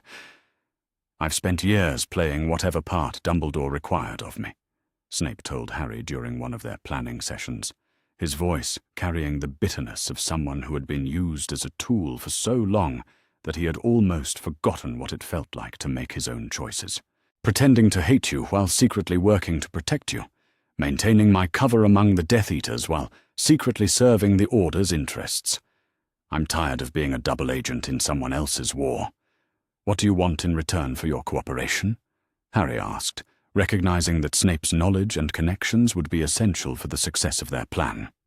"The truth," Snape replied simply. "An end to the manipulation and deception that has characterized this entire conflict, and the chance to choose my own allegiances based on what I believe is right rather than what serves someone else's political agenda." The alliance that emerged from these conversations was built on principles that were fundamentally different from those that had governed previous resistance movements. Instead of demanding loyalty to abstract ideals or charismatic leaders, it was based on mutual benefit and shared commitment to transparency. Members were encouraged to maintain their own priorities and make their own decisions about what risks they were willing to accept, with the understanding that cooperation was voluntary and conditional rather than absolute. The practical challenges of coordinating action among such a diverse group proved to be significant, but not insurmountable. Hermione's organizational skills were invaluable in developing communication protocols that allowed secure coordination without requiring centralized command structures. Ron's knowledge of wizarding families and social networks helped identify potential allies, and assess the reliability of various sources of information and support. But perhaps most importantly, Harry's growing reputation as someone who was willing to stand against institutional authority, even when that authority was supposedly fighting on the same side, made him a rallying point for people who had become disillusioned with traditional resistance movements. The final phase of their preparation involved strengthening Harry's connection to the Horcrux fragment in his scar, a process that required him to deliberately lower the mental barriers he had spent years building against Voldemort's influence. The technique was based on controlled exposure to dark magic, gradually increasing his tolerance for the alien consciousness that shared his mind while maintaining enough separation to preserve his own identity. The process was every bit as difficult and dangerous as Bathilda had warned. Harry experienced visions of unprecedented intensity, moments when Voldemort's emotions and memories threatened to overwhelm his own consciousness. He felt the Dark Lord's rage, his hunger for power, his contempt for the weakness he perceived in others, but he also felt something else, something that surprised him with its intensity. Fear. Voldemort was afraid. Afraid of death, afraid of irrelevance, afraid of the growing strength of forces he could no longer control or predict. The man who presented himself as the embodiment of dark power was actually driven by terrors that were almost pathetic in their mundane humanity. Understanding that fear changed everything about Harry's perception of the conflict they were engaged in. Voldemort wasn't an unstoppable force of nature, or an inevitable expression of magical darkness. He was a man who had made choices based on weakness rather than strength, who had divided his soul because he couldn't accept the limitations of mortal existence. And men who made choices based on fear could be defeated by people who made choices based on courage and principle. The sympathetic resonance technique was performed in the Chamber of Secrets, a location that provided both the security necessary for such dangerous magic and the symbolic significance that would strengthen the connection between Harry and the various soul fragments. The Chamber's association with Voldemort's time at Hogwarts made it an ideal focal point for magic designed to reunite his divided consciousness. Harry's friends and allies formed a protective circle around him as he began the process, their combined magical strength serving as a buffer against the forces he was channeling. Hermione monitored his vital signs and mental state, ready to intervene if the connection became too strong or if he showed signs of losing himself to the alien consciousness. Ron maintained a physical anchor, his hand on Harry's shoulder, providing a tangible connection to his own identity and the relationships that defined who he was. The moment when the resonance achieved full strength was unlike anything Harry had ever experienced. He felt every fragment of Voldemort's soul calling to the peace that resided behind his scar, felt the artificial barriers that had kept them separate beginning to dissolve. The pain was overwhelming, a burning sensation that seemed to come from the very core of his being. But underneath the pain was something that felt like completeness, like pieces of a puzzle finally falling into their proper places. Voldemort's scream of rage and agony echoed through the connection, but it was also accompanied by something that might have been relief. For the first time in decades, his consciousness was whole, no longer fragmented and isolated, but integrated and complete. And in that moment of integration, he became vulnerable in ways he had never been before. The protective power of his divided soul was gone, replaced by the human frailty he had spent his entire adult life trying to escape. The battle that followed was unlike anything the wizarding world had seen before, not because of the magic involved, but because of the participants and their motivations. Instead of heroes fighting against villains, it was a coalition of people who had decided they were tired of being used as tools by others, fighting against the systems that had manipulated and controlled them.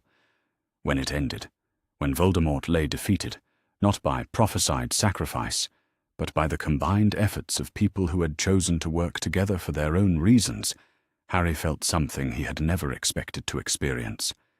He felt free. The final gambit began at dawn on the first day of May, when intelligence from their network of allies indicated that both Voldemort and Dumbledore were preparing to implement their respective endgames within hours of each other. The timing was not coincidental. Both men had recognized that the careful balance of power that had sustained their managed conflict for so long was finally collapsing, and each was determined to seize control of events before his opponent could achieve a decisive advantage. Harry stood in the center of the operations room they had established in the Chamber of Secrets, surrounded by magical maps that showed the movements of forces across the British Isles and communication devices that connected him to allies scattered throughout the wizarding world. The transformation from the frightened 11-year-old who had first discovered this hidden space to the 16-year-old resistance leader, coordinating a multi-front campaign against two of the most powerful wizards alive, was striking in ways that went beyond simple physical growth. He had learned to think strategically, to balance competing priorities and manage resources with the kind of efficiency that most adults never achieved. But more importantly, he had learned to trust in the abilities and judgment of the people around him, to build consensus rather than impose decisions, and to lead through inspiration and example rather than authority and fear. The morning's intelligence briefings painted a picture of accelerating crisis that would have been overwhelming if Harry's group hadn't spent months preparing for exactly this scenario. Voldemort's forces were moving toward what appeared to be a final assault on the Ministry of Magic, an operation that would either establish him as the undisputed ruler of magical Britain or destroy his remaining credibility as a viable alternative to the existing government. Simultaneously, Dumbledore was positioning Order members and Ministry allies for what looked like a coordinated response designed to draw Harry into a confrontation that would fulfill the traditional interpretation of the prophecy. The movements were subtle, disguised as defensive preparations and contingency planning, but the pattern was unmistakable to anyone who understood the headmaster's long-term strategy. Both plans assumed that Harry would react predictably, either by rushing to defend innocent civilians from Voldemort's attack, or by accepting Dumbledore's guidance about how to fulfill his prophesied destiny. Neither man had anticipated that Harry might have developed his own agenda, his own resources, and his own understanding of how to resolve the conflict in ways that served his interests rather than theirs. The sympathetic resonance technique they had perfected over the past month provided the foundation for Harry's strategy, but the actual implementation required coordination among allies who were operating in dangerous territory with incomplete information and limited ability to communicate securely. Success would depend not just on Harry's ability to channel the magical forces necessary to reintegrate Voldemort's soul, but on the willingness of dozens of people to take enormous risks based on their faith in a plan that challenged everything the wizarding world believed about heroism and sacrifice. Hermione was coordinating intelligence gathering and tactical analysis from her position at Hogwarts, using her access to the school's communication networks to monitor developments throughout the magical world. Her reports painted a picture of increasing chaos as various factions positioned themselves for what they believed would be the final confrontation between good and evil. Ron was managing the logistics of moving people and resources into position for the multiple operations that would need to be executed simultaneously. His knowledge of wizarding families and social networks had proven invaluable in identifying safe houses, secure communication channels, and potential allies who could be trusted with crucial but dangerous assignments. Ginny was serving as Harry's primary liaison with the Hogwarts students, who had committed to supporting their resistance movement, coordinating activities that would provide crucial diversions and support functions without exposing young people to more danger than necessary. Her ability to inspire confidence and maintain morale among people who were being asked to risk everything for uncertain outcomes had become one of their most valuable strategic assets. Draco was operating within the Death Eater network, providing intelligence about Voldemort's plans while secretly coordinating defections among followers who had grown disillusioned with their master's increasingly erratic and destructive leadership. The psychological toll of maintaining his cover while working to undermine the organization he had been raised to serve was evident in his growing exhaustion and tension, but his commitment to their cause had never wavered. Luna was managing communications with the network of scholars and researchers who had provided the theoretical foundation for their alternative approach to defeating Voldemort. Her father's connections to unconventional sources of information had proven invaluable in understanding the broader implications of what they were attempting and the potential consequences if their plan failed.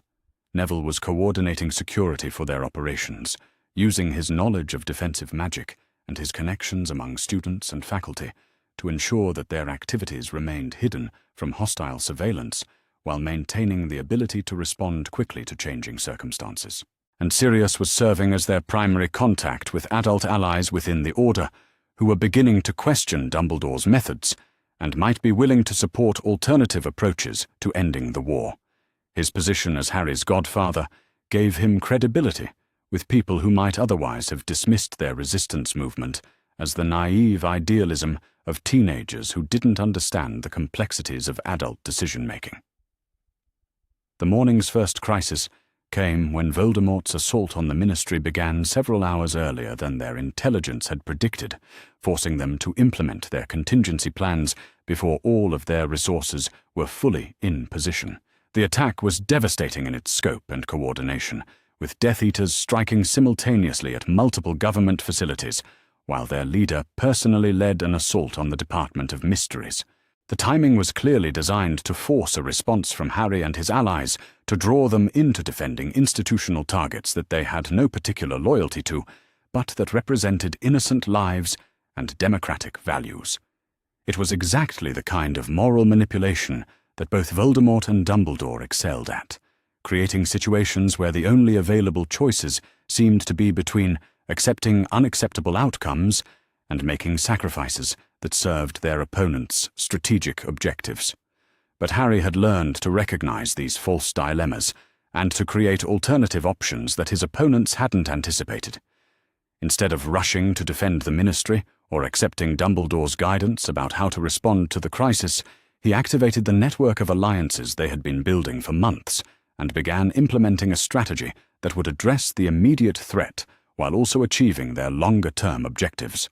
The sympathetic resonance technique required Harry to be in close proximity to Voldemort during the critical phase of the operation, but it didn't require him to engage in direct combat or to expose himself to unnecessary risks. While Voldemort was focused on his assault against Ministry defenses, Harry and a small team of allies penetrated his operational base using intelligence provided by Draco and other Death Eater defectors.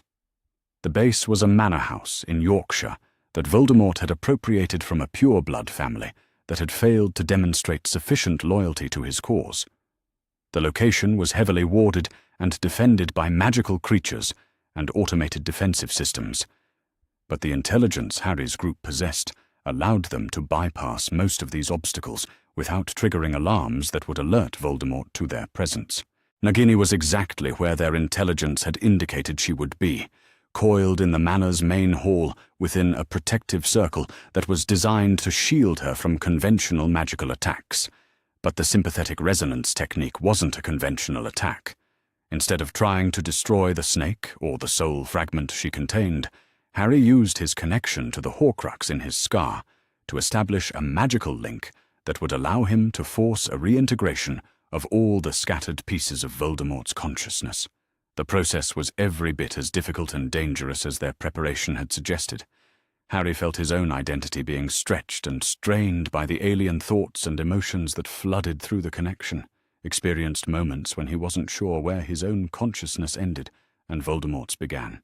But the magical support provided by his allies and the mental discipline he had developed through months of training allowed him to maintain enough separation to complete the technique without losing himself to the Dark Lord's fractured psyche.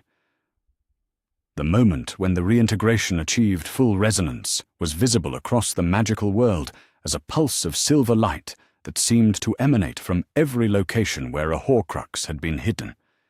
Harry felt each soul fragment being drawn back to its source, felt the barriers that Voldemort had constructed to protect himself from death and vulnerability, dissolving like smoke in a strong wind. And in that moment, Tom Riddle became mortal again for the first time in decades. The effect on Voldemort's assault against the Ministry was immediate and dramatic.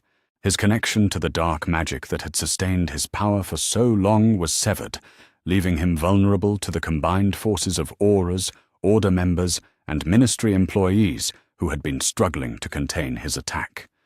But more than that, the psychological impact of suddenly experiencing mortality after decades of believing himself to be beyond such human weaknesses was devastating to his confidence and strategic thinking.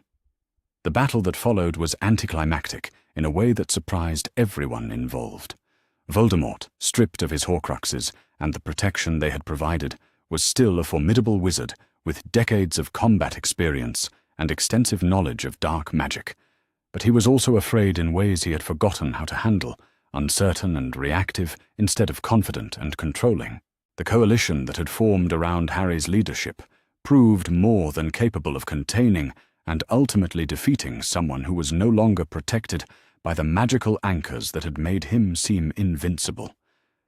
The victory was achieved through coordination and mutual support rather than individual heroics, with dozens of people contributing their skills and resources to a shared objective, rather than depending on a single chosen hero to bear the burden of saving everyone else. But even as they celebrated the defeat of Voldemort and the end of the immediate threat he represented, Harry and his allies knew that their work was far from complete.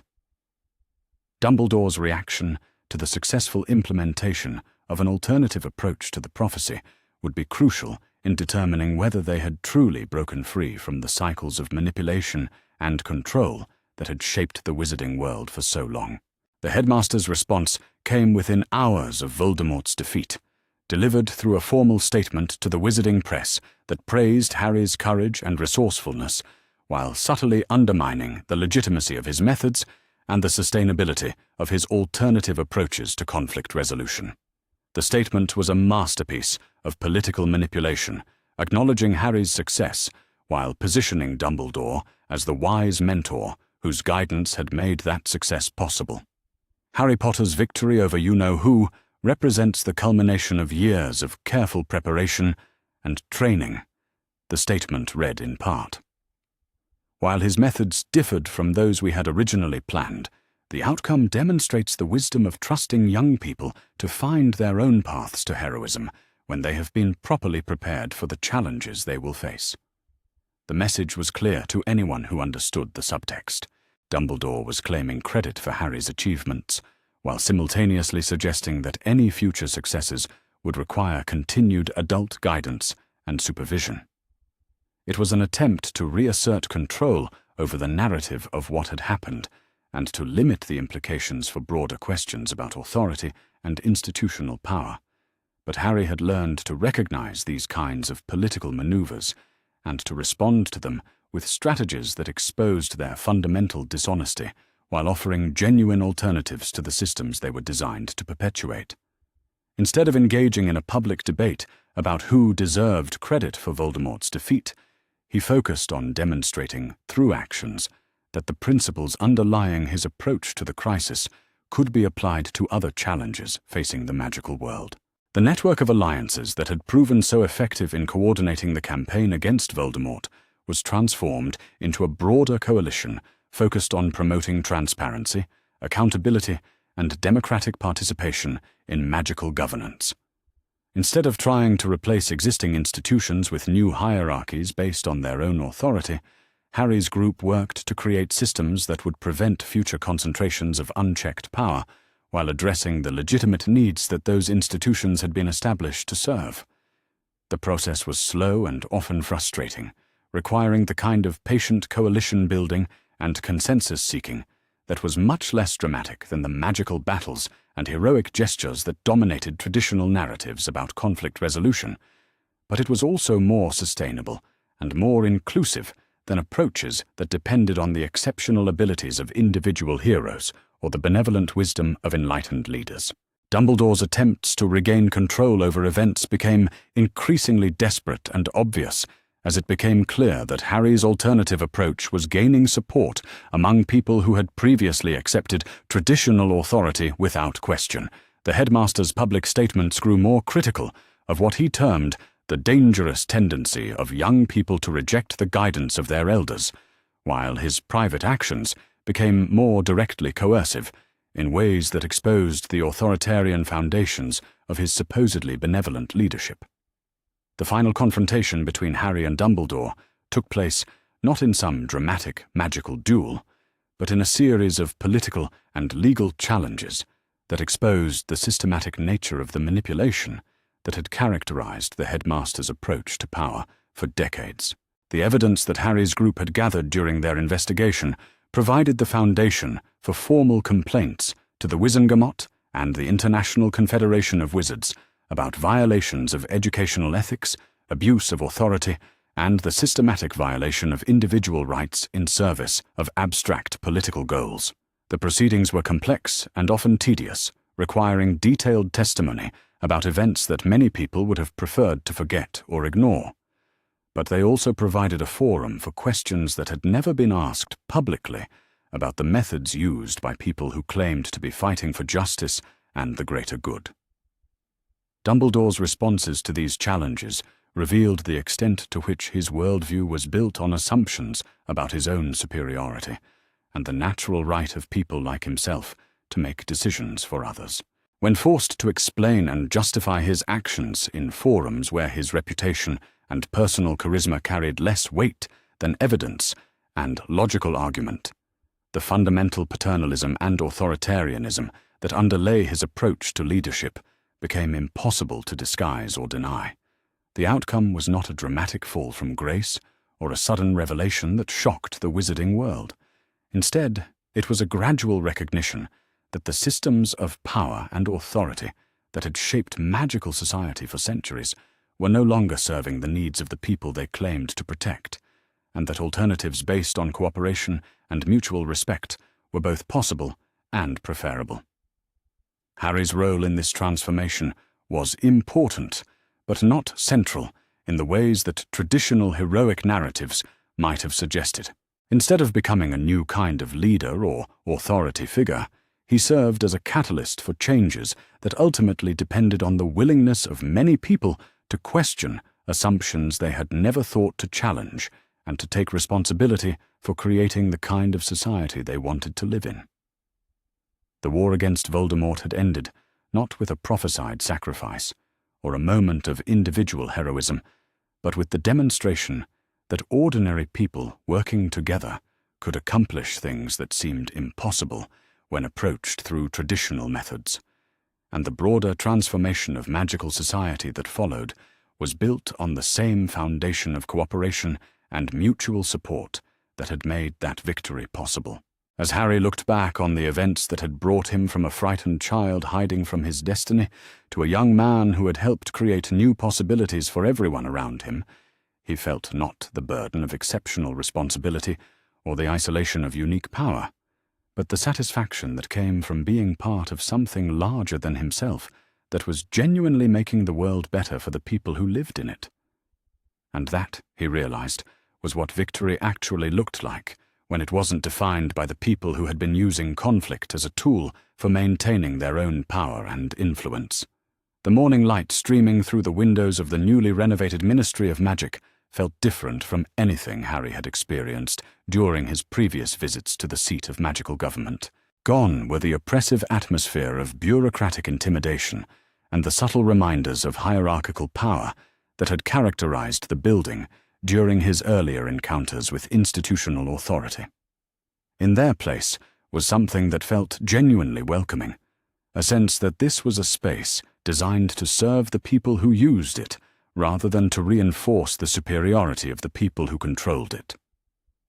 The transformation had taken 18 months of careful planning and gradual implementation, a process that had required the kind of patient coalition building and consensus seeking that was far less dramatic than the magical battles and heroic gestures that had dominated the final confrontation with Voldemort, but it was also more sustainable and more meaningful than changes imposed from above by well-intentioned but ultimately paternalistic leaders who believed they knew what was best for everyone else. Harry stood in what had once been the minister's private office, now converted into a public meeting space where citizens could directly engage with the elected representatives who were responsible for managing the practical details of magical governance. The symbolism was deliberate and important, a visible reminder that power in the new system flowed from the people being served rather than from traditional sources of authority and influence. The confrontation with Dumbledore that had begun during the legal proceedings 18 months earlier was finally reaching its conclusion, though not in the dramatic fashion that either man might have originally anticipated. Instead of a climactic duel or a moment of personal revelation, the resolution was taking the form of a formal hearing before the newly established Commission on Magical Ethics, a body that had been created specifically to address questions about the abuse of institutional authority and the violation of individual rights. The hearing itself was open to the public, broadcast through magical communication networks to ensure that anyone interested in the proceedings could observe and evaluate the evidence being presented. The transparency was both practical and symbolic, demonstrating the commitment to accountability that had become one of the fundamental principles of the reformed magical government. Dumbledore sat at the respondents' table with the kind of dignified composure that had characterized his public persona for decades. But Harry could see the subtle signs of strain that indicated the psychological toll of having his methods and motivations subjected to detailed public scrutiny. The man who had once commanded unquestioning respect and deference from most of the magical world was now being required to explain and justify decisions that he had made without consultation or oversight for longer than most people could remember. The charges against him were comprehensive and devastating in their scope. Systematic violation of educational ethics through the manipulation of student experiences for political purposes.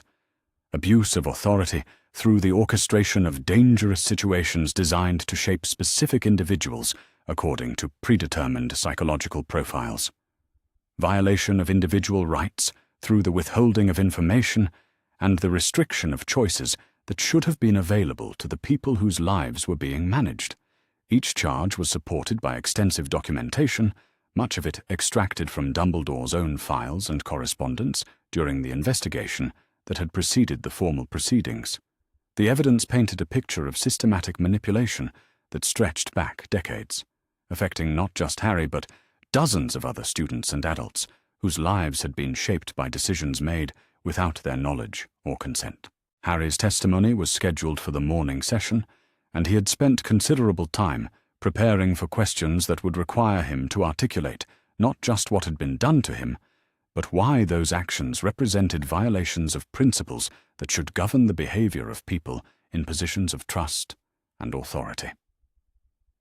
The questioning began with basic factual matters, establishing the timeline of events and the specific decisions that had affected Harry's upbringing and education.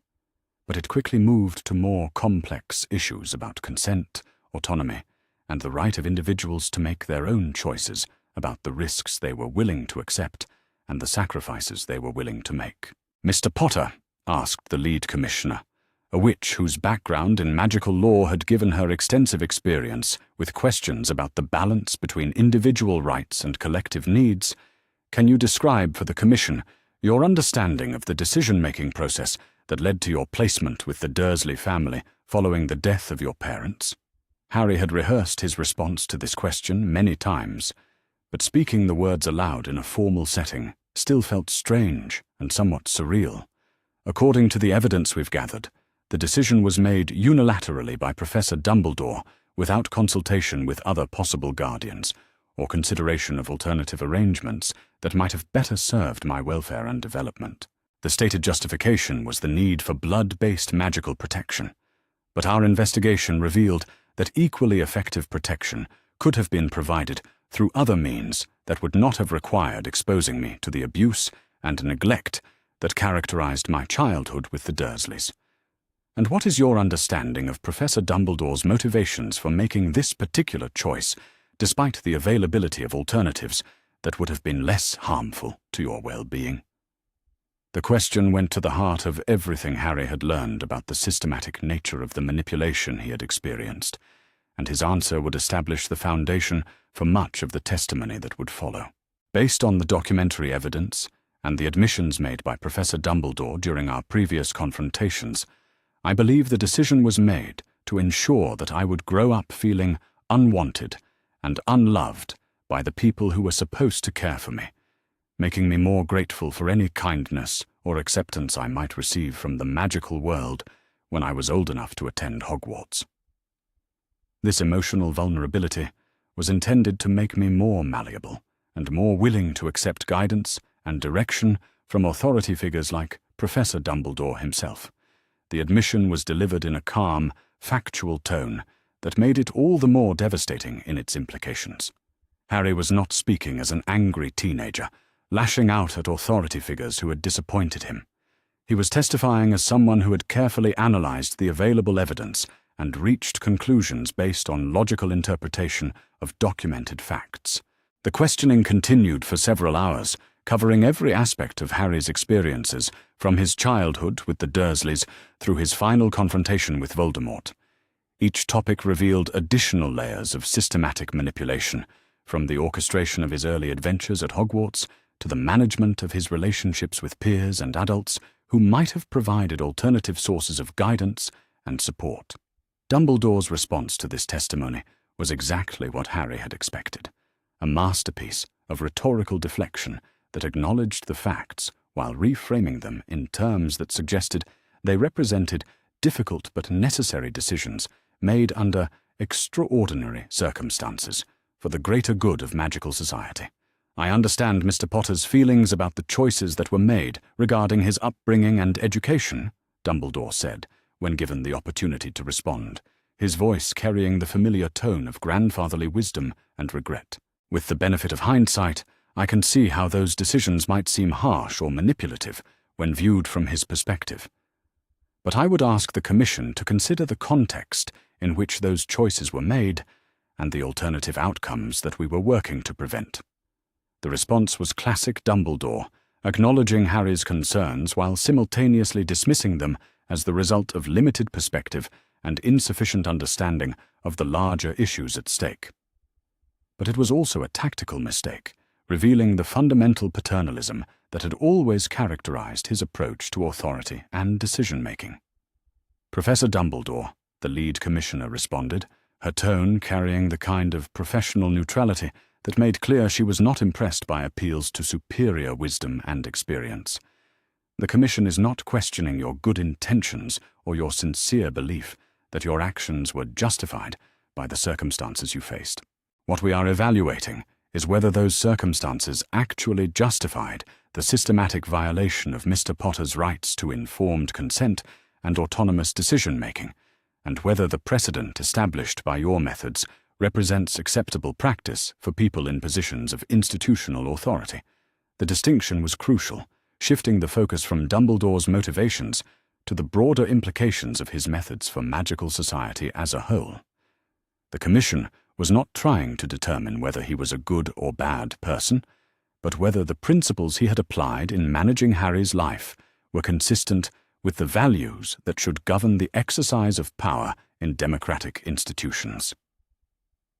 The testimony that followed came from dozens of witnesses whose lives had been affected by similar patterns of manipulation and control. Students whose educational experiences had been shaped by undisclosed psychological assessments and predetermined developmental goals, adults whose careers and relationships had been managed through selective information sharing and orchestrated circumstances designed to produce specific outcomes. The cumulative effect was overwhelming, painting a picture of systematic manipulation that went far beyond anything that could be justified by the emergency circumstances of wartime or the exceptional nature of Harry's situation. This was not crisis management or the necessary exercise of authority in dangerous circumstances. This was social engineering on a massive scale, conducted by someone who believed his vision of the greater good was more important than the rights and autonomy of the individuals whose lives he was controlling. Hermione's testimony was particularly effective in establishing the intellectual framework for understanding why Dumbledore's methods represented violations of fundamental ethical principles. Her background in research and analysis allowed her to present complex philosophical and legal concepts in terms that were accessible to commissioners and observers who might not have extensive training in academic theory. The principle of informed consent, she explained to the Commission, requires that people be given complete and accurate information about decisions that will affect their lives, along with genuine opportunities to accept or reject the proposed courses of action. Professor Dumbledore's systematic withholding of information and his orchestration of circumstances designed to limit Harry's options represent clear violations of this principle, regardless of his intentions or the outcomes that were eventually achieved. Ron's testimony focused on the broader social and political implications of accepting Dumbledore's methods as legitimate exercises of authority. His perspective as someone who had grown up in a family that revered the headmaster provided unique insights into how institutional manipulation could be sustained through the willing cooperation of people who never realized they were participating in systematic violations of individual rights. My family believed they were supporting someone who represented everything good and noble about the fight against darkness, Ron told the Commission, his voice carrying a mixture of sadness and anger as he described his own process of disillusionment. They never questioned his methods because they trusted his judgment completely, and that trust was used to ensure their compliance with decisions that they would never have supported if they had understood what was actually being done in their names. The testimony continued for 3 days, with witness after witness describing experiences that revealed the scope and sophistication of the manipulation that had characterized Dumbledore's approach to leadership. By the time the evidentiary phase concluded, it was clear that the Commission had been presented with documentation of systematic abuse of authority that went far beyond anything that could be justified by good intentions or exceptional circumstances. But the proceedings were about more than just establishing guilt or innocence in a specific case. They were about defining the principles that would govern the exercise of power in the reformed magical society that was emerging from the chaos and conflict of the previous decades.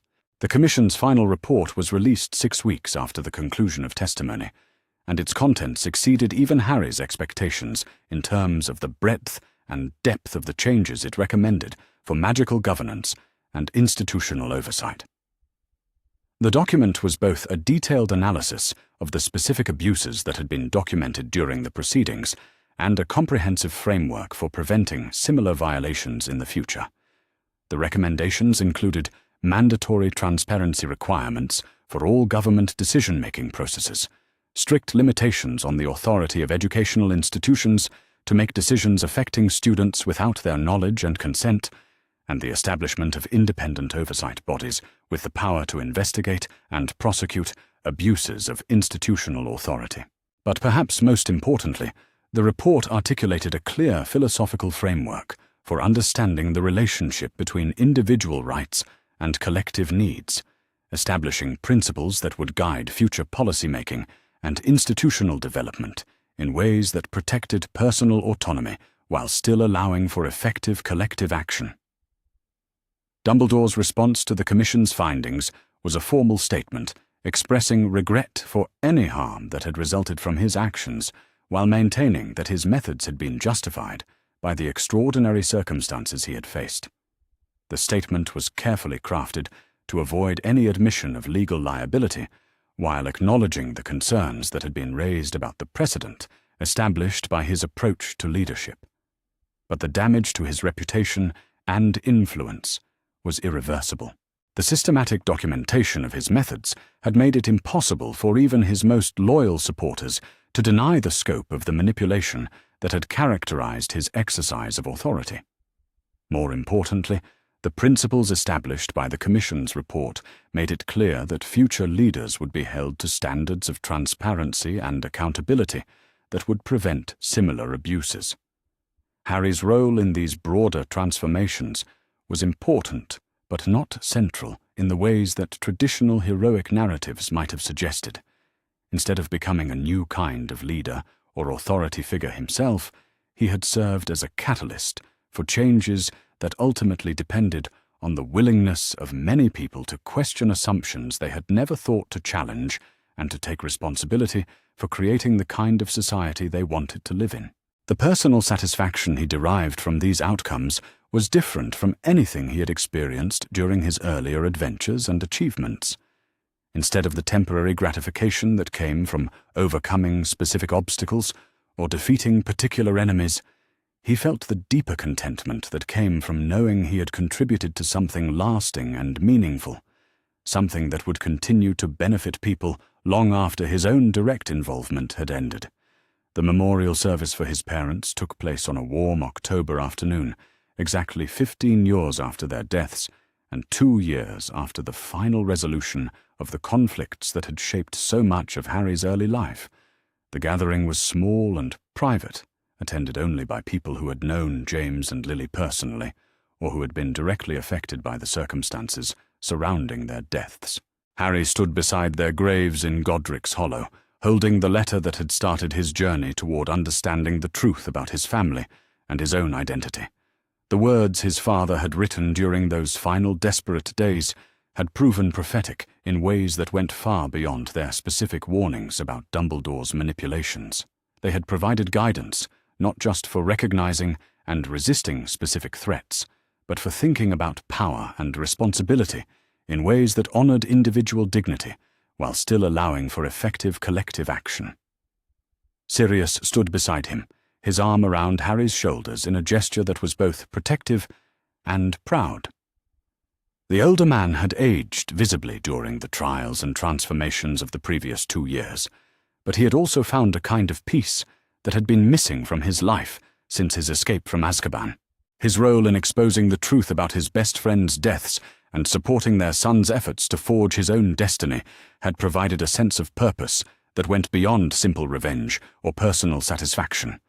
Hermione and Ron flanked them, their presence a reminder of the friendships that had sustained Harry through the most difficult periods of his journey toward independence and self-understanding. Their loyalty and support had been tested by challenges that would have destroyed weaker relationships, but the bonds between them had emerged stronger and more mature than anything they had experienced during their school years. Luna, Ginny, Neville, and even Draco were scattered among the other mourners, each representing different aspects of the coalition that had made Harry's resistance possible and successful. Their willingness to question authority and challenge institutional power had been crucial in creating alternatives to the cycles of manipulation and control that had characterized magical society for so long. As the service concluded and the mourners began to disperse, Harry found himself thinking about the future in ways that would have been impossible during the dark years when his life had been shaped by other people's expectations and plans. He had choices now, real choices about what he wanted to do with his abilities and opportunities, and those choices were his to make, based on his own values and priorities, rather than the demands of destiny or prophecy. The Aura training program that had been reformed along with the rest of the ministry offered opportunities to work in law enforcement that emphasized protection and service, rather than the authoritarian control that had characterized previous approaches to magical security. The newly established Commission on Magical Ethics needed investigators and analysts who could identify and address institutional abuses before they reached the systematic levels that had characterized Dumbledore's manipulations. The educational reform movement that had emerged from the broader transformation of magical society needed teachers and administrators who understood the importance of respecting student autonomy while still providing the guidance and support that young people needed to develop their abilities and understanding. But perhaps most appealing of all were the opportunities to continue working with the network of allies and organizations that had proven so effective in creating alternatives to traditional power structures. The work was less glamorous than the heroic adventures of his youth, but it was also more meaningful and more sustainable than achievements that depended on exceptional individuals rather than collective effort and mutual support. As Harry walked away from his parents' graves for what he knew would be the last time as the frightened, manipulated boy who had discovered their letter in a garden shed, he felt not the weight of destiny or the burden of exceptional responsibility, but the lightness that came from knowing He was free to choose his own path and to define his own purpose. The boy who lived was gone, replaced by someone more complex and more interesting, a young man who had learned to think for himself and to work with others in building the kind of world he wanted to live in.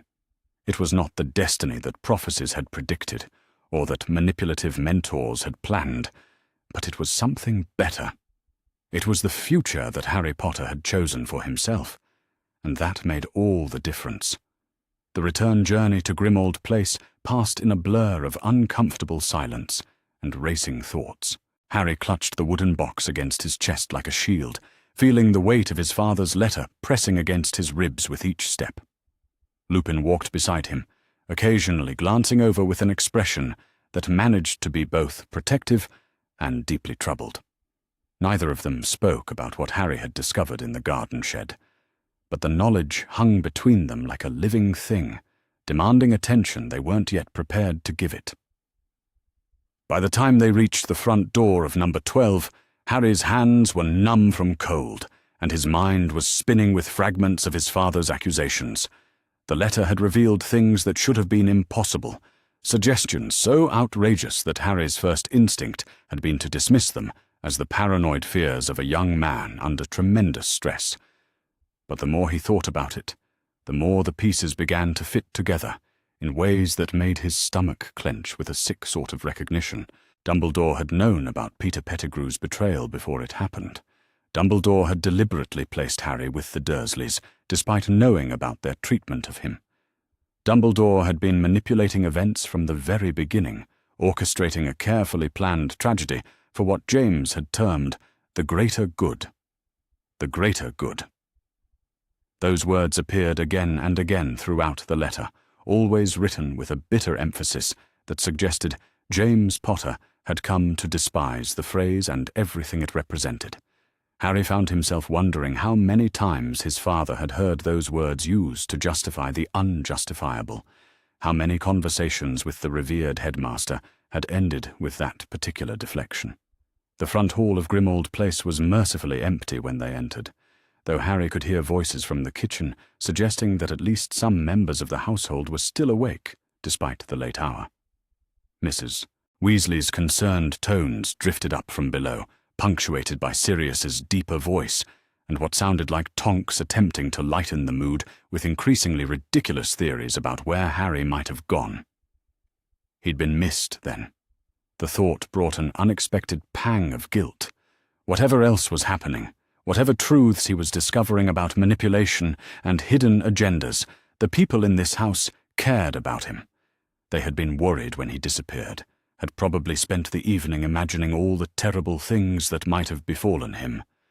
The irony wasn't lost on him that their worst fears about where he might be or what might happen to him were nothing compared to the reality of what he'd actually discovered. Lupin touched his arm gently as they paused at the top of the kitchen stairs. "You don't have to tell them everything tonight," his expression seemed to say. "You can process this first, decide what you want to share, and when." Harry nodded gratefully and slipped the box inside his jacket, zipping it closed so that no telltale corners would show. Then he took a deep breath, arranged his face into what he hoped was an appropriately sheepish expression, and followed Lupin down into the warmth and light of the kitchen. The conversation stopped the moment he appeared in the doorway. Mrs. Weasley turned from where she'd been pacing beside the stove, her face cycling through relief, anger, and maternal concern so quickly that Harry felt dizzy just watching her.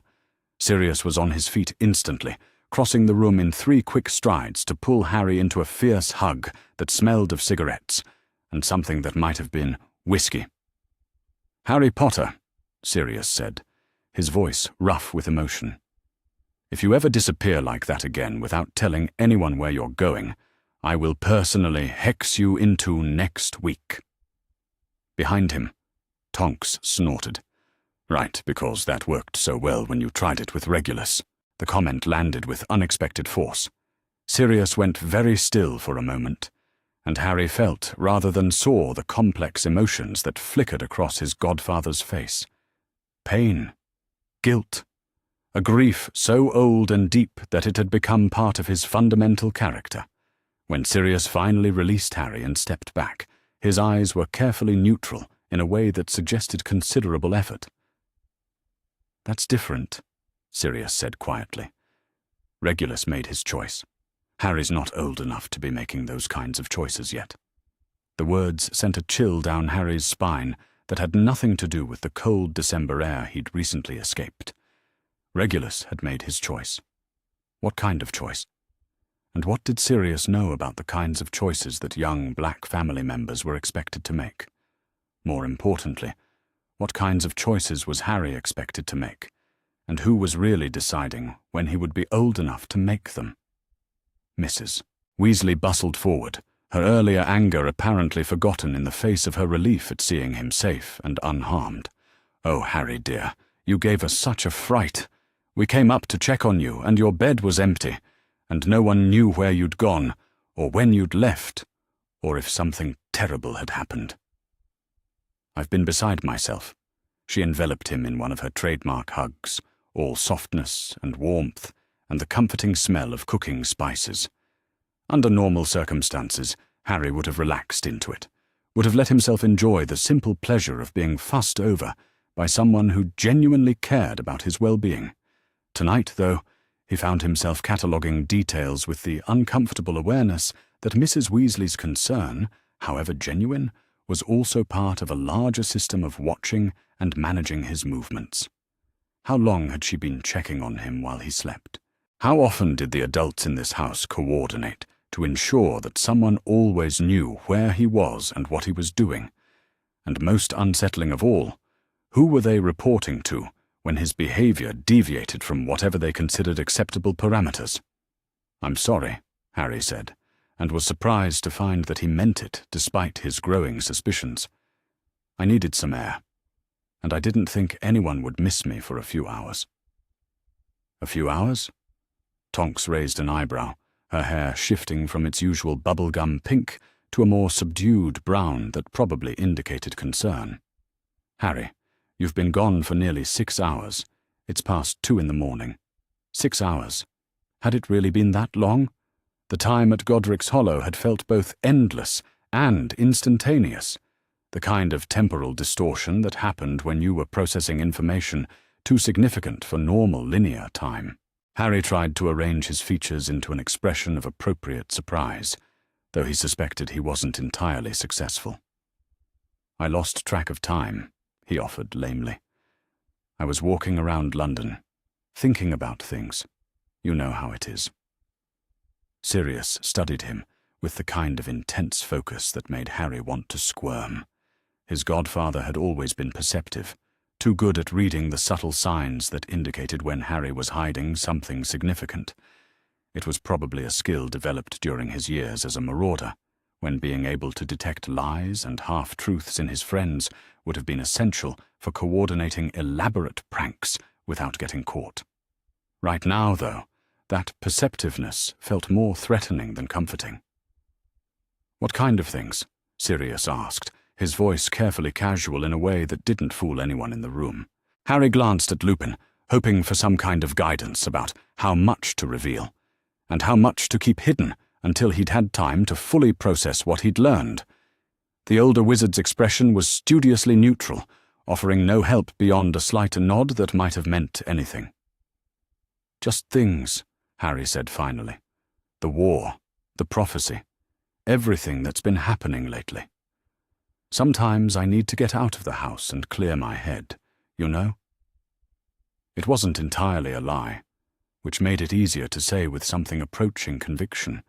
He had been thinking about the war and the prophecy, though not in the way his explanation implied, and he certainly had needed to get out of the house, though his reasons for leaving had been far more specific than a general need for fresh air and space to think. Mrs. Weasley made a soft sound that was equal parts understanding and disapproval. "Oh dear, I know it's difficult, but you can't just disappear like that, not in times like these. There are people who would love nothing more than to get their hands on you, and if something happened while you were out there alone..." She trailed off, but the implication was clear. Harry Potter wandering around London by himself was an unacceptable security risk, a potential disaster that could compromise not just his own safety, but the safety of everyone connected to him. It was a reasonable concern, even a valid one. So why did it feel like another link in a chain that had been binding him for longer than he'd realized? "I understand," Harry said, because it was the response that was expected, and because arguing would only draw more attention to his behavior. "I'll be more careful in the future." "See that you are," Mrs. Weasley said firmly, though her expression had softened considerably. "Now you must be freezing. Let me make you some tea and something to eat. You missed dinner, and growing boys need proper meals, especially when they're gallivanting around London in December weather." She bustled off toward the stove, and Harry found himself grateful for the distraction. It gave him a chance to study the other occupants of the kitchen without seeming to do so, to catalogue their reactions and try to determine how much they knew about the forces that were shaping his life. Tonks had settled back into her chair at the kitchen table, though her posture remained alert in a way that suggested she was still processing his explanation for the evening's absence. Her hair had returned to its usual pink, but the colour was more muted than normal, as if her emotional state was affecting her usual vibrant appearance. She kept glancing between Harry and Lupin with an expression that suggested she was picking up on undercurrents she couldn't quite identify. Sirius had returned to his position near the fireplace, but he remained standing rather than settling into one of the comfortable chairs that flanked the hearth. His body language was tense, coiled, like a man preparing for action he hoped wouldn't be necessary. Every few seconds, his eyes would flick to Harry's face, then away, as if he were searching for something specific but didn't want to be caught looking. And Lupin. Lupin stood near the kitchen door with his arms crossed, ostensibly relaxed, but actually radiating the kind of careful control that came from deliberately not reacting to stimulus that demanded a response. He knew more than he was saying. That much was obvious. The question was whether his knowledge extended to the specific contents of the letter Harry now carried, or if he was simply responding to the general sense that significant information had been discovered and shared. The tea preparation gave Harry time to think, though his thoughts kept circling back to the same central questions. How much of what his father had written was accurate? How much was paranoia born of stress and fear? And most importantly, how could he determine the difference without revealing what he'd learned to people who might be part of the very conspiracy his parents had feared?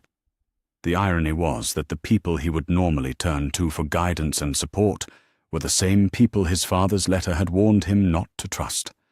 Dumbledore, obviously, but also other members of the Order, adults who had known his parents and claimed to have his best interests at heart. How many of them were truly looking out for him, and how many were simply following orders from a man who saw Harry as a necessary sacrifice for the greater good? Mrs.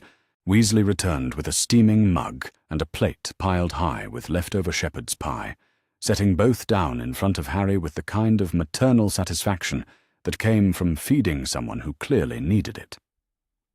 The food was excellent, as her cooking always was, but Harry found himself struggling to taste it properly. Everything felt muted, distant, as if he were experiencing the world through several layers of glass. "Better?" Mrs. Weasley asked, settling into the chair across from him with her own cup of tea. Much, Harry lied, because the truth would have required explanations he wasn't prepared to give. "Thank you for waiting up for me. I know it was thoughtless to leave without telling anyone." "Well," Tonks said with a grin that didn't quite reach her eyes, "next time you feel the need for a midnight constitutional, maybe give one of us a shout first. We could all use the exercise, and London's more interesting with company, anyway." The suggestion sounded casual, friendly, but Harry caught the underlying message. "Next time you decide to disappear, we're coming with you. No more solo adventures, no more opportunities for unobserved conversations or unsupervised discoveries." He nodded and smiled and made appropriate responses to the gentle scolding that followed, but part of his mind was already working on the problem of how to find time and privacy to properly read through the rest of his father's letter. The brief glimpse he'd gotten in the garden shed had been enough to understand that the accusations were serious and detailed, but he needed to see the full scope of what James Potter had discovered before he could decide how to proceed. The conversation gradually shifted from his evening's absence to more general topics. The war, though they were careful to keep the details vague in deference to his supposed youth and innocence. Christmas plans, though these were complicated by the security concerns that kept them all trapped in the house for the foreseeable future. Mundane household matters that felt surreal in the context of everything Harry had learned in the past few hours. He participated when expected, laughed at Tonks's jokes, accepted Mrs. Weasley's concerns about his health and well-being with appropriate gratitude. But underneath the surface normalcy, he felt like he was watching himself from outside his own body, observing a performance designed to maintain the illusion that nothing fundamental had changed. Everything had changed, though. The letter in his jacket pocket had shifted the ground beneath his feet so dramatically that he wasn't sure he would ever feel steady again. Questions he'd never thought to ask were now demanding answers. Assumptions he'd never realized he was making had been revealed as carefully constructed illusions. And the people around him, people he'd trusted and relied upon, were now potential threats whose loyalties and motivations he had to evaluate with the cold calculation of someone who could no longer afford to take anything for granted. It was well past 3 in the morning when the impromptu gathering finally began to break up. Mrs. Weasley retired first, after extracting promises from Harry that he would come to her immediately if he needed anything or felt the urge to go wandering again. Tonks followed shortly after, though not before giving Harry a hug that felt more like an assessment, her hands briefly checking for injuries or hidden objects with the practiced efficiency of someone trained in such things. That left Harry alone with Sirius and Lupin, a situation that should have felt comfortable and safe, but instead felt charged with unspoken tension. Both older wizards were watching him with expressions of careful neutrality that suggested they were having their own silent conversation about his behavior and what it might indicate. Harry finished the last of his tea and stood up, stretching in a way that he hoped looked casual and unstudied. I should probably get some sleep. It's been a long day. Sirius nodded, but didn't move from his position by the fireplace. Right. But Harry, before you go upstairs, there's something I want to ask you. The word sent a chill down Harry's spine that had nothing to do with the late hour or the drafty house. He tried to keep his expression neutral, though he suspected his sudden tension was visible to anyone who knew how to look for it. What's that? Sirius was quiet for a long moment, as if weighing his words carefully. When he finally spoke, his voice was gentler than Harry had expected. Are you angry with me? With us, I mean. The adults in your life. Because if there's something we've done, or failed to do, something that's making you feel like you need to handle things on your own? The question hung in the air between them, loaded with implications that Harry wasn't sure how to navigate. On one level, it was a reasonable inquiry from a concerned guardian who had noticed changes in behavior and wanted to address them before they became more problematic. On another level, it felt like a fishing expedition, an attempt to determine how much Harry knew and how much of a threat his newfound knowledge might pose to existing power structures. The honest answer was yes. He was angry. Furious, in fact, though his anger was too new and too complex to be easily explained or justified. He was angry about the years of lies and misdirection, angry about the way his choices had been limited by people who claimed to know what was best for him, angry about the growing suspicion that his entire life had been orchestrated by someone who saw him as a tool rather than a person. But he was also confused and hurt, and more than a little frightened by the implications of what he'd learned. And underneath all of those emotions was a grief so profound that it felt like it might tear him apart if he acknowledged it directly. Grief for the childhood he'd never had, for the parents he'd lost, for the innocence that had been stripped away by a letter that revealed just how little control he'd ever actually had over his own destiny. No, Harry said finally, because the truth was too dangerous and too complicated to share. I'm not angry. I'm just trying to figure things out, you know. Everything that's happened. Everything that's still happening. Sometimes it feels like too much. The explanation was honest enough to satisfy Sirius's immediate concerns, while vague enough to avoid revealing anything specific about what Harry had discovered. It was also calculated to appeal to his godfather's protective instincts, to position Harry as someone who needed support and guidance, rather than someone who might be planning to take independent action. The strategy worked, at least partially. Sirius's posture relaxed slightly, and some of the watchful tension left his expression. I understand, Sirius said. And you know you can talk to me about any of it, right? Or to Remus, or to any of us. You don't have to carry everything alone. I know, Harry replied, though the words felt hollow, even as he said them. Thank you, both of you, for everything. He exchanged good-night embraces with both men, noting the way Lupin's hands briefly pressed against his jacket where the box was hidden, not a search exactly, but a confirmation that whatever they had found at Godric's Hollow was still in Harry's possession. The touch was so subtle that Harry might have missed it if he hadn't been hyper-aware of every gesture and expression since returning to the house. The stairs to his bedroom felt longer than usual, each step echoing in the silence of the sleeping house. By the time Harry reached his door, he was exhausted in a way that went far beyond physical tiredness. It felt like he had lived several years in the space of a few hours, aged decades in the time it took to read a few pages of his father's handwriting. His room was exactly as he'd left it, bed rumpled from his earlier restlessness, clothes scattered across the chair where he'd dropped them while deciding what to wear for his midnight expedition. The normalcy of it was both comforting and surreal, a reminder that the physical world continued unchanged, even when everything else had been turned upside down. Harry closed and locked the door, then cast the privacy charms Hermione had taught him for exactly this kind of situation. The spells would prevent anyone from listening in on conversations or activities inside the room, though they would also alert anyone monitoring the house's magical activity to the fact that he was taking steps to ensure his privacy. It was a calculated risk, but one he had to take. The letter demanded his full attention, and he couldn't afford to be interrupted or overheard while he processed its contents. He pulled the wooden box from inside his jacket and set it carefully on his desk, then settled into his chair with the same kind of reverence he might have shown while approaching an altar.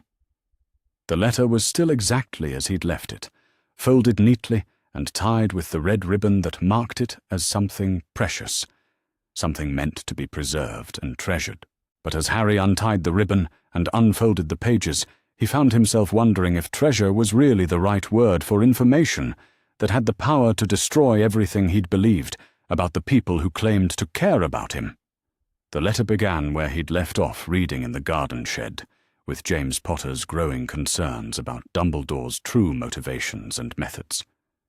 You must understand, Harry, that the man the world reveres as the leader of the light is not who he appears to be.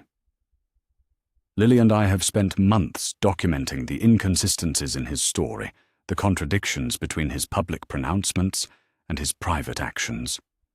What we have discovered is deeply disturbing.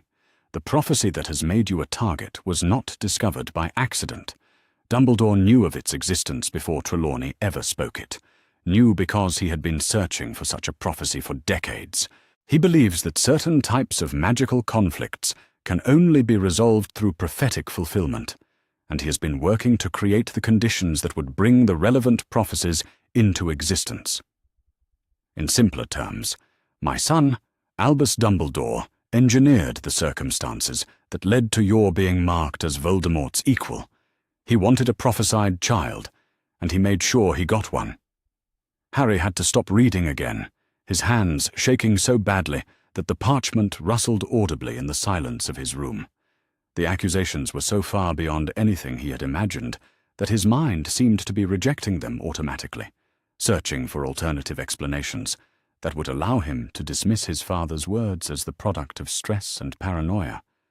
But the more he thought about it, the more the pieces began to fit together in ways that were both logical and terrifying.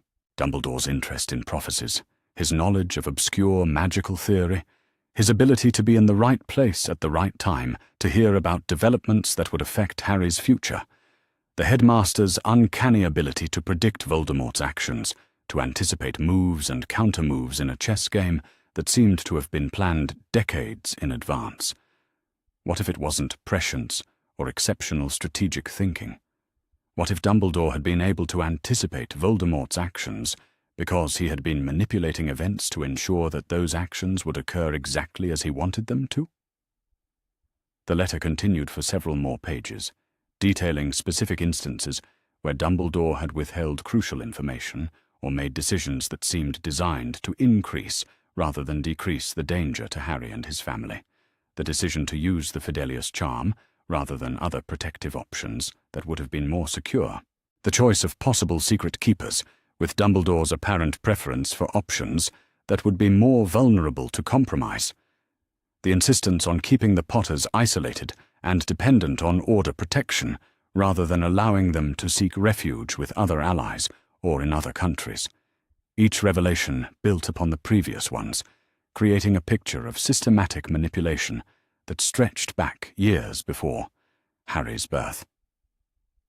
Dumbledore had identified James and Lily as ideal candidates to produce a prophesied child, had orchestrated their meeting and encouraged their relationship, had guided them toward choices that would maximize both the power of their eventual offspring and the likelihood that this offspring would be available for use in Dumbledore's larger plans. The most chilling revelation came near the end of the letter, in a section written entirely in Lily's careful handwriting. We know now that Albus never intended for us to survive long enough to raise you ourselves. A prophesied child must be shaped by prophecy, not by the mundane love and guidance of ordinary parents. You were meant to be an orphan, Harry, raised by people who would ensure that you grew up feeling unwanted and unloved, desperate for any scrap of affection or approval that the wizarding world might offer you. The Dursleys were chosen specifically because they would mistreat you. Albus could have placed you with any number of magical families who would have loved and cherished you, who would have raised you to understand your heritage and your power. Instead, he chose people who would suppress your magic, who would make you grateful for any rescue, no matter what price you might be expected to pay for it. You were meant to come to Hogwarts eager to please, willing to take any risk or make any sacrifice, if it meant earning the approval of the adults who finally seemed to value you. You were meant to see Albus as a grandfather figure, someone whose wisdom and guidance you would never think to question. If you are reading this, then our fears about his ultimate plan may be coming to pass. Please, my darling boy, be careful who you trust. Be careful what sacrifices you allow others to convince you are necessary. Your life has value beyond your usefulness in someone else's war, and you deserve the chance to choose your own destiny.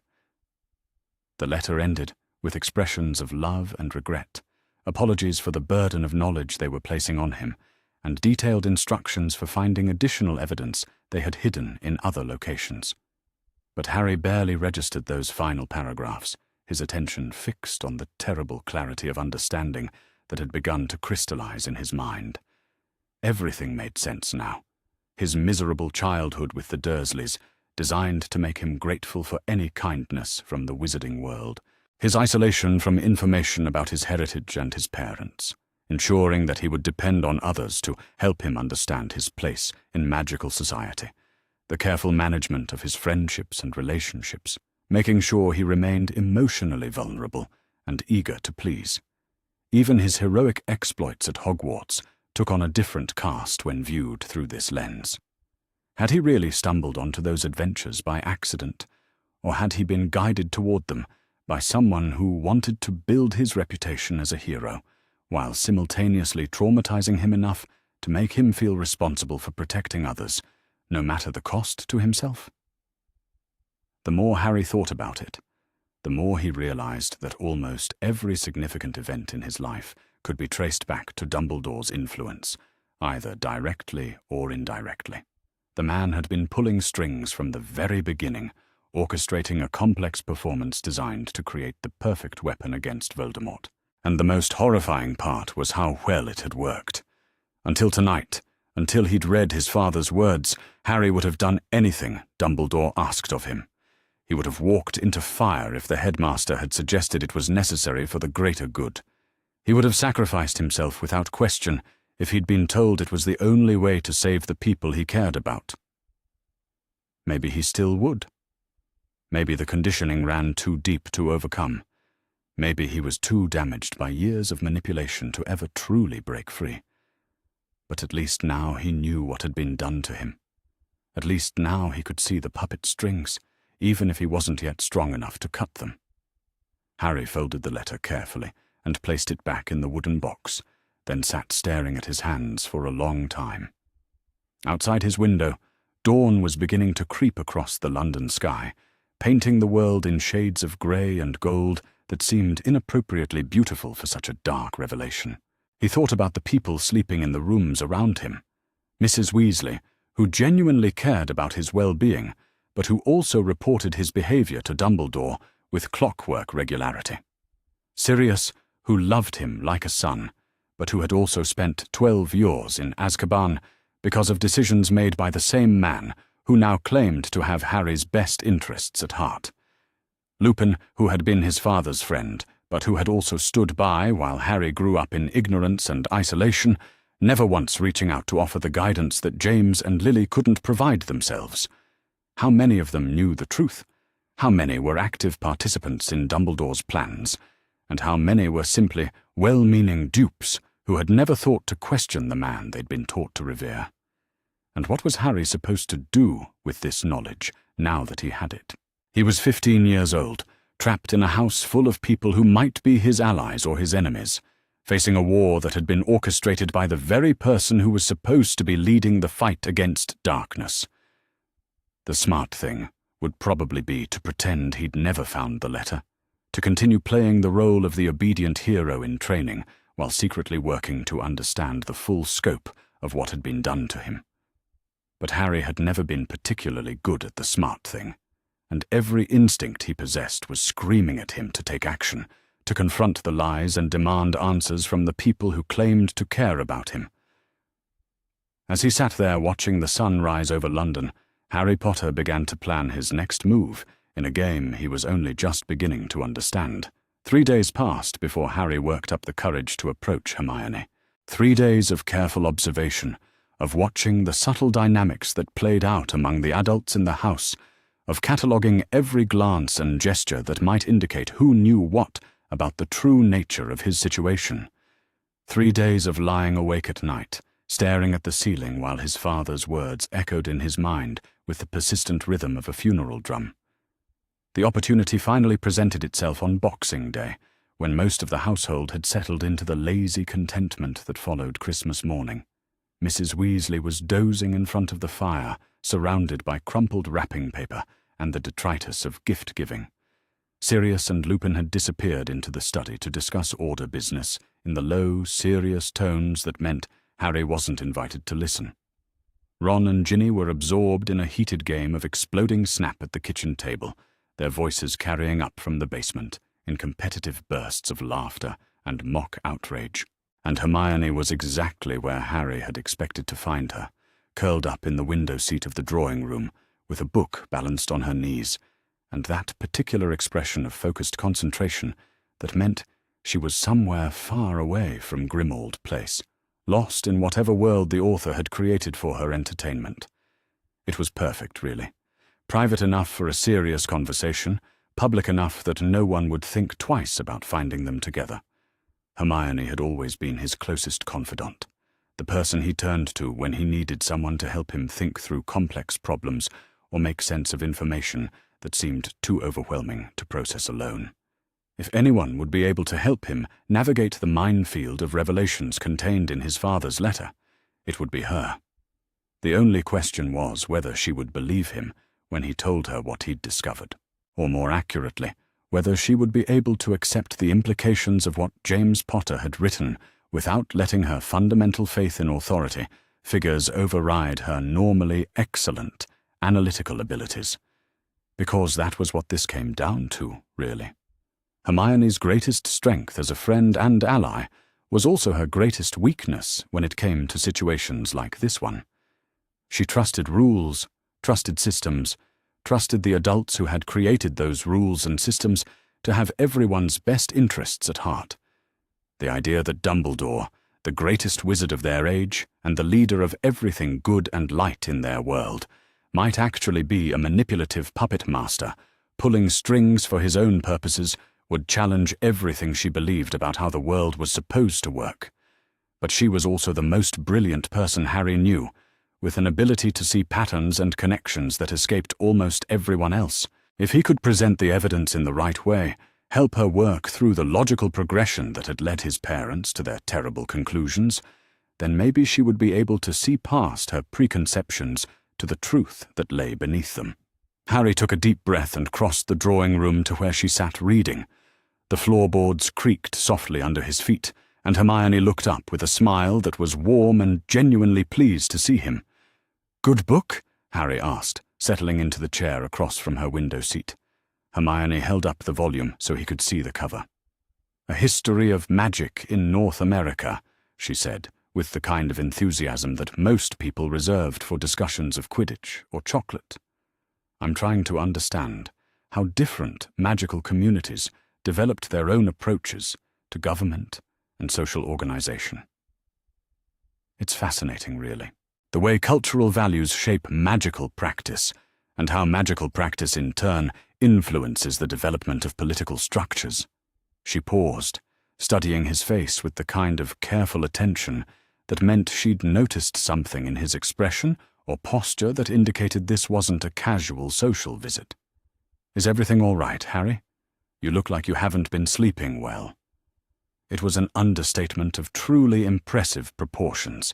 Harry had managed perhaps 6 hours of sleep total over the past 3 nights, and those had been interrupted by dreams that seemed designed to torment him, with visions of all the ways his life might have been different if certain people had made different choices. He probably looked like hell, but vanity was the least of his concerns at the moment. "Actually," Harry said carefully, "that's sort of what I wanted to talk to you about. I've learned some things recently. Things that have made me question a lot of assumptions I didn't even realize I was making.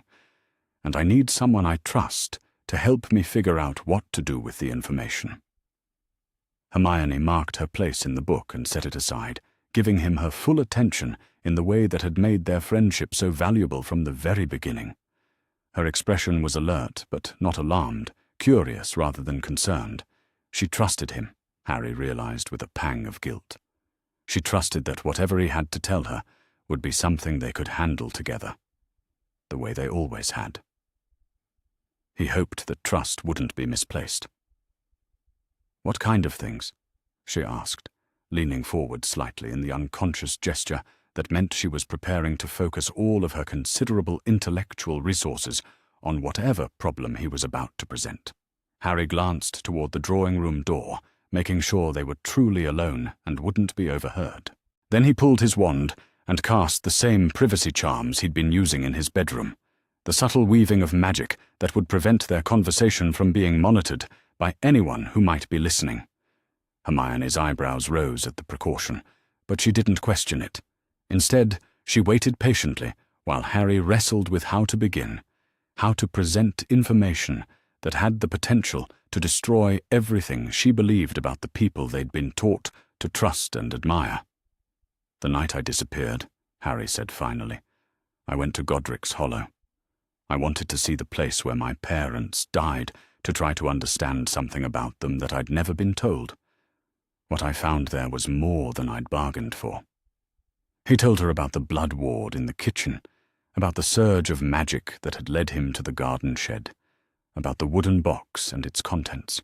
As he spoke, he watched her face cycle through surprise, confusion, and a growing sense of unease as she began to understand the implications of what he was describing.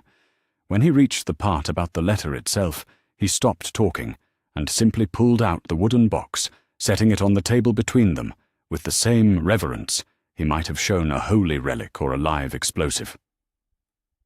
"They left me a letter," he said quietly. "My parents. Written 2 days before they died. And what it says about Dumbledore, about the war, about everything we've been told about my place in all of this.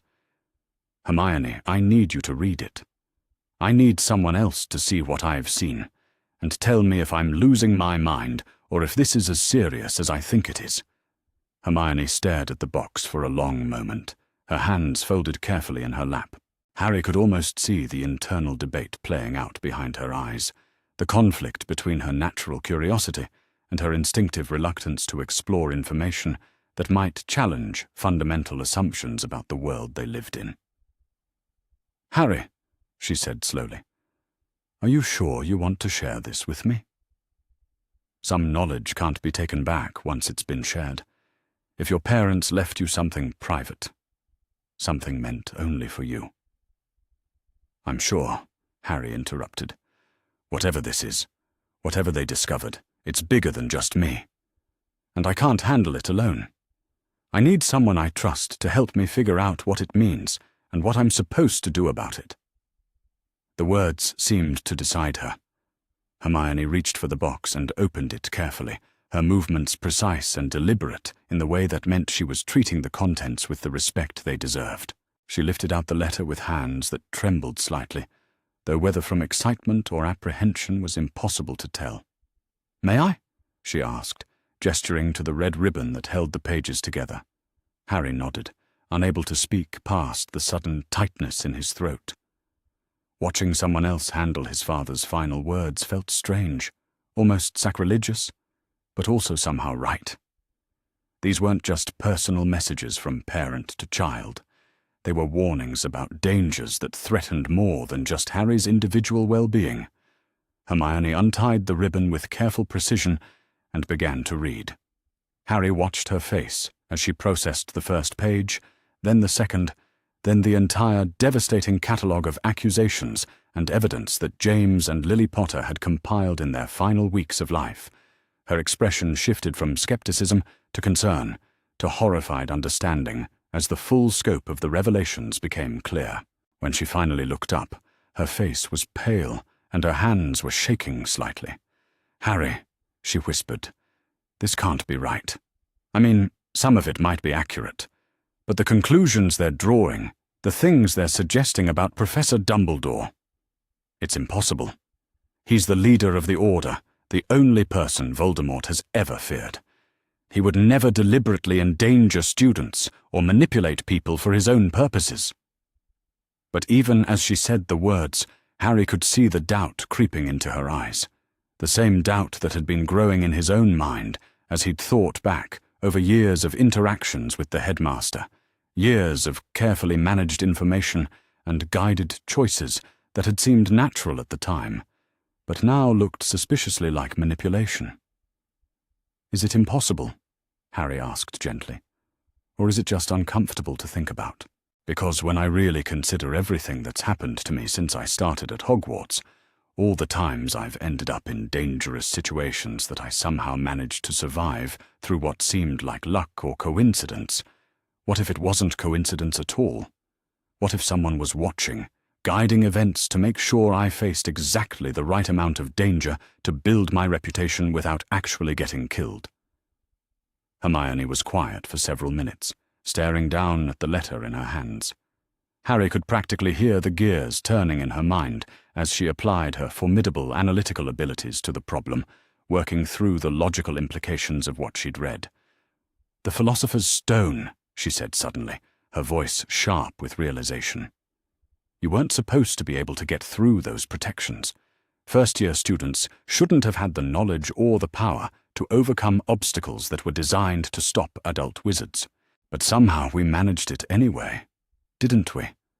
Almost as if the challenges were designed to be just difficult enough to seem impossible while actually being perfectly suited to our specific skills and knowledge." Harry felt a chill run down his spine as the memory took on new significance. The three-headed dog that could be put to sleep with music when Hagrid had just happened to mention that particular weakness to a group of first-year students. The devil's snare that could be defeated with light when Hermione had just learned about the plant in herbology class. The flying keys that could be caught by someone with exceptional Quidditch skills when Harry was already being hailed as a natural flyer. And the mirror of Erist, which had been set up to respond to someone who wanted to find the stone but not use it. How many people in the wizarding world would have fit that particular psychological profile? How convenient that Harry Potter, the boy who lived, happened to be exactly the right type of person to retrieve the stone without being corrupted by it. The Chamber of Secrets was the same way, Harry continued, his voice gaining strength as the pattern became clearer. I was the only person in the school who could speak Parseltongue, the only one who could communicate with the basilisk or understand the messages it was leaving. And somehow, I ended up being the one who found the chamber, who faced the basilisk, who destroyed the diary. Almost as if the entire crisis was designed to showcase my abilities and build my legend. Hermione nodded slowly, her academic mind clearly working through the implications with the same methodical precision she applied to her studies. And the Triwizard Tournament. You didn't enter yourself, but somehow your name came out of the goblet anyway. And despite being younger and less experienced than the other champions, you managed to survive every task and even win the tournament. Because someone was making sure I survived, Harry said grimly. Someone who needed me to face Voldemort at the end, who needed me to witness his return so I could provide testimony that would be believed by the wizarding world. The pieces were falling into place with horrifying clarity.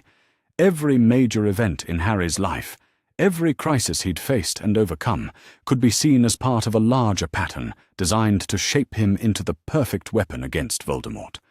A weapon that would be willing to sacrifice itself when the time came, because it had been conditioned from childhood to see such sacrifice as heroic and necessary.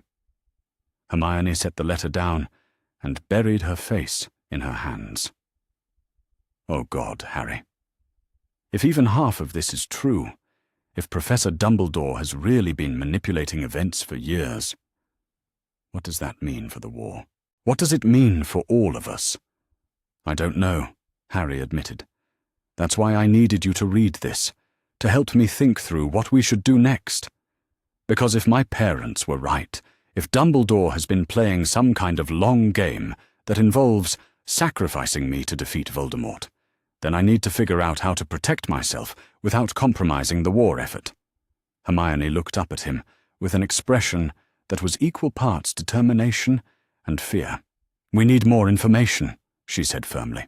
We need to verify as much of this as possible before we make any decisions about how to proceed. Your parents mention other evidence, other locations where they hid documentation of what they discovered. We should try to find those sources and see if they support the conclusions in this letter. Harry nodded, relieved to have someone else taking a logical approach to the problem. That was what he'd hoped for when he decided to trust Hermione with this information. Her ability to see past the emotional impact of the revelations to focus on the practical steps they needed to take. There's something else, though, Harry said carefully. Something we need to consider before we start investigating further. If my parents were right about the scope of Dumbledore's manipulation, then it's likely that other people in the Order are involved, either as willing participants or as unknowing pawns. We can't trust anyone else with this information until we know who's really on our side. The implications of that statement settled over them like a heavy blanket. If they couldn't trust Dumbledore, then they couldn't trust anyone who reported to Dumbledore, which meant most of the adults in their lives were now potential threats, people who might be working to ensure Harry's compliance with whatever plans had been made for his future. What about Ron? Hermione asked quietly. He's our best friend, and his family has been nothing but kind to us. Surely we can trust him with this. Harry had been dreading that question. Ron was indeed their best friend, and the Weasley family had welcomed Harry with open arms from the moment he'd first set foot in their home. But they were also deeply loyal to Dumbledore, unquestioningly committed to the Order and everything it represented.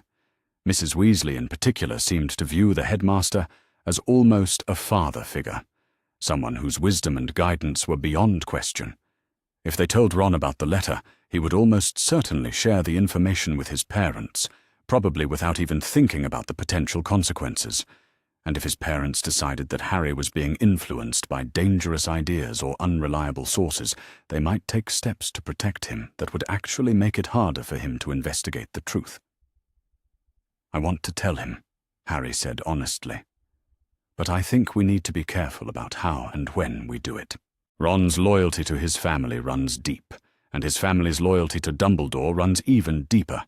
We need to have more concrete evidence before we ask him to question everything he's been taught to believe. Hermione nodded reluctantly. "You're probably right. But I hate keeping secrets from him, especially secrets this important. It feels like we're betraying our friendship."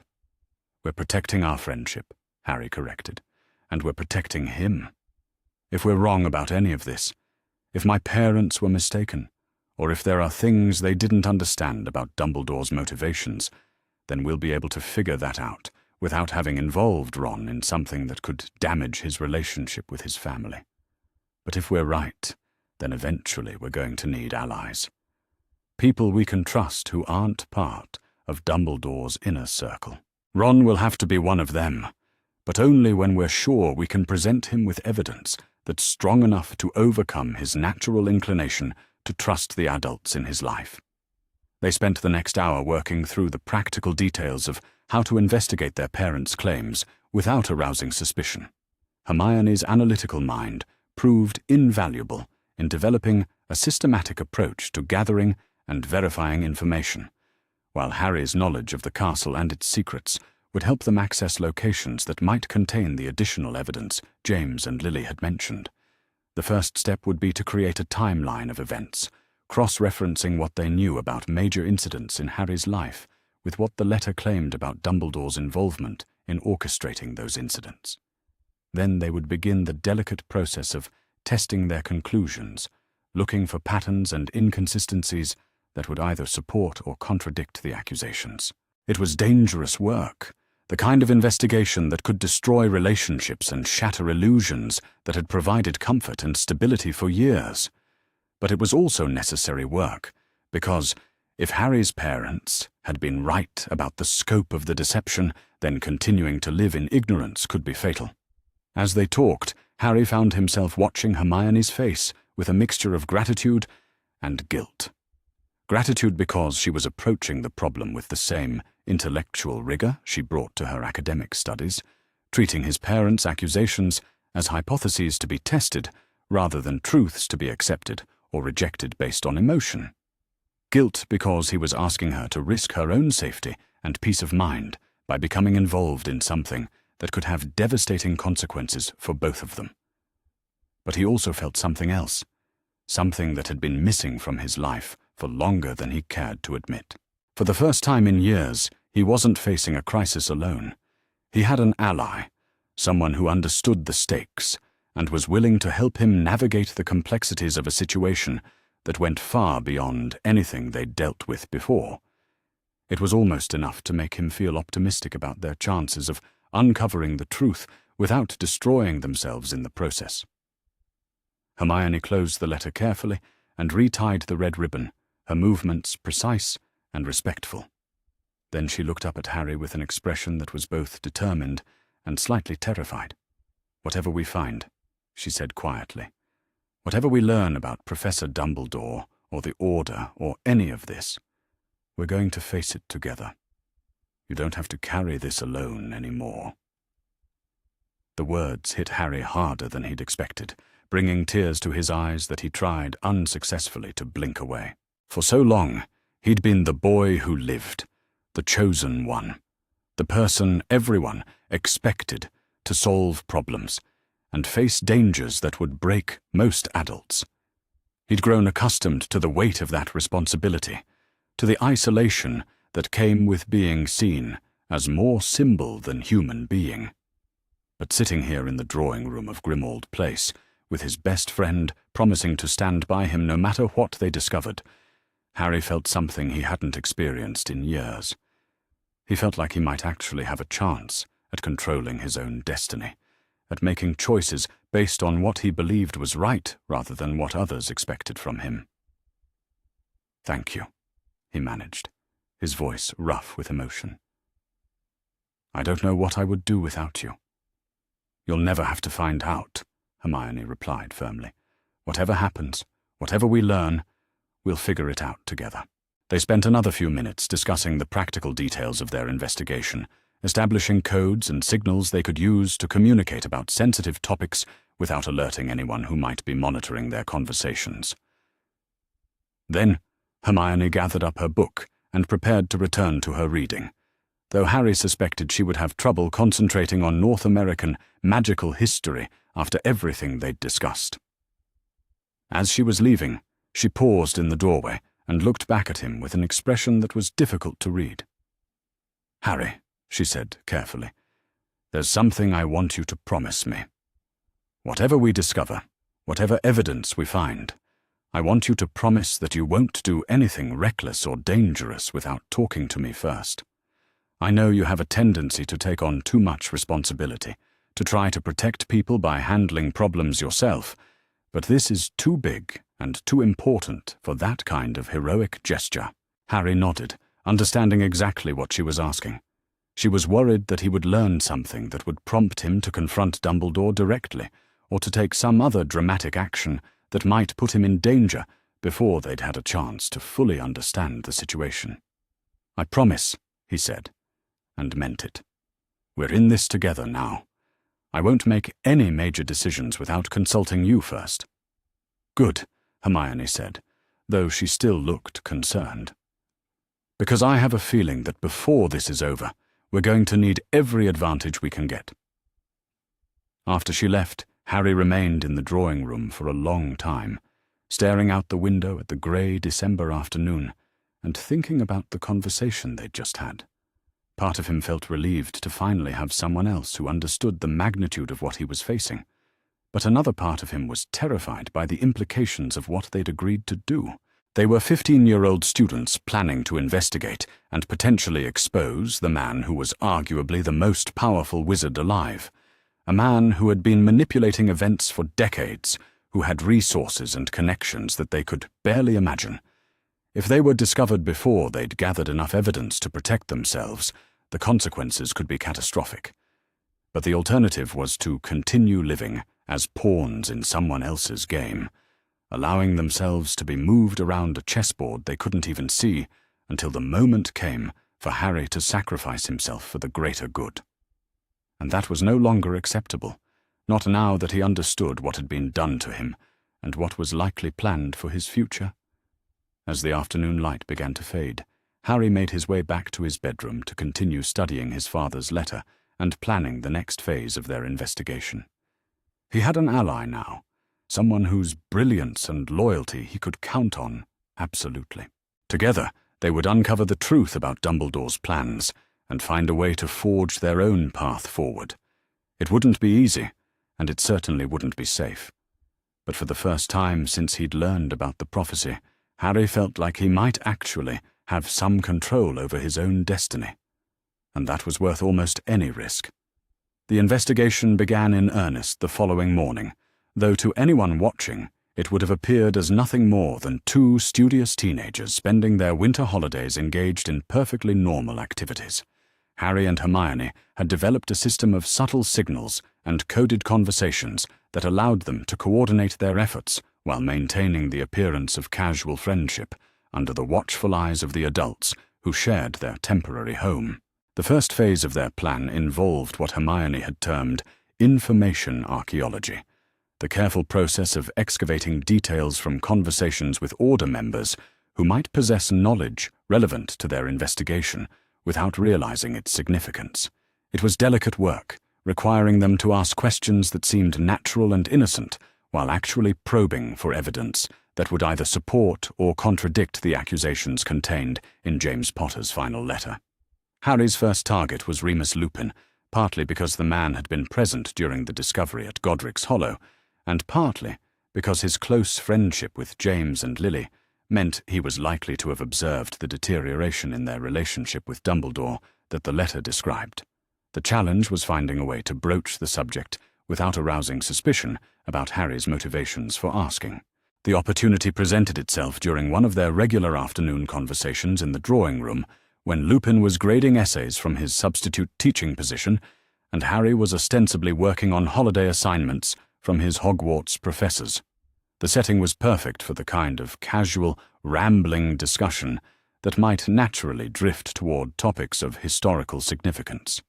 "Professor Lupin," Harry said, looking up from his Transfiguration homework with an expression of carefully calculated curiosity, "I've been thinking about that night at Godric's Hollow, when we found the box my parents left.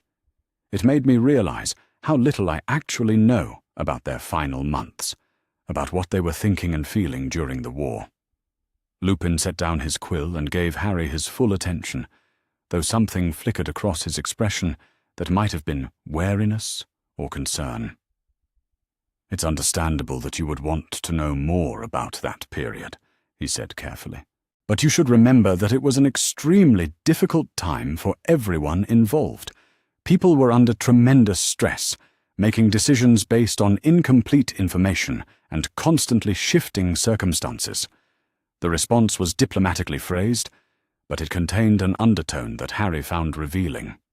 Lupin was preparing to defend decisions that might seem questionable in retrospect, establishing context that would explain away inconsistencies or contradictions before Harry even asked about them. "I understand that," Harry replied, maintaining his tone of innocent curiosity. "But I was wondering about the specific decisions that affected my family. The choice to use the Fidelius charm, for instance. My parents were obviously intelligent people, and they had access to information about protective magic that most wizards never learn. Why do you think they chose that particular approach instead of alternatives that might have been safer?" Lupin was quiet for a long moment, his expression thoughtful in a way that suggested he was weighing his words carefully. "The Fidelius charm was considered the most secure form of magical protection available at the time," he said finally. "It had never been broken by conventional means, and your parents had good reason to believe that it would keep them safe from Voldemort's detection. But it required them to trust another person completely," Harry pointed out. "And trust was obviously a complicated thing during the war, with spies and double agents operating on both sides.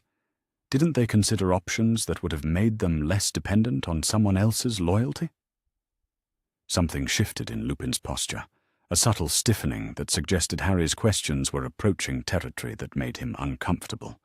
"The alternatives all had their own vulnerabilities," he said, his voice carrying a note of finality that indicated he didn't want to pursue the topic further. "Your parents consulted with Dumbledore and other experts before making their decision. They chose the option that seemed most likely to protect you and themselves under the circumstances."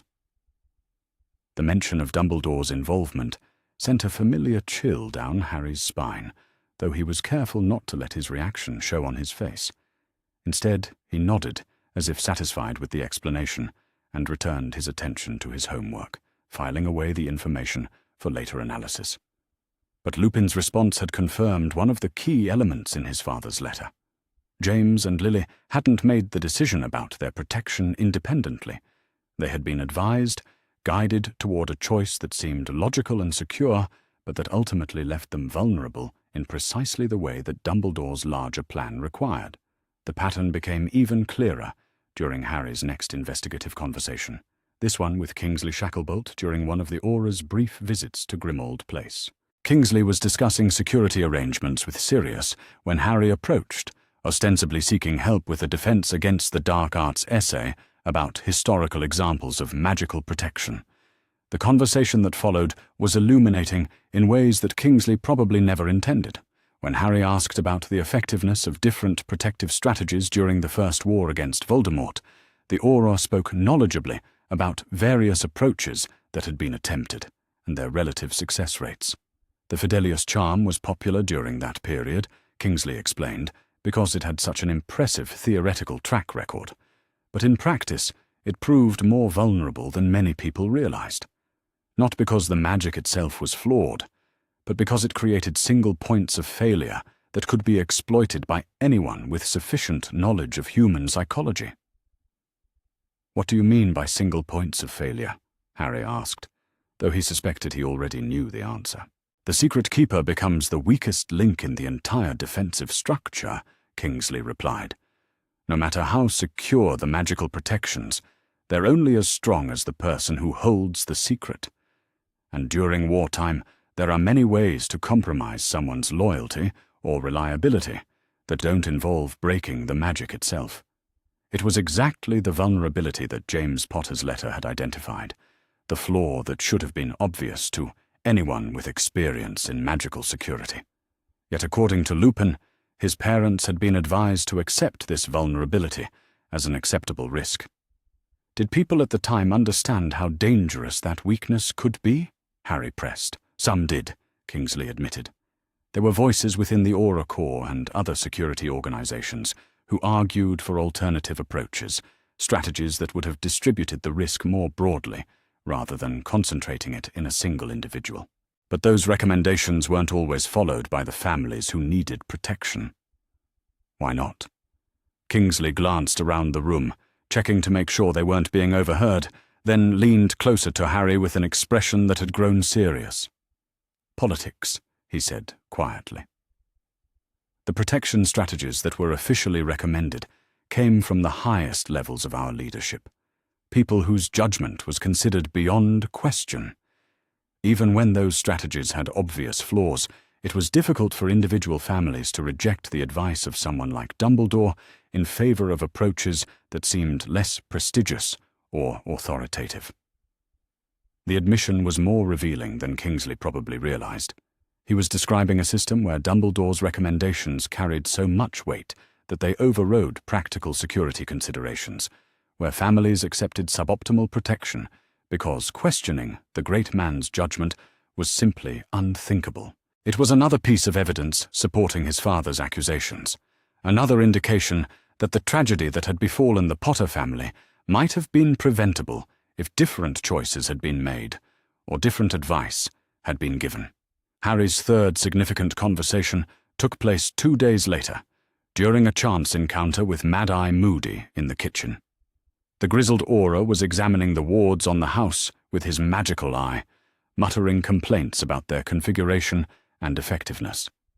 Harry approached him under the pretense of offering assistance, but with the real goal of learning more about the man's perspective on wartime security decisions.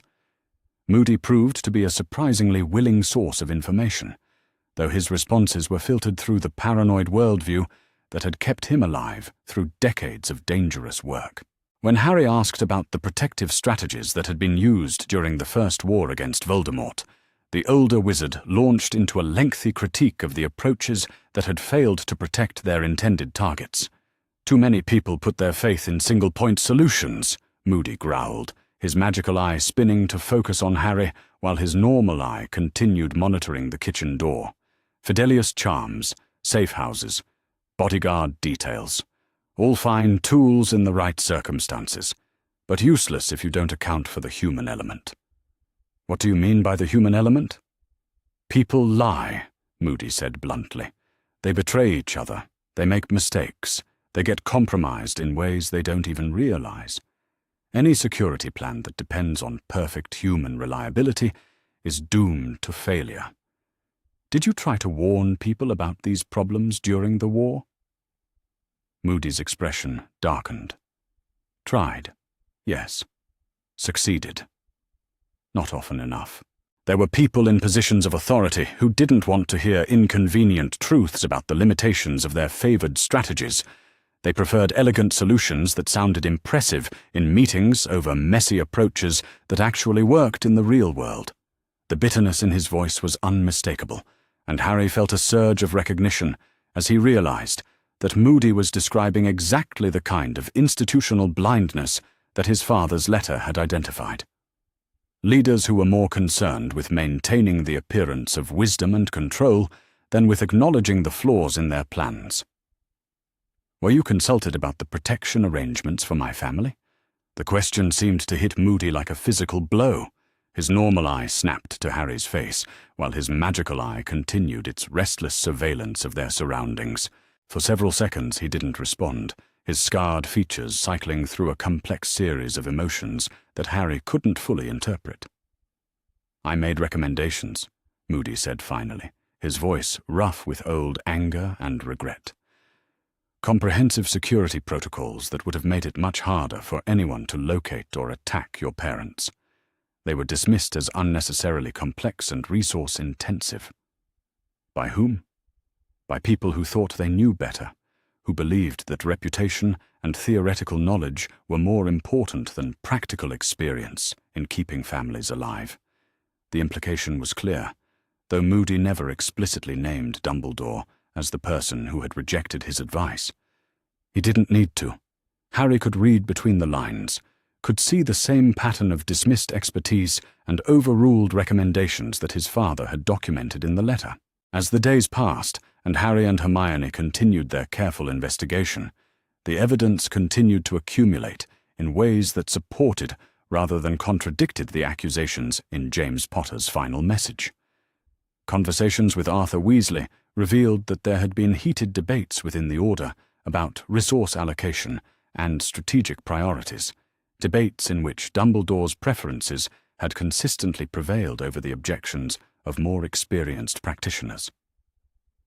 Discussions with Tonks uncovered information about Aura training protocols that should have made it impossible for Peter Pettigrew to operate as an effective spy, yet somehow his activities had gone undetected for months.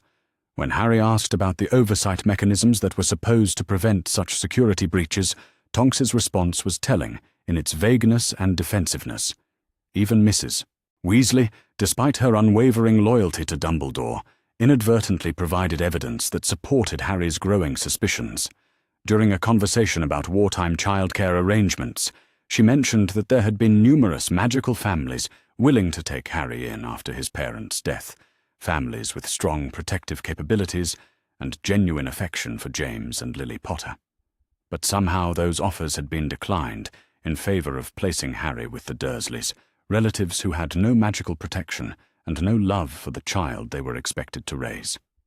When Harry asked about the reasoning behind that decision, Mrs. Weasley's explanation echoed the official justifications he'd heard countless times before, but with less conviction than usual. Each conversation added another piece to the puzzle that Harry and Hermione were assembling during their private meetings in the drawing room. The picture that emerged was one of systematic manipulation and deliberate misdirection, a pattern of decisions that consistently prioritized Dumbledore's long-term strategic goals over the immediate safety and well-being of the people he claimed to be protecting. It was during one of these analytical sessions that Hermione made the observation that crystallized everything they had learned into a coherent theory. "Harry," she said, looking up from the timeline they had been constructing, "I think I understand what your father meant about the greater good. It's not just that Professor Dumbledore makes decisions that sacrifice individuals for the benefit of society as a whole. It's that he's working toward a specific vision of how the wizarding world should be organized, and he's willing to manipulate events over decades to achieve that vision." "What kind of vision?" Hermione pointed to several entries on their timeline, moments when Dumbledore's influence had shaped major political and social developments in ways that seemed unrelated to the immediate conflict with Voldemort. "Think about it," she said. "Every decision he's made, every recommendation he's given, has had the effect of concentrating power in the hands of a small group of people who share his philosophical outlook. The Order of the Phoenix isn't just a resistance organization. It's a shadow government that operates outside normal democratic institutions, accountable to no one except Dumbledore himself." The realization was breathtaking in its implications. Harry had been thinking about Dumbledore's manipulation primarily in terms of its effects on his own life and the fate of his family.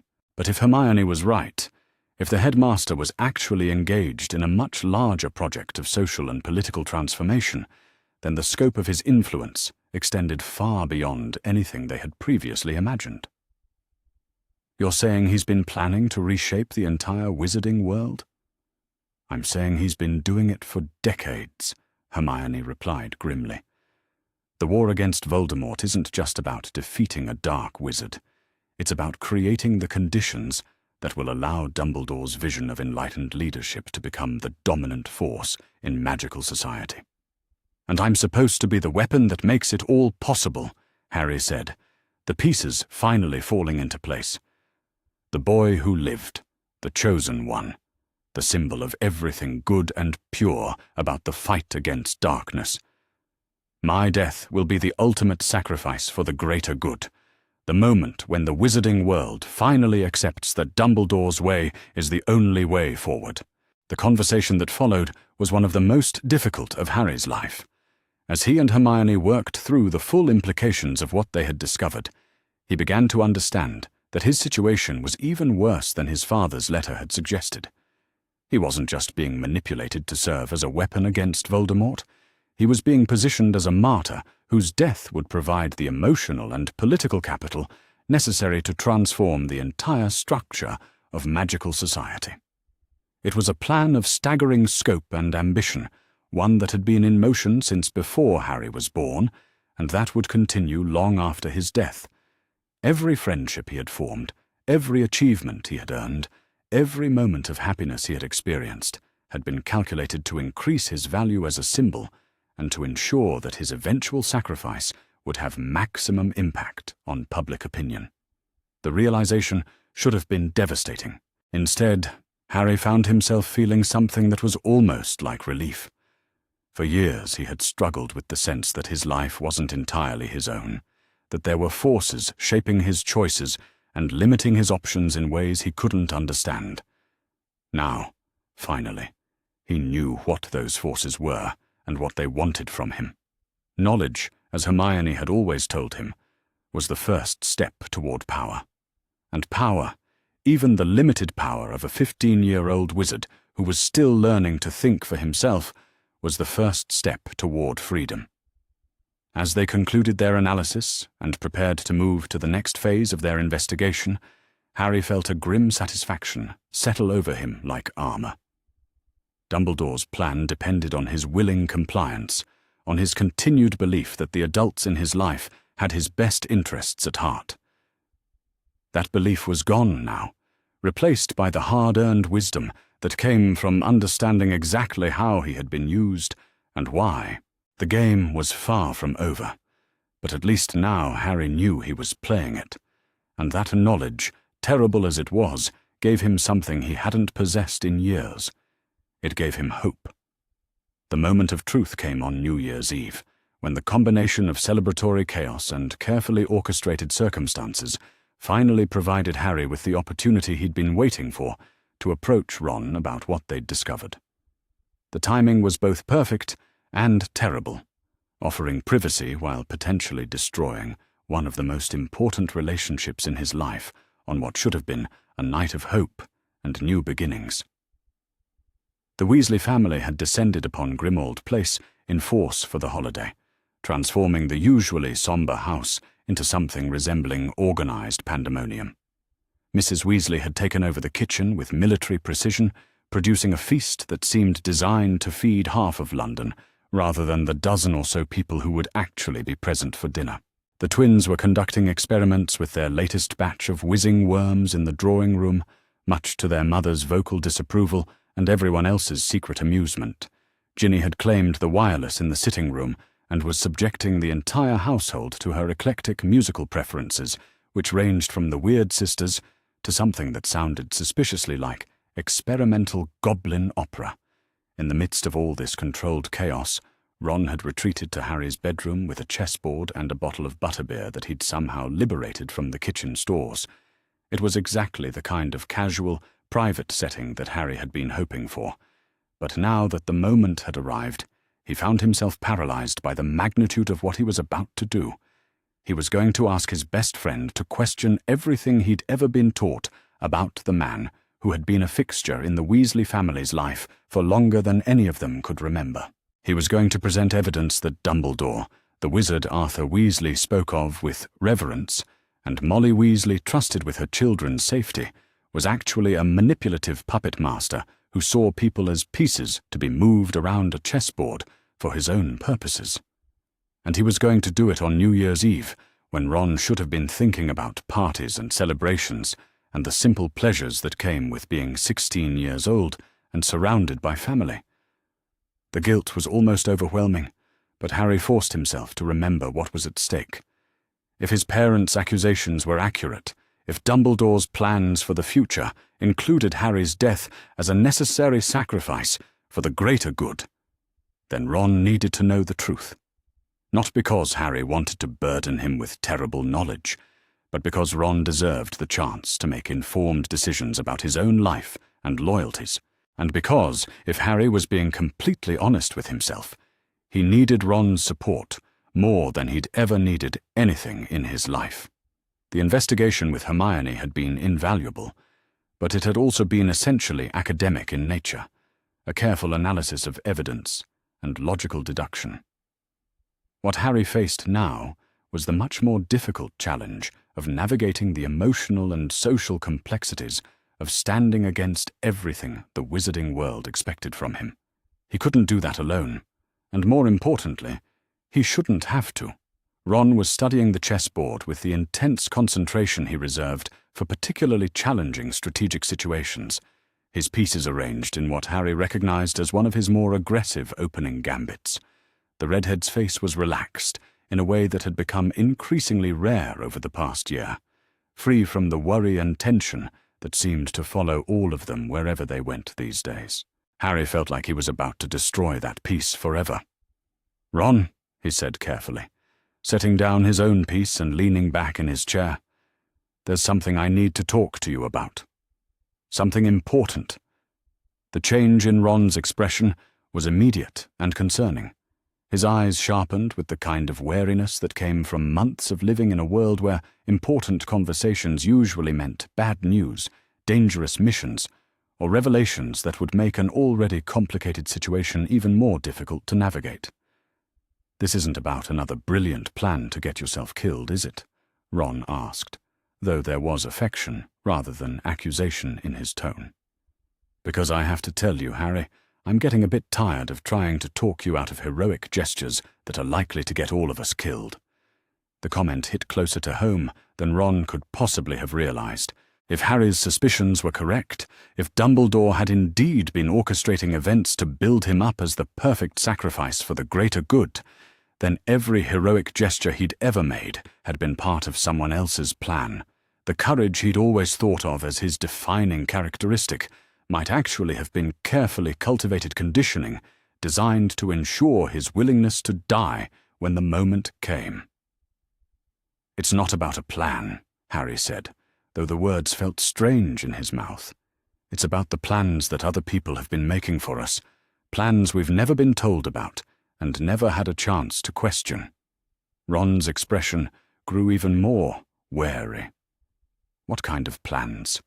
Harry took a deep breath and launched into the story he'd rehearsed dozens of times in his mind over the past week. He started with his midnight journey to Godric's Hollow, describing the discovery of his parents' hidden message and the accusations it contained. He moved carefully through the evidence that he and Hermione had gathered during their investigation, presenting each piece of information in the logical sequence that would make it easiest for Ron to follow and understand. Throughout the explanation, he watched Ron's face for signs of how the information was being received. Initially, there was skepticism, the natural reaction of someone being asked to believe something that contradicted fundamental assumptions about the world. Then came confusion, as Ron tried to reconcile the accusations with his own memories of interactions with Dumbledore. Finally, there was a growing horror as the full implications of what Harry was suggesting began to sink in. When Harry finished speaking, Ron was quiet for a long time. He stared down at the chessboard without really seeing it, his hands clenched into fists on the table between them. When he finally looked up, his eyes were bright with unshed tears and his voice was rough with emotion. "You're telling me," Ron said slowly, "that Dumbledore has been manipulating everything from the very beginning, that he knew your parents were going to die and let it happen because it served his purposes, that he placed you with people who would abuse you because he wanted you to be desperate for approval from the wizarding world." "That's what the evidence suggests," Harry replied. though saying the words aloud made them feel even more terrible than they had when he'd first read his father's letter. "And you think he's been planning for you to die as well, as some kind of noble sacrifice that will rally people to his cause and give him the political capital he needs to reshape magical society according to his vision." Harry nodded, unable to trust his voice to remain steady if he tried to speak. Ron pushed back from the table and began pacing around the small bedroom, his movements sharp and agitated. Harry had seen his friend angry before, but this was different. This was rage mixed with betrayal, the kind of fury that came from realizing that everything you'd believed about someone important in your life might have been a carefully constructed lie. "My parents worship him," Ron said, his voice tight with barely controlled emotion. "My entire family thinks he can do no wrong. When they talk about the war, about the sacrifices that have been made, and the victories that have been won, they give him credit for everything good that's happened and excuse everything bad as necessary, casualties in a larger struggle." Harry waited, letting Ron work through the implications on his own. This was the crucial moment, the point where Ron would either accept the evidence and join their investigation, or reject it as too painful to believe. Harry couldn't push, couldn't argue or cajole, or try to convince his friend through force of personality. Ron had to come to his own conclusions based on the facts that had been presented to him. "But if what you're saying is true," Ron continued, stopping his pacing to stare directly at Harry, "then my parents have been enabling someone who sees their children as acceptable casualties in his grand plan. They've been supporting someone who would sacrifice any of us if he thought it would serve the greater good." The realization hit Ron like a physical blow. He sank back into his chair, his face pale and his hands shaking slightly.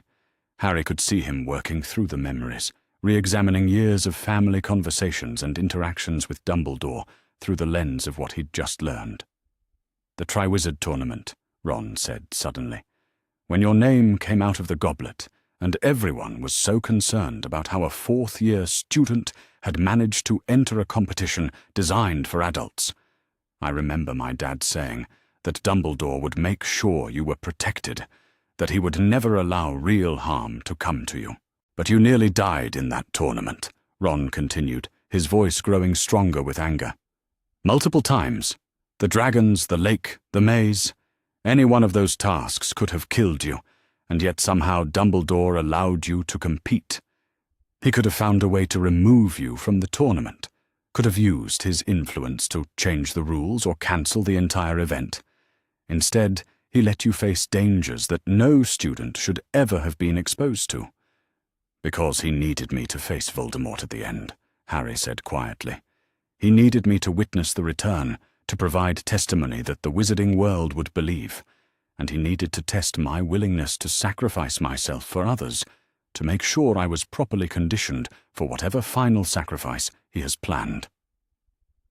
Ron buried his face in his hands, his shoulders shaking with the effort of processing everything he'd been told. When he finally looked up again, his expression had changed. The confusion and denial were gone, replaced by the kind of grim determination that Harry had learned to recognize in the faces of people who had been pushed beyond their limits and were preparing to push back. "What do we do?" Ron asked simply. The question was music to Harry's ears, confirmation that his faith in their friendship had been justified.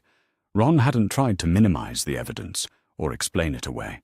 He hadn't insisted that there must be some reasonable explanation that would allow them to continue trusting Dumbledore without reservation.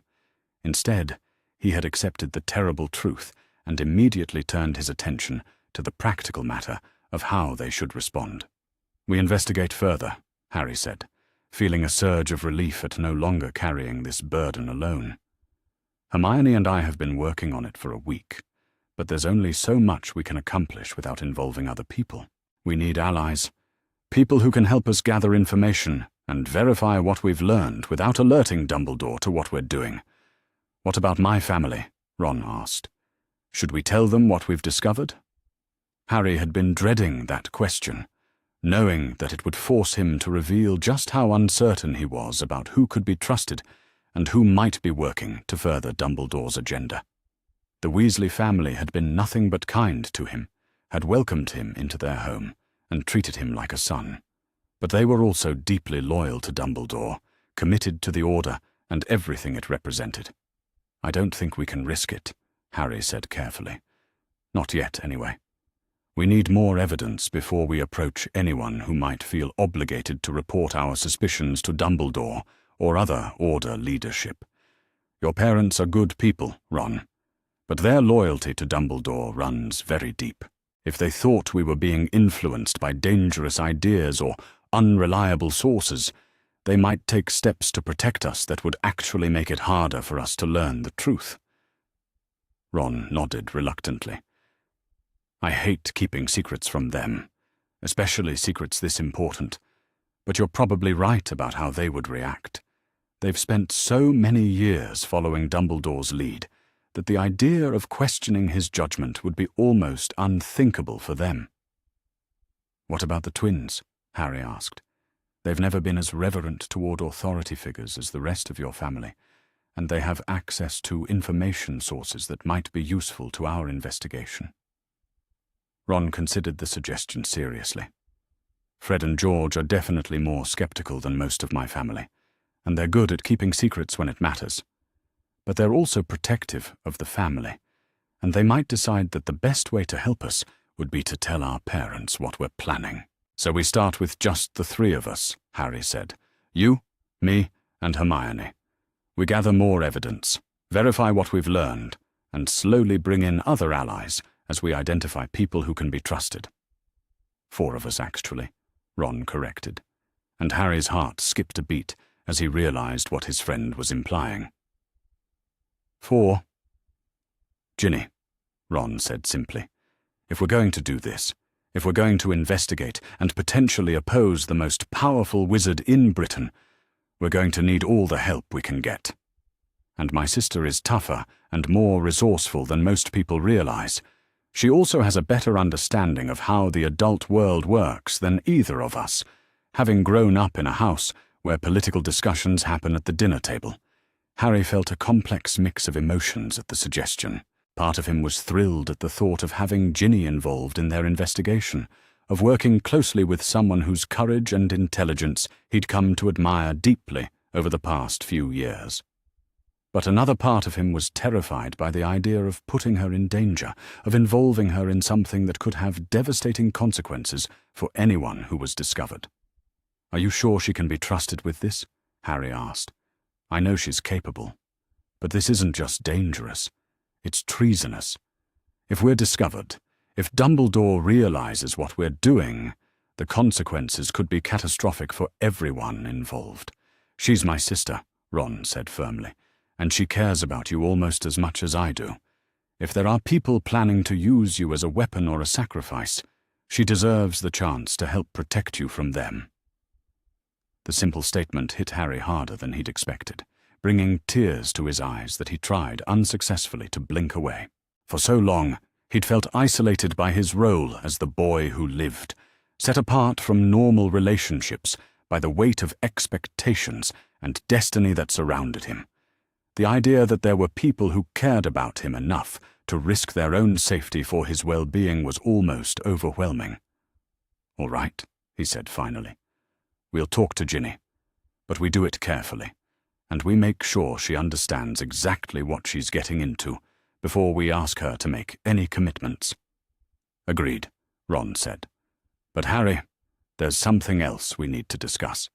If Dumbledore has been manipulating events for as long as you think he has, if his plans are as comprehensive as your parents' letter suggests, then we're not just investigating a conspiracy. We're planning to oppose it.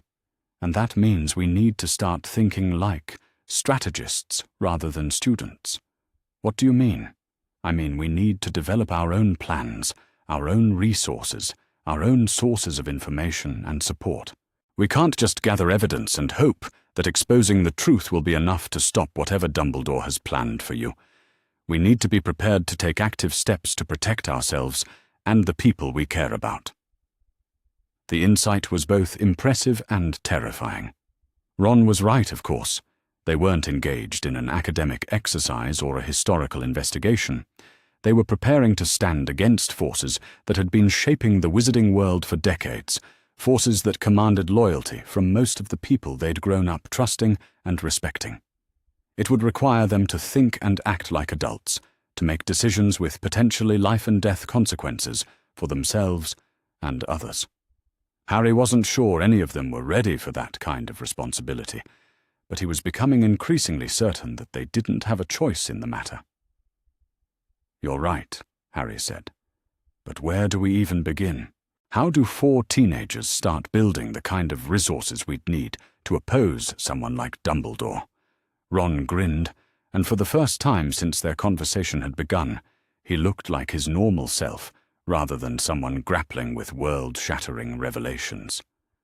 "We start by using the advantages we already have," he said. "You're famous, Harry. People listen to you, trust you, believe in you in ways that they don't believe in most adults. That's a kind of power, even if it's not the kind that Dumbledore has been trying to cultivate in you. And Hermione is brilliant," Ron continued.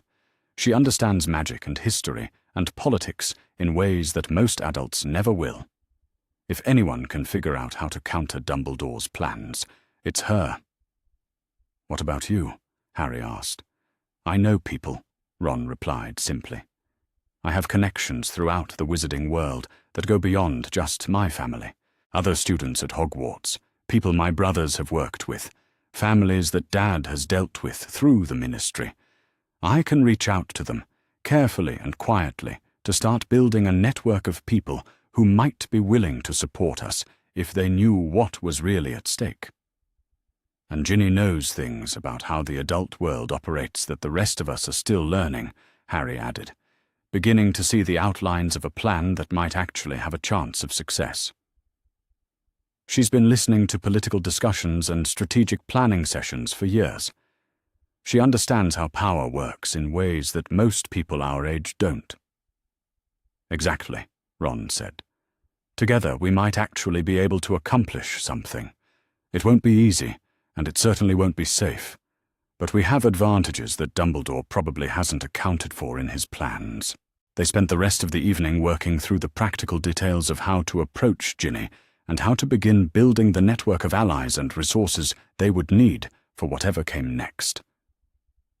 By the time the sounds of celebration began drifting up from the lower floors of the house, signaling the approach of midnight and the new year, they had the beginnings of a plan that felt both audacious and achievable. As they made their way downstairs to join the rest of the household for the traditional countdown, Harry felt something he hadn't experienced in months. For the first time since learning about the prophecy and his supposed destiny, he felt like he might actually have some control over his own future. The road ahead would be dangerous and uncertain, filled with challenges that would test everything they thought they knew about themselves and each other.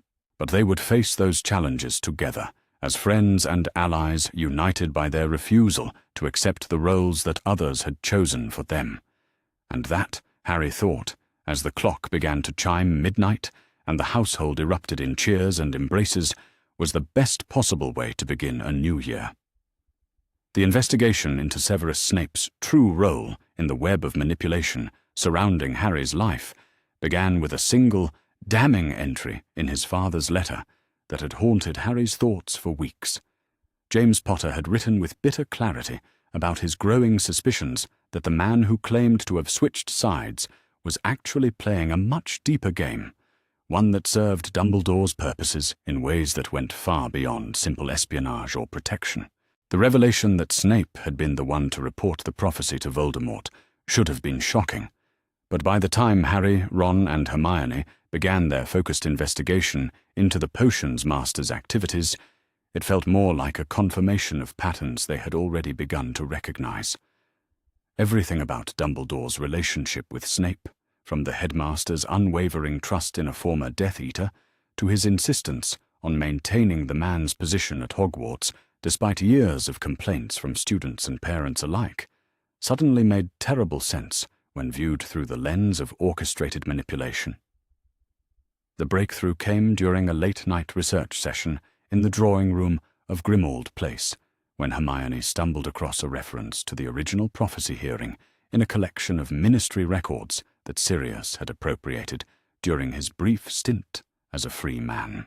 The document was buried in a stack of administrative paperwork, the kind of bureaucratic minutiae that most people would have skipped over entirely. But Hermione's attention to detail and Harry's growing paranoia about every aspect of his history had led them to examine every scrap of information they could find. The timing was wrong.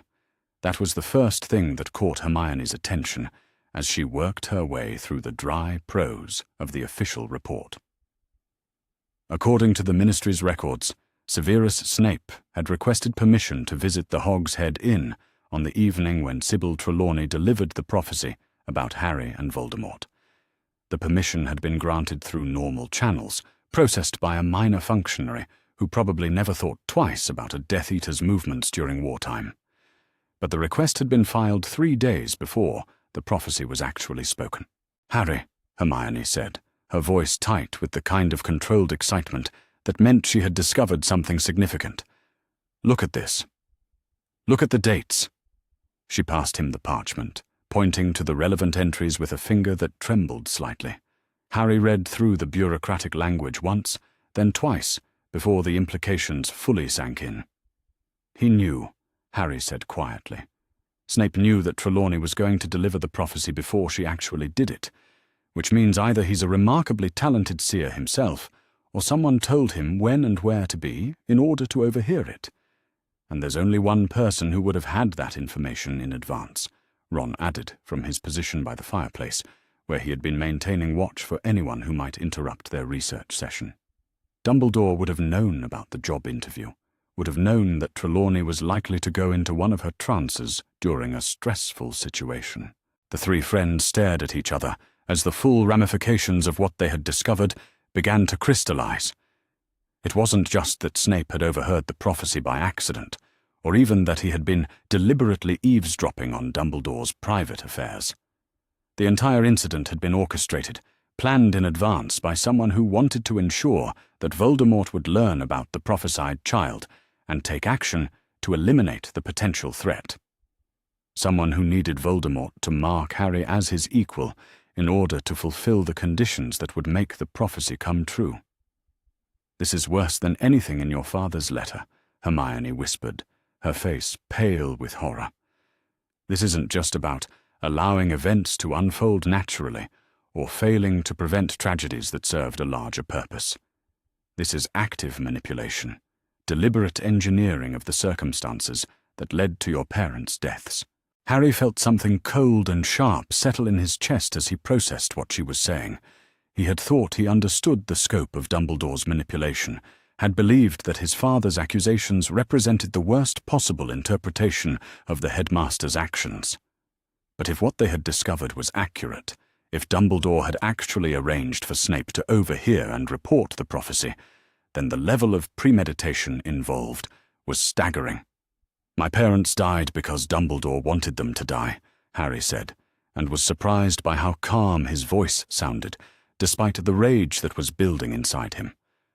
The prophecy wasn't an unfortunate leak of information that Dumbledore was forced to work around. It was part of his plan from the very beginning. Ron was pacing now, his movements sharp and agitated as he worked through the implications of what they had learned. "But why would he want your parents dead? What could their deaths possibly accomplish that keeping them alive wouldn't?" The answer, when it came to Harry, was so obvious that he wondered how he had missed it for so long.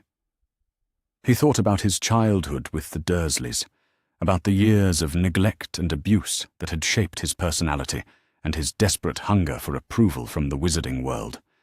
He thought about the way he had been raised to see himself as fundamentally different from other people, marked by tragedy and destiny in ways that made normal relationships impossible.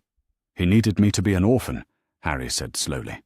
"He needed me to grow up without parents who would love me unconditionally, who would teach me to value my own life and happiness over abstract concepts like duty and sacrifice. If James and Lily had lived to raise me, I would have learned that I was more than just a symbol or a weapon. I would have had people in my life whose primary concern was my well-being, rather than my usefulness in someone else's war. But more than that, Harry continued, his understanding deepening as he spoke, he needed my parents to die as heroes. Their deaths weren't just about removing inconvenient obstacles to his plans for me. They were about creating a legend, a story that would inspire the wizarding world and provide the emotional foundation for everything that came after. The boy who lived isn't just famous because he survived Voldemort's attack, Harry realized with growing horror. He's famous because his parents died protecting him, because their sacrifice became the symbol of everything good and pure about the fight against darkness. Dumbledore didn't just want me to be willing to die for the greater good. He wanted my death to carry the same emotional weight as my parents', to be seen as the continuation of a noble tradition rather than the waste of a young life. Hermione was crying now, tears streaming down her face as she grappled with the systematic cruelty of what they had uncovered. The planning involved, she said through her tears, the decades of manipulation required to orchestrate something like this. How many other families has he destroyed? How many other children has he shaped into weapons for his personal war against whatever he considers to be darkness? The question hung in the air between them like a challenge. Harry had been so focused on understanding his own situation, on unraveling the specific threads of manipulation that had shaped his life, that he hadn't fully considered the broader implications of Dumbledore's methods. But if the headmaster was willing to engineer the deaths of James and Lily Potter to create the perfect orphaned hero, what other tragedies might he have orchestrated over the decades of his rise to power? How many other prophecies had he arranged to have fulfilled? How many other children had been marked by destiny and shaped by carefully crafted circumstances to serve his vision of the greater good? "We need to find out more about Snape," Harry said finally, forcing himself to focus on the immediate tasks that would help them build their case against Dumbledore. If he was willing to play this kind of role in my parents' deaths, there's probably more that he's been involved in. More evidence of how deep this conspiracy really goes. The investigation that followed was both more difficult and more revealing than any of them had anticipated. Snape's role at Hogwarts and his relationship with Dumbledore had always been shrouded in mystery and speculation. But the deeper they dug into the available evidence, the more it became clear that the man's supposed redemption was far more complex than the simple story of a Death Eater who had seen the error of his ways. The breakthrough came from an unexpected source.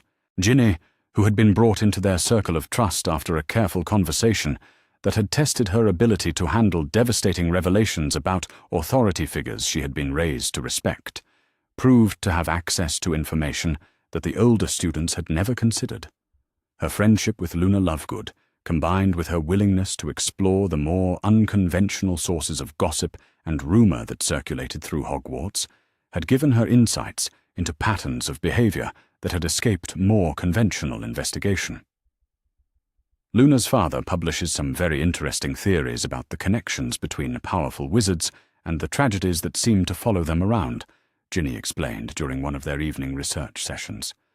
Most people dismiss the Quibbler as entertainment rather than journalism, but Luna has access to her father's research files. And some of the patterns he's identified are genuinely disturbing, especially when it comes to Severus Snape. "What kind of patterns?" Hermione asked, though her tone suggested she was already dreading the answer. "Students who challenge Snape in class or question his methods tend to have accidents," Ginny replied grimly. "Not immediately, and not in ways that can be traced directly back to him, but the correlation is strong enough to be statistically significant. Luna's father has been tracking it for years, along with similar patterns involving other professors and ministry officials who seem to have unusual influence over the misfortunes that befall their critics."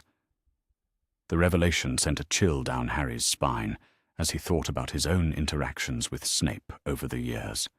The potions master had never liked him, had made that clear from their very first meeting, but Harry had always attributed the hostility to personal issues related to his father's behavior during their school years. The idea that Snape might have been actively working to harm students who crossed him was both terrifying and somehow unsurprising. But it also raised questions about the true nature of Snape's relationship with Dumbledore. If the headmaster was aware of these patterns, if he knew that his trusted professor was using his position to intimidate and harm students, why had he allowed it to continue? The most charitable interpretation was that Dumbledore considered Snape's value as a spy more important than the safety and well-being of the students under his care. The less charitable interpretation was that Snape's actions served Dumbledore's purposes in ways that went beyond simple intelligence gathering.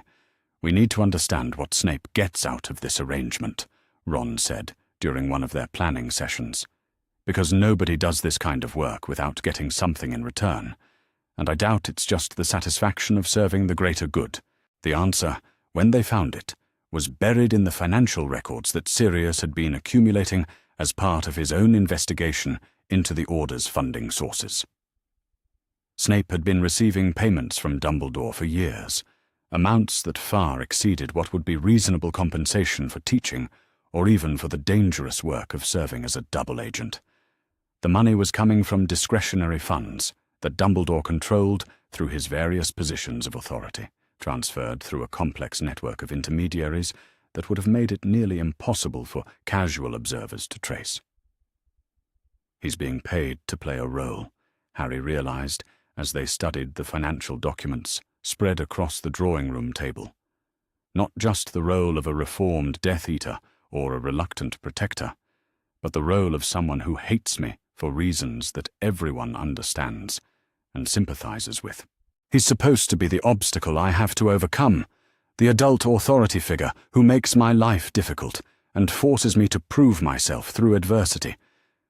And when the time comes for me to make the ultimate sacrifice," Hermione added with growing understanding, "the fact that even someone like Severus Snape was working to protect me will make my death seem even more tragic and meaningful. The man who hated me was still willing to risk his life to keep me safe, which proves that my life had value beyond my personal relationships." The psychological manipulation involved was breathtaking in its sophistication.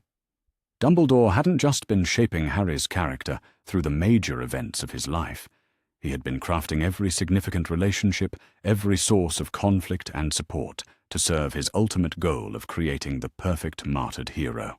Ron was staring at the financial records with an expression of disgust and growing anger. "How many people are involved in this?" he asked.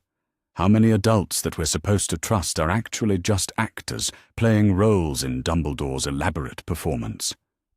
The question was one that had been haunting all of them as the scope of the conspiracy became clearer. Every interaction they had ever had with authority figures was now suspect. Every piece of advice or guidance potentially compromised by ulterior motives. The world they thought they understood was revealing itself to be an elaborate stage set, populated by performers whose true loyalties and motivations remained hidden. But the investigation into Snape had also revealed something else, something that offered a glimmer of hope amid the overwhelming darkness of what they had discovered. Not everyone was playing a role. Some of the adults in their lives, some of the people they had learned to trust and rely upon, appeared to be exactly what they seemed to be. Lupin's financial records showed no unusual payments or suspicious transactions. His interactions with Harry had been consistent with someone who genuinely cared about his well-being rather than his usefulness as a symbol. The same was true for several other Order members, people who seemed to be motivated by sincere belief in the cause rather than loyalty to Dumbledore's personal agenda.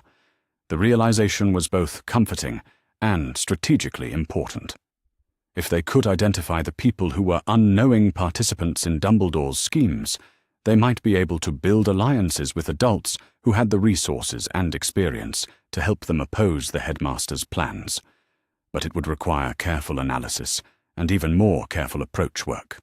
The wrong word to the wrong person could expose their investigation and put all of them in danger before they had gathered enough evidence to protect themselves. As they concluded their research into Snape's role in the conspiracy, Harry found himself thinking about the complexity of the situation they were facing. It wasn't just that Dumbledore had been manipulating events to serve his own purposes. It was that he had created an entire alternate reality, a carefully constructed narrative about the nature of good and evil, heroism and sacrifice, that had shaped the beliefs and actions of almost everyone in the wizarding world. Standing against that kind of systemic deception would require more than just gathering evidence or exposing individual lies. It would require them to offer an alternative vision of what the wizarding world could to be, a different way of thinking about power and responsibility that didn't depend on the sacrifice of individuals for abstract ideals. The task ahead of them was daunting, perhaps impossible for 4 teenagers who were still learning to think for themselves. But as Harry looked around the drawing room at his friends, at the evidence they had gathered, and the alliances they were building, he felt something that had been absent from his life for too long. He felt hope. Not the desperate, fragile hope of someone waiting to be rescued, but the determined, powerful hope of someone who had decided to take control of their own destiny and fight for the kind of world they wanted to live in. The war against Voldemort was important, but the war for the soul of the wizarding world was just beginning. And for the first time in his life, Harry Potter was ready to be more than just a weapon in someone else's fight. He was ready to be a leader in his own right, fighting for values and principles that he had chosen rather than inherited. It would be dangerous work, the kind of challenge that would test everything he thought he knew about himself and his capabilities. But he wouldn't be fighting alone, and that, more than any prophecy or destiny, gave him the confidence to believe that they might actually succeed. The prophecy orb sat in the Department of Mysteries like a small, glowing secret, waiting to destroy everything Harry thought he understood about his own destiny. Getting access to it had required weeks of careful planning, strategic manipulation of ministry contacts that Ron had cultivated through his father's position, and a level of deception that made all of them uncomfortable, but seemed increasingly necessary as the scope of Dumbledore's manipulation became clear. The breakthrough had come through an unexpected source.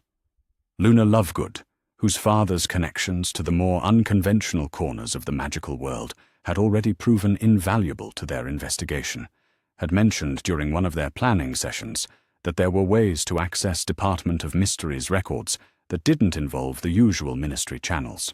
Her father's work as a journalist had given him contacts among the unspeakables, people who were willing to share information with someone they trusted to present it responsibly.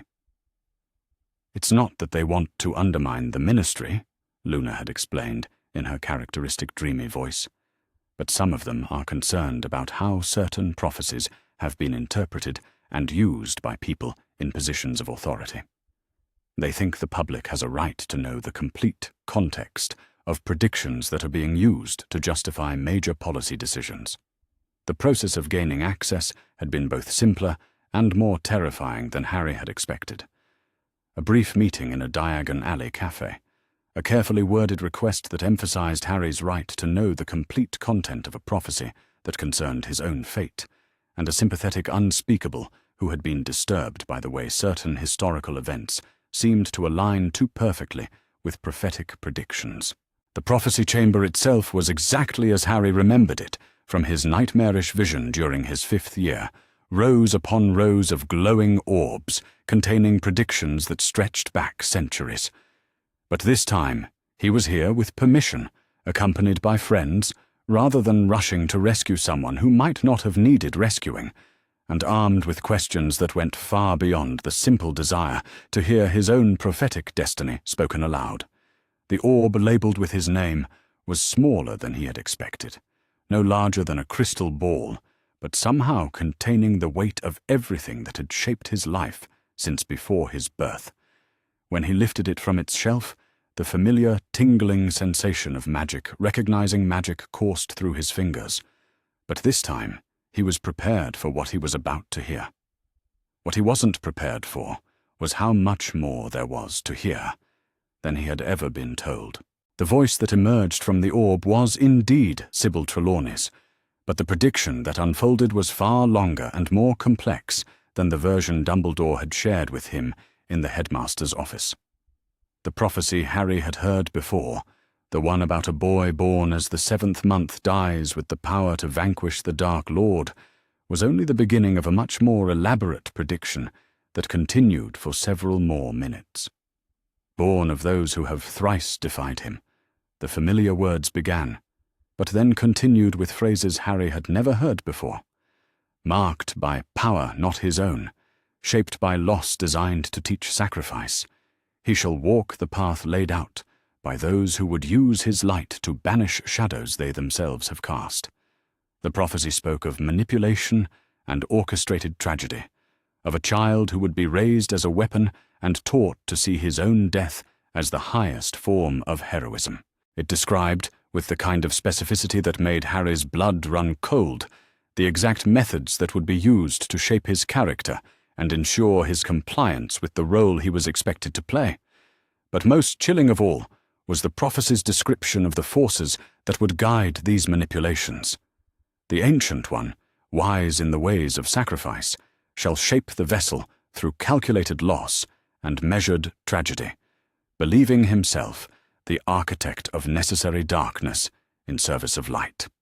Yet the vessel, when awakened to the truth of his binding, shall choose freedom over fate, alliance over isolation, and in doing so shall reshape the very foundations upon which the prophetic structure rests. Harry's hands were shaking as the prophecy concluded, the implications of what he had just heard reverberating through his mind like aftershocks from an earthquake. This wasn't just a prediction about his conflict with Voldemort. It was a detailed description of Dumbledore's plans for him, complete with warnings about the manipulations he would face, and remarkably, suggestions about how he might overcome them. Hermione was the first to speak, her voice barely above a whisper. "Harry, this prophecy wasn't just predicting the future. It was providing instructions, a roadmap for exactly the kind of investigation and resistance we've been conducting." Ron nodded grimly, his face pale as he processed the implications. "Someone wanted you to discover the truth, wanted you to understand what was being done to you. The question is who and why they were willing to embed their message in a prophecy that Dumbledore would have access to." The answer to that question began to emerge as they delved deeper into the prophecy archives, guided by their unspeakable contact toward records that painted a very different picture of how prophetic predictions were created, interpreted, and used by those in power. What they discovered was a systematic pattern of prophecy manipulation that stretched back decades, with Dumbledore's name appearing again and again in connection with predictions that had shaped major political and social developments in the wizarding world. There were prophecies about the rise and fall of dark wizards that seemed to predict not just what would happen, but what needed to happen in order to achieve specific political outcomes. Predictions about the deaths of inconvenient political figures that had been interpreted in ways that justified their elimination. Prophecies about the emergence of chosen heroes that had been used to identify and groom individuals who could be shaped into useful symbols.